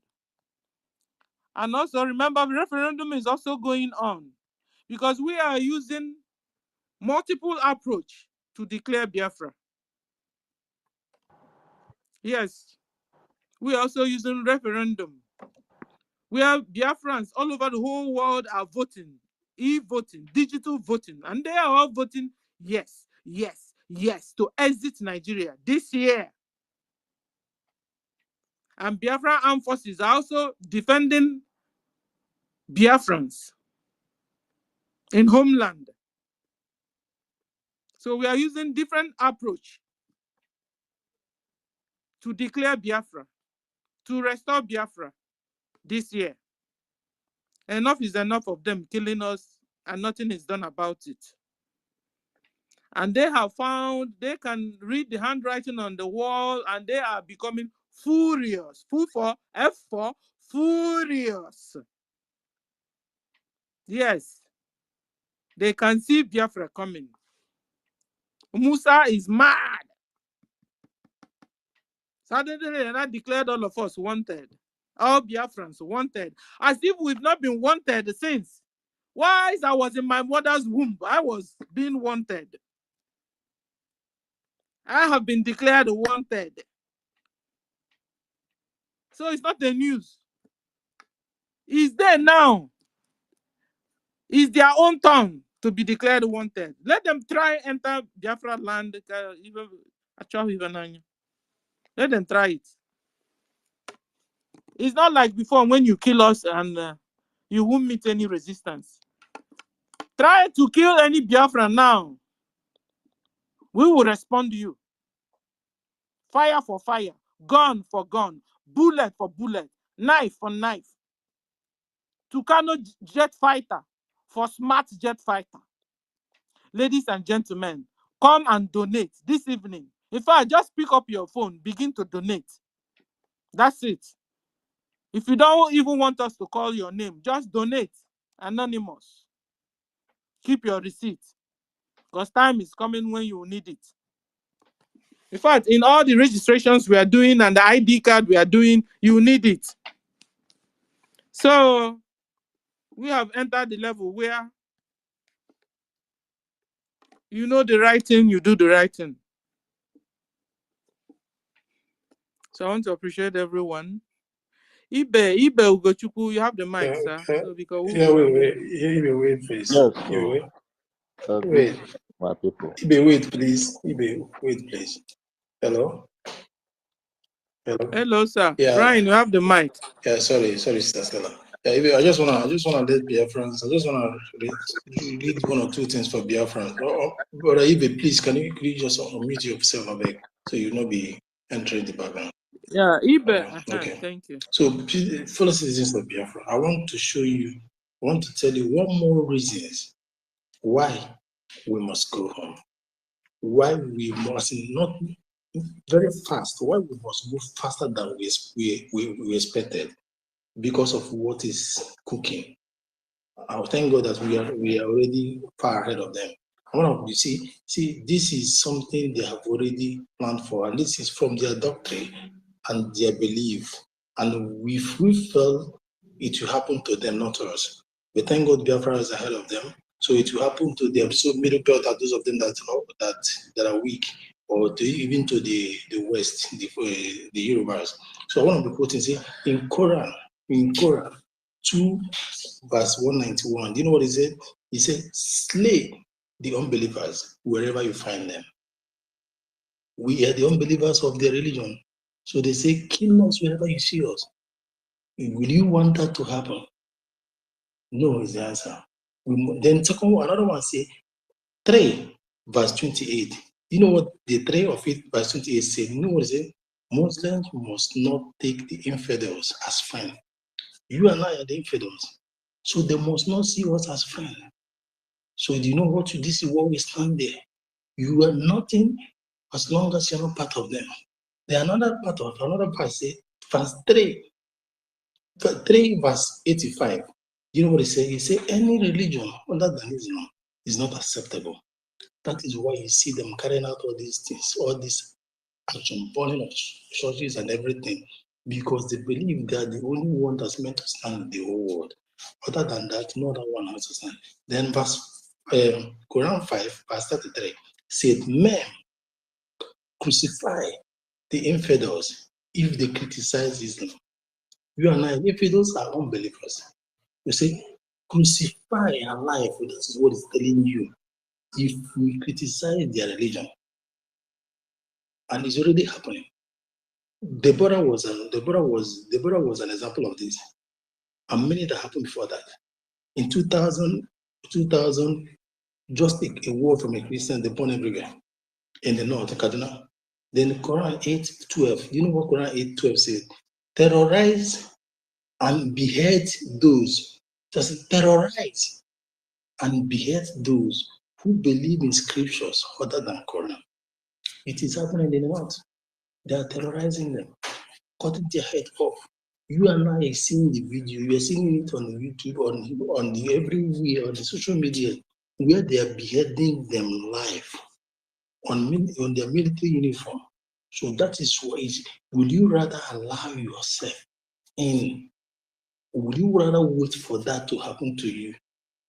This is something you have to answer by yourself. Then Quran 8:60. You know what it says? Muslim must muster all weapons to terrorize the infidel. You know what it means to muster all weapons? Gather them and learn them.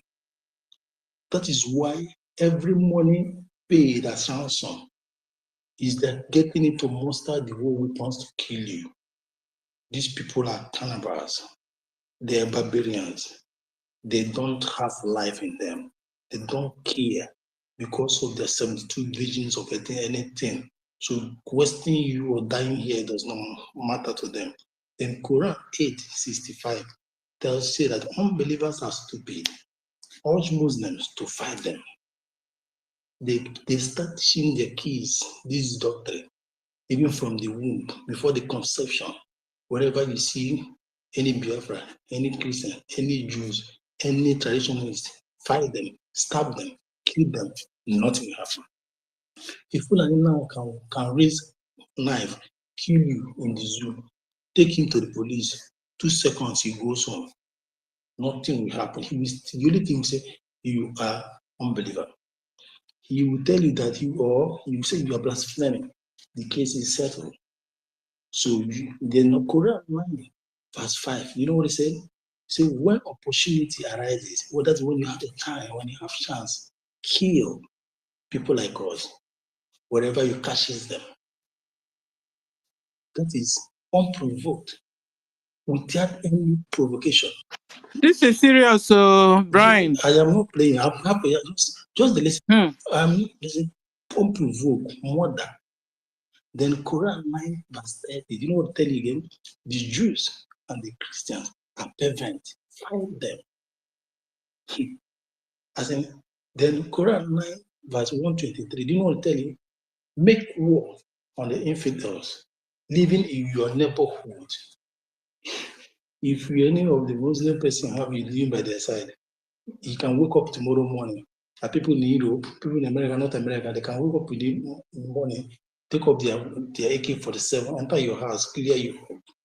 They are upholding their doctrine.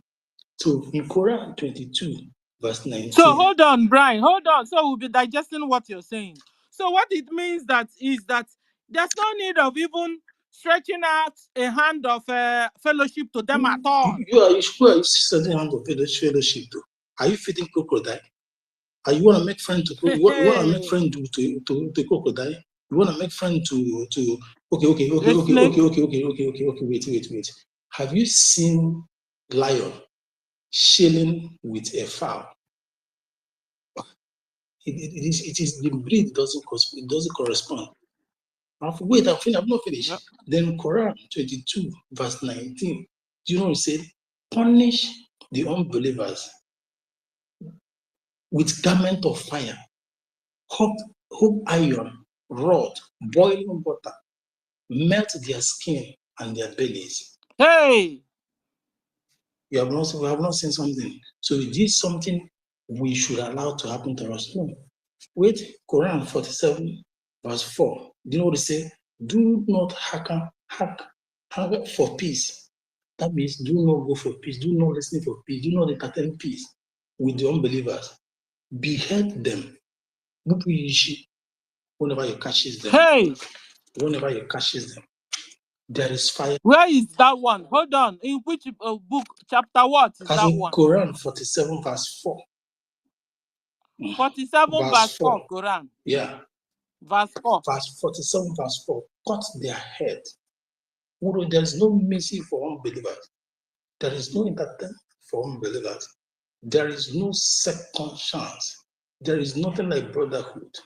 And there is not. Brian, Brian, man. That's the way that's the way we survive this. So. They tell you that if you're hungry, roast the body of infidel and eat. Even if it is the dead one, roast it. Even if it is dead one, roast it and eat. It is the law. So what is it? Somebody you want me to dine with? Is it somebody you want me to do this thing? These people are cannibals. You understand? In 10 years, under 10 years, Muhammad waged 83 wars. Under 10 years, he waged 83 wars. 50 conquerors or something, then 20 something. See, there is nothing like living in unity with them because they don't want to live in unity with you. It is their daughter. I have a question, but the Hausas, do they know this before they accepted them in? They didn't tell you. They know. No, they know. They know. But one thing is this: because these people have lived with us, have lived with people like us, and our life.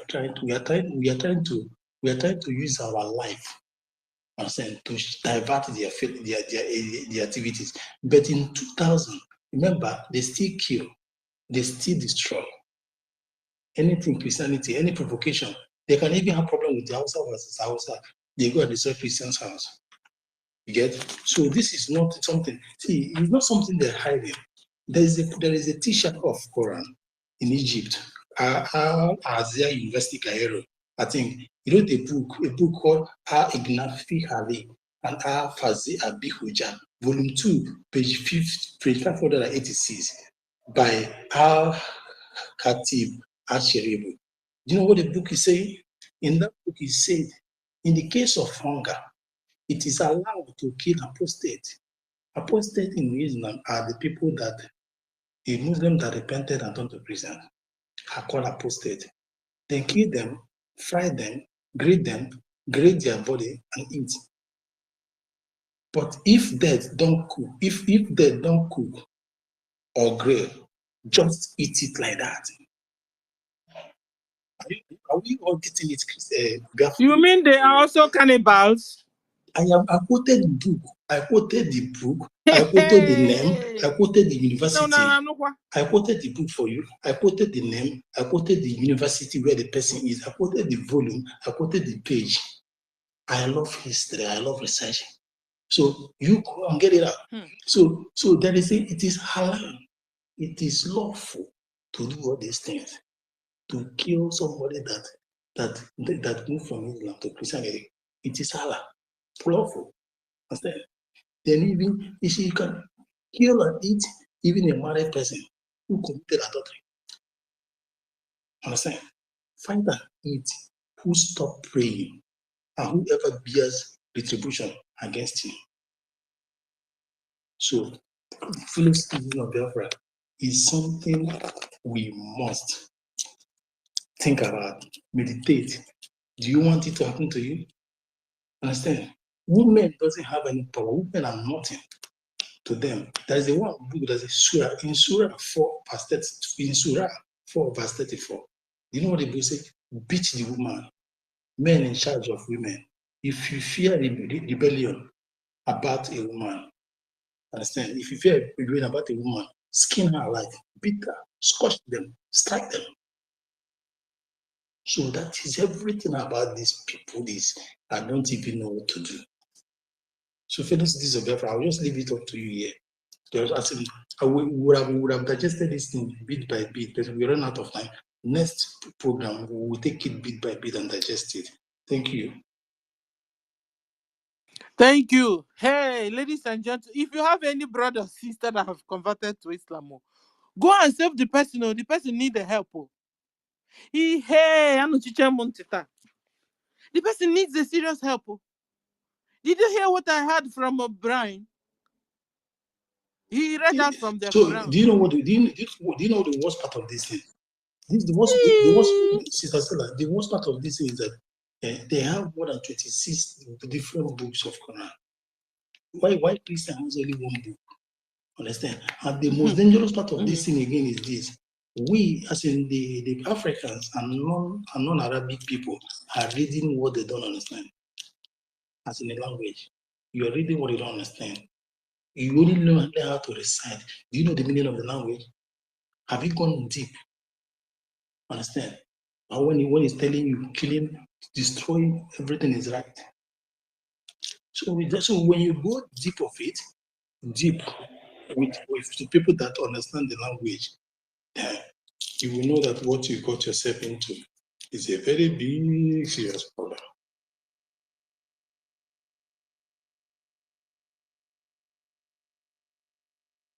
Now, wow. Last time I saw some of our Biafrans, they showed them in the YouTube. Igbo Biafrans, you know, Biafrans, Igbo Biafrans, the same thing, that have been converted to Islam. One was Nkechi or Ngozi. She was so proud to say that. I don't think these people know what they've gotten into. What they gave those people was English version of Quran. And these things are very cut off from it. They gave you the English version of it, so you say, "Oh, is it something of peace?" He's talking about. How can you walk into what you don't understand? That is, you know what is in secret society. They tell you, "Come, there's nothing in it. They come, it's just a club." But once you cross the gate and enter into the ration, but you find out it's not just a club. You must kill. You must drink blood. Cult. You must kill and drink blood. Let me just tell you one thing. Do you know? Okay, I won't tell Biafra this thing, but I will tell Biafrans to go and search. You take you 3 seconds. Search about the crescent moon. Crescent moon.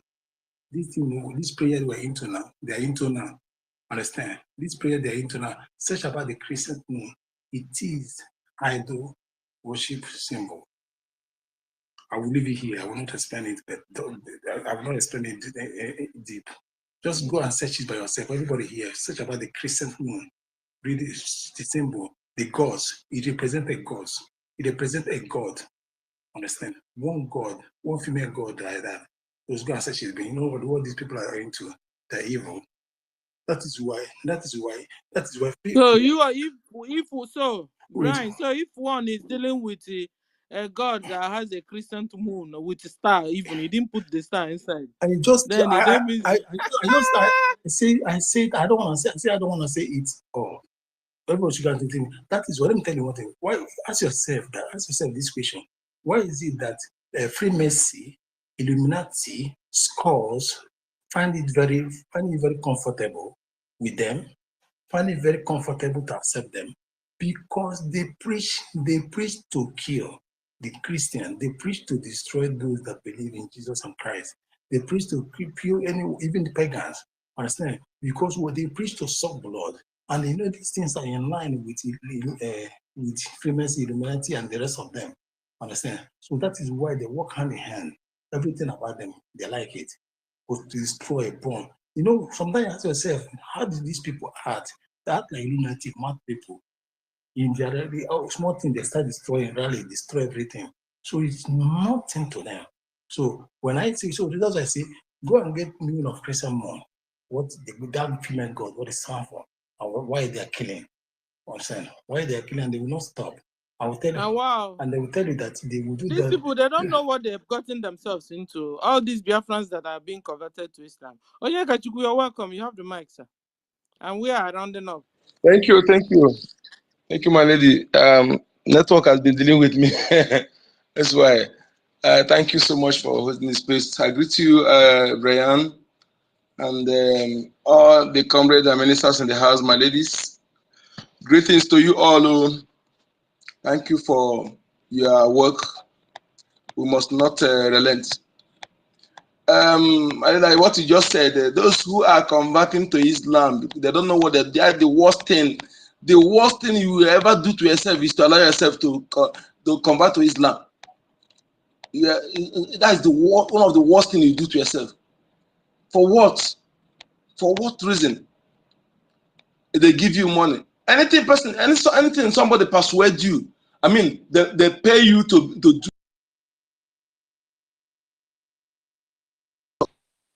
Nobody will pay you more to beg you to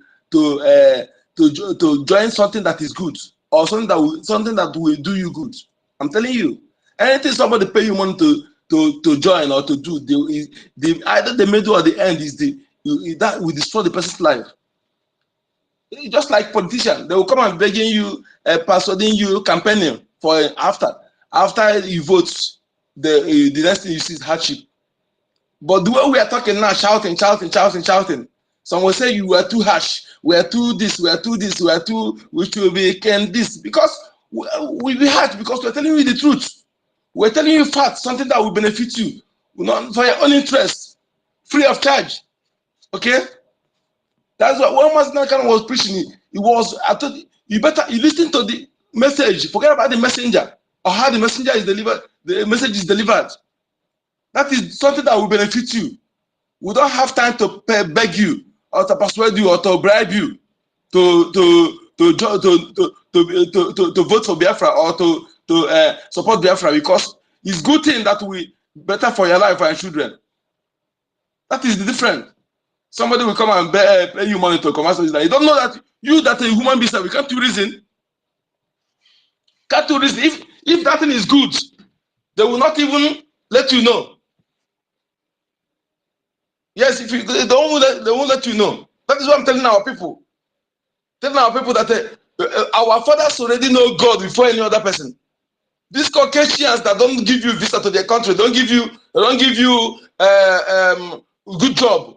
Saudi Arabia don't give you job. They don't even value you. I don't want to bring you way to God. If that way they want to bring to you, they would have been there before you. They can never allow you to be there. We should just taste based on what we see, based on the one we are seeing. If those areas they're telling you is good, it's so beautiful the way they tell you, so nice, they will not come and force you to be Islam. They'll come and force you to. They just want to hide under that religion to divide you, conquer you, enslave you, and take what belongs to you. Simple. It's evident. This is not. If you're reasonable, this thing you don't need rocket science to know this. People that cannot go to the Arabia, you're not welcomed. So look at how they are treating our people. You go to all this, you're not welcomed. You are being treated like slave. You go to Europe, they can never give you a good job. Don't even to get visa to their country is very, very difficult. The person now come tell you, come bring the pay money, give you money to join Islam, that you want to go to heaven for virgin, 75 virgin. So tell you heaven that they cannot give you job in their country. Can't you reason? I believe our people this time around, what makes us human is the ability to reason. Like when our minister success, our PA to our prime minister, sister was saying about this. I really yes, I say yes. It making sense because tagging insecurity is different from what these people are doing, and I thank God that you change the topic. You know, this is pure jihad. This is a test sponsor the ethnic cleansing. Okay, it's very state sponsored. You can't compare it to what is happening in other places. Yeah, we should let the world to know exactly what, because all these things they have their different names. This is not ordinary insecurity. This is just state sponsored jihad, state sponsored ethnic cleansing to grab people's land. What they couldn't do in our using Fulani herdsmen, Katuriara. Now they give them uniform to come and do it uniform. That is why we must see those are people who through Biafran who are in military. You resign because your military have been polluted. So there's no way we can differentiate the good one and the terrorist. The terrorist among you now is more than the new one. So it's better you resign because the system has been corrupt. Both government, both National Assembly, all the military apparatus, so everything has been corrupted. They are all controlled by the military. They have been treated. All these spread Boko Haram, where are all of them? All of them are inside the military. Police, DSS, Ubago, SAS. All of them are there. Custom. These are the people who will be in charge of custom. and they tell you this is the country want us to continue with. Who does that? No way. No way to that will happen. Anybody who stand on our way in this, that person will be crushed.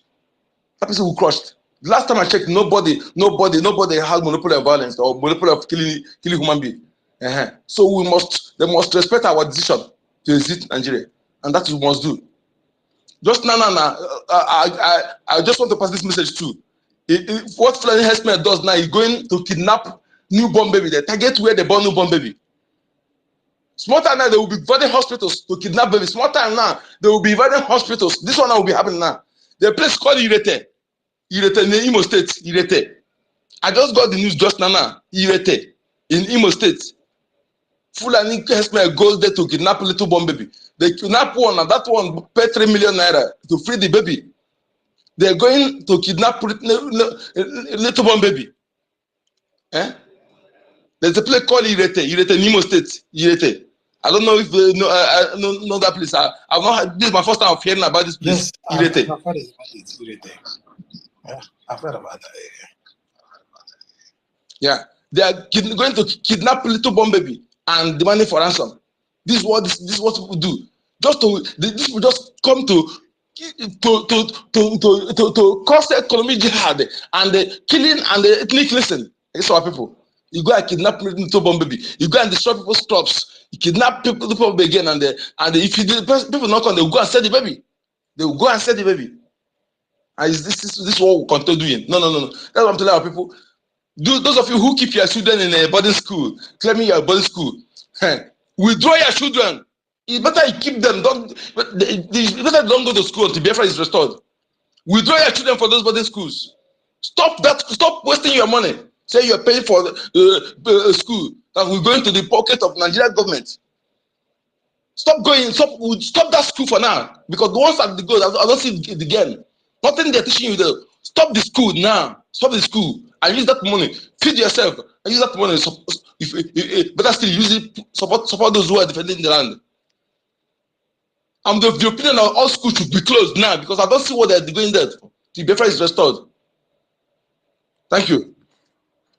I support you. I support you. You know what, Stella? Everything is working in tandem with the belief of the 666, the Satan himself. That is why United States is the center of the devil and Satan himself. So every aliens are working in the day, as in the early hour of 12 and 11 a.m. in United States. In 2000 States, you know what she is? She is a wolf. Understand? She, as you know, they have vampire court, they have a wolf. So she is a wolf court woman. Very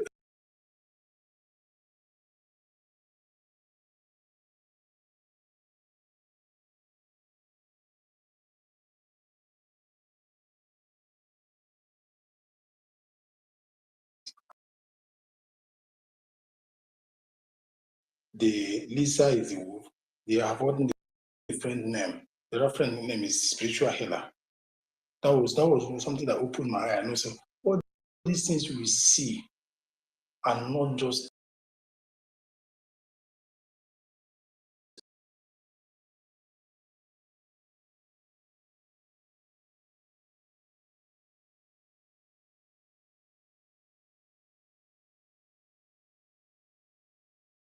game.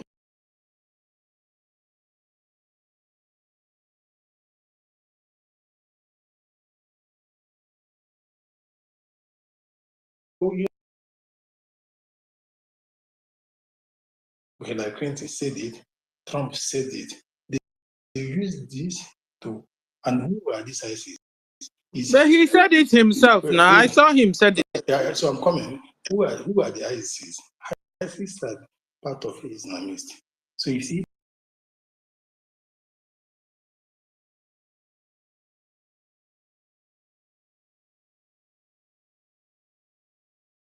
is when you find us in accident, people of the same Guinea, they flock together. So that is it. That is what it's like. So I'll just leave it here. It's just quite unfortunate that is coming. This one is coming when we're all closing, because we don't have the time to pieces this one by the Quran itself. They give you the version, the meaning. So it's not something that's hidden. It's except you know it and where to get it. Thank you. Thank you. Kachi, you have the mic.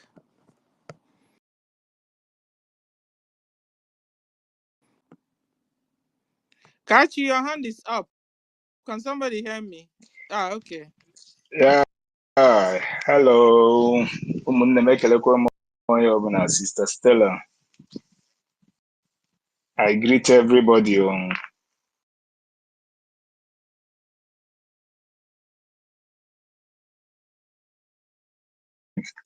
To pick up the mic and to even speak. We know. I know we are hearing you, sir. You're welcome, sir. Yeah. That is a belief.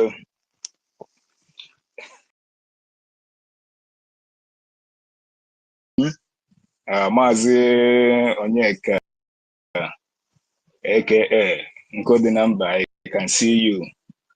Brian, I can see you. Kamal, I can see you. Frank.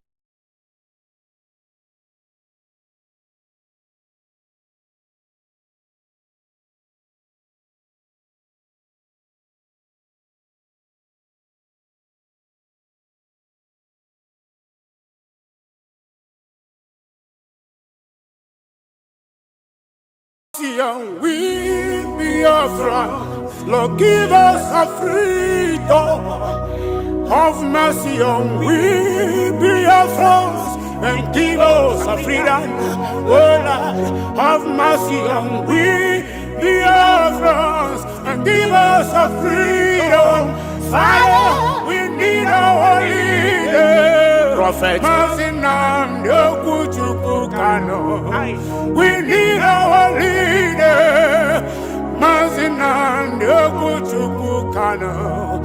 We need our leader.